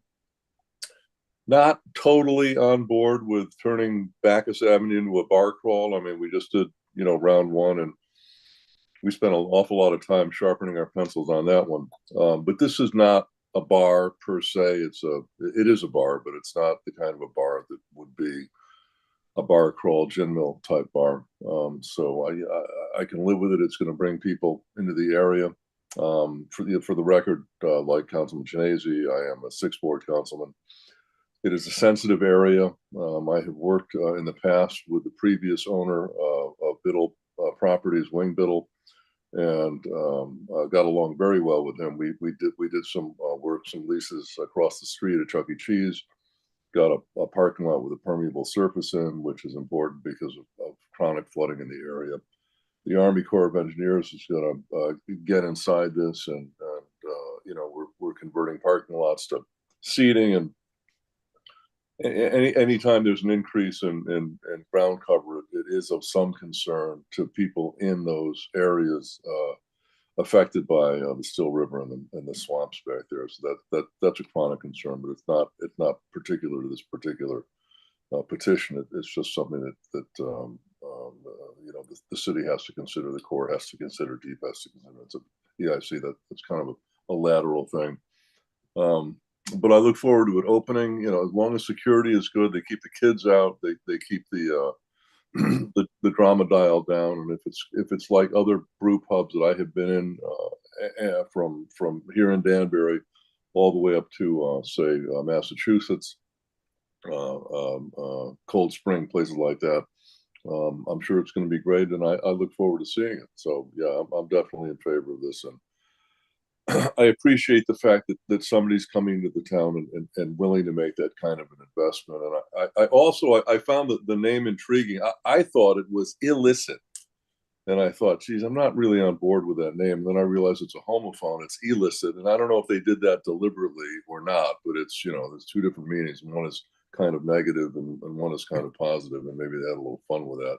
Because I didn't see it written down. It's another, there's one in Hartford with a really bad name, and that just seems to be the trend with brew pubs. And I'm so illicit. Okay, yeah, that's great. And then it's illicit. Well, it's a little bit better, but it's a little fun with it because it's a homophone. It means two different things. Anyway, I'm getting off topic here. I support the petition, and I look forward to it opening. Thank you, Mr. Chairman. And good morning, Mr. Chairman. Oh, that's right. Yes. Yeah. They do have a menu item called the Spicy Chick. Yeah, okay. Any commission members, anything of Councilman Rotello at this time? I would ask, Councilman Rotello did. Mr. Sousa, can you unclick your hand? It's messing up my boxes. Sorry. Thank you. So now did I see Councilman Perkins raise his hand? You did. There you go, Councilman Perkins. How are you? Hey, Mr. Chairman, commissioners, Dwayne Perkins, 22 Main Street, Danbury, Connecticut. I too am a member of the Danbury City Council. So, Scott and Michelle over there at Charter Oak, you got Chris over there at Broken Cemetery, you got the Quirk Works guys. Now we have illicit. I've been advocating for outdoor dining for a while, so I'm glad to see that this plan includes some outdoor dining. What I'd like to know about that is more of a safety concern, whether or not those ballards are required as part of building an outdoor space of that size. So I'd like to know the answer to that, just to follow up on some of the comments that were already made about the, outdoor entertainment. But, I see, I'd like to see, more establishments like this on tap, a place where you can go for some good food, good entertainment, wash it down with a few craft beers. I like that whole concept. So I have a thirst for this. So I support this idea, and I just look forward to going in there and talking about some of that nonprofit beer making stuff. That'd be interesting. Thank you, Mr. Chairman. Thank you. Commission members, anything of Councilman Perkins? No. Anybody else wishing to speak in favor of this petition? Anyone else wishing to speak in favor of this petition? Anyone else wishing to speak in favor of this petition? Commissioner Nazaro, questions? We don't take in favor or opposed yet until the public hearing's in our hands. Do you have a question? No, I wanted to speak in favor. Okay, we have to hold off on that. Let's hear the rest. Anybody else wishing to speak in favor? Attorney Mizuko, why don't you, before I go to opposition, why don't you address the hours of operation, the entertainment, and the outdoor dining security? Certainly, Mr. Chairman. Thank you. Thank you. Ellis, let me call on you for hours of operation. Happy to help. We do, it depends on the day. So the earlier parts of the week, we close around 10, 11 o'clock, working into, the midnight-ish hours as we get into the weekend, potentially staying open a bit later than that. But again, as we mentioned, we're very much professionals. And even if you ask around in Fairfield or Manchester, we run a very tight ship. That's something that's very important to us. I think as one of the councilmen stated, it's quite a sizable investment. So we take alcohol service quite seriously. In terms of entertainment, I believe there's a restriction. Outdoor dining ends around 11 o'clock, and there's some noise ordinances in the area. But during the daytime, acoustic duos and such outside is something we do pretty often in Manchester. Creates a nice ambiance. That's obviously we do it inside as well. But speaking specifically to the outside, we do try to create that bit of atmosphere with those sorts of groups. And in addition to that, I want to thank Councilman Chianese and Councilman Rotella for their support, as well as Councilman Perkins. And I especially appreciate his making puns after midnight. That's That shows real dedication to the cause. If there was a concern or question about impervious surface, we're not adding any, so I just want to clarify that. In terms of traffic safety, which I think was another question, we had some rather extensive discussions with the planning staff about the best way to protect patrons from the possibility of an errant vehicle.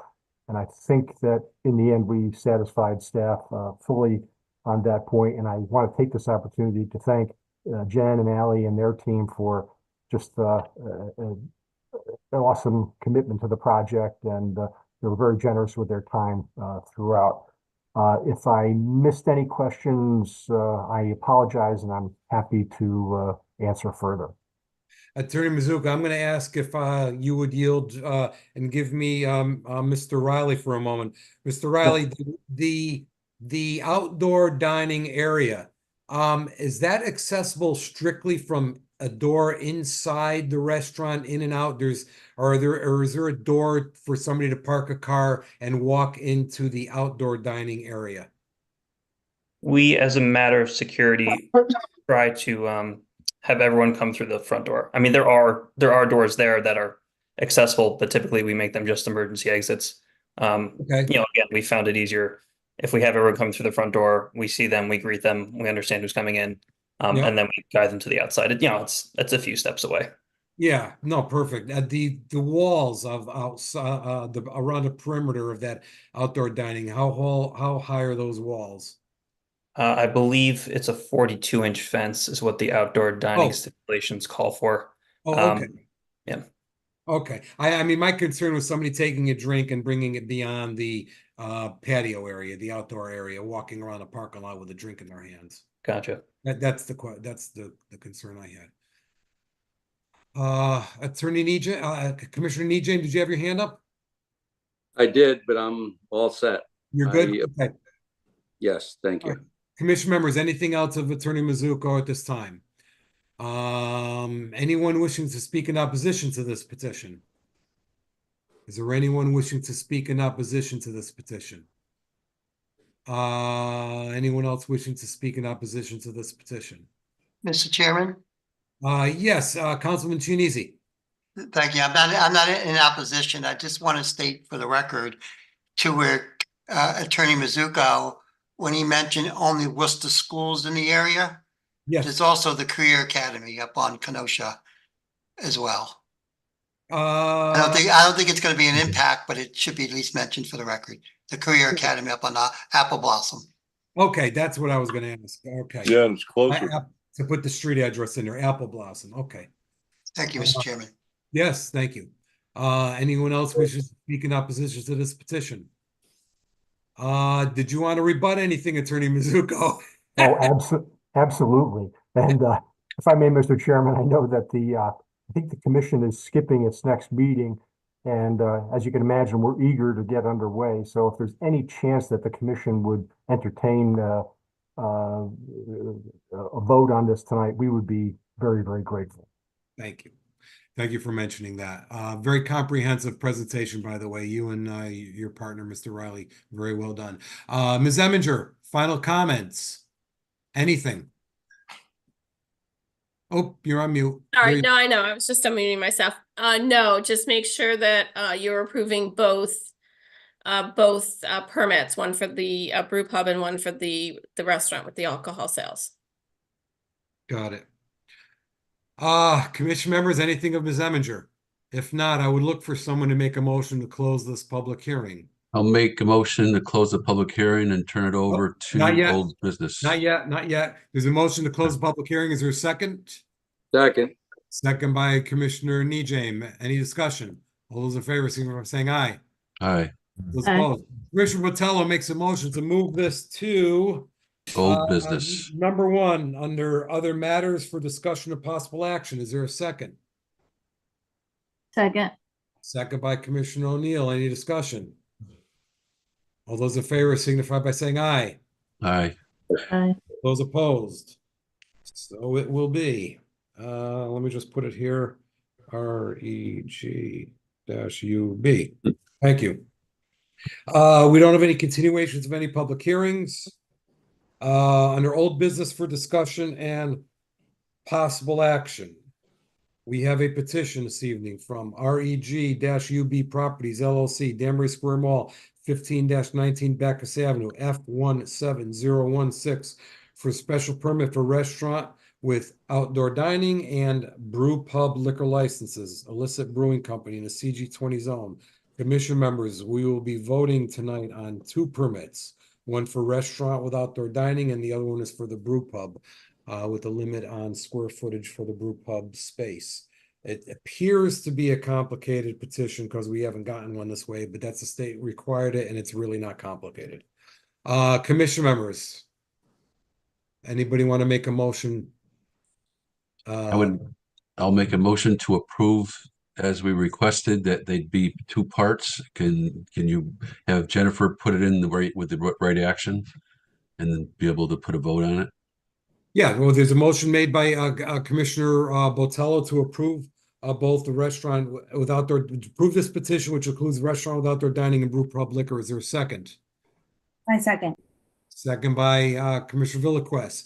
I will go back to revisit the motion. I think we should make the motion with the conditions that it conforms with 10 CA 4.A.1.2.3.4, that its proximity is not detrimental, will not have a detrimental effect to any school, church, charitable institution. There'll be no impact on traffic. Will you add that to your motion, Commissioner Botello? Yes, I'd like to. Will the person that seconded that, Commissioner Villequest, will you continue to keep your second in place? I do. You do. Is there anything else that I'm forgetting as far as, I think we also want to, I don't know if we want to condition it as a service bar only. They offered it up. I think we're good. Commission members, any discussion? Any discussion? Any discussion? A yes is yes. A no is no. Commissioner Botello. Yes. Commissioner Villequest. Yes. Commissioner Bennett. Sleeping. I can't find him on my squares. Where is Commissioner Bennett? I think it's page 2. Is he page 2? No, we don't. Is it? Hold on a second. I think we lost him. Yeah, he said he all day he was worried about his internet access. He's Let me gone. go to Commissioner Cabrera.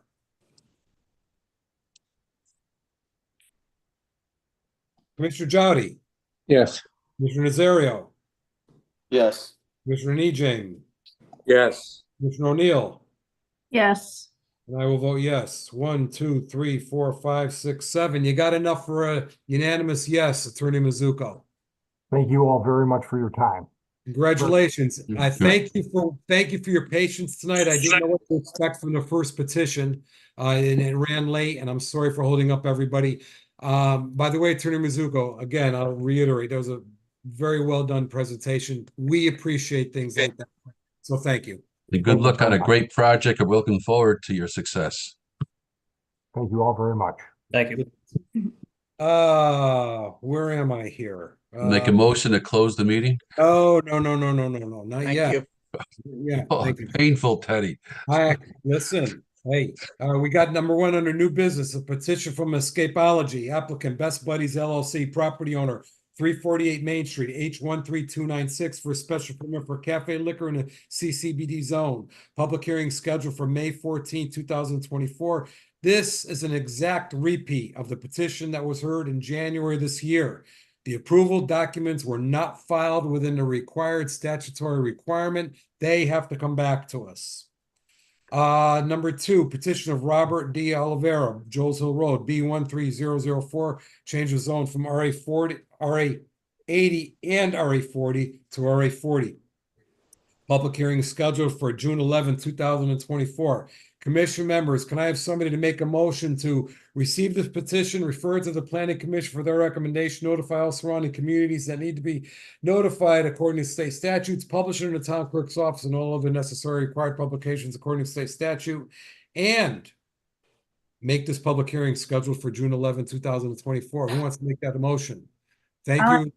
Commissioner Villequest makes that motion. Second by Commissioner Nejang. Any discussion? All those in favor, signify by saying aye. All Aye. those- Aye. Thank you. The third this evening under new business petition from Attorney Neil Marcus for O'Connor Management LLC to add section 6A2A6 of the zoning regulations. In parentheses, add business or professional office for delivery or rental of leased automobiles and trucks. Public hearing scheduled for June 11, 2024.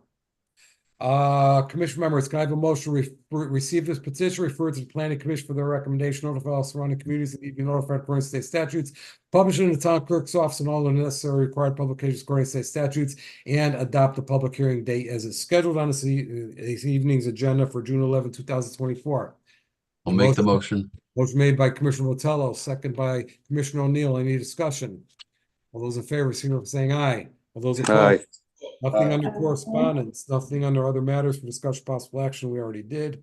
For reference only, petition of Attorney Charles Lichtenauer to amend section 8C4C 11B and add section 8C4C 11C to the zoning regulations. Amend off-street parking table to separate required parking calculation for inpatient, outpatient, physical medical facilities.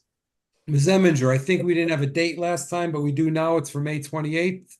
That's correct, Mr. Chairman. And don't go yet. Next regular meeting is scheduled for May 14th. We do not have a meeting on April 23rd. Is there anything we need to know about this in advance? Ms. Eminger? No. No, we're good. Okay. Are there any other matters? Any other matters? Any other matters? Everybody good? Who wants to make a motion to adjourn at 12:33 tonight? Motion to Commissioner Villacrest makes that motion. I'll second. That's second the fact that I have to be everybody, I think. I have to wake my wife up. I have to be up with her at 4 o'clock. What time is it? Oh, God. I have All to take those her to in the favor? I have to take her to the airport at 4 o'clock this morning. Oh, my God. Don't even go to sleep. It gets worse. Just I stay know, awake. you're probably right. Absolutely. I know from my old high school drinking days. Anyway. All right, guys. All those in favor, signify by saying aye. Let this meeting, Aye. this meeting's adjourned at 12:34. Thank you, everyone. Appreciate it. I think it was a productive meeting. It went long, but we had a lot of coverage and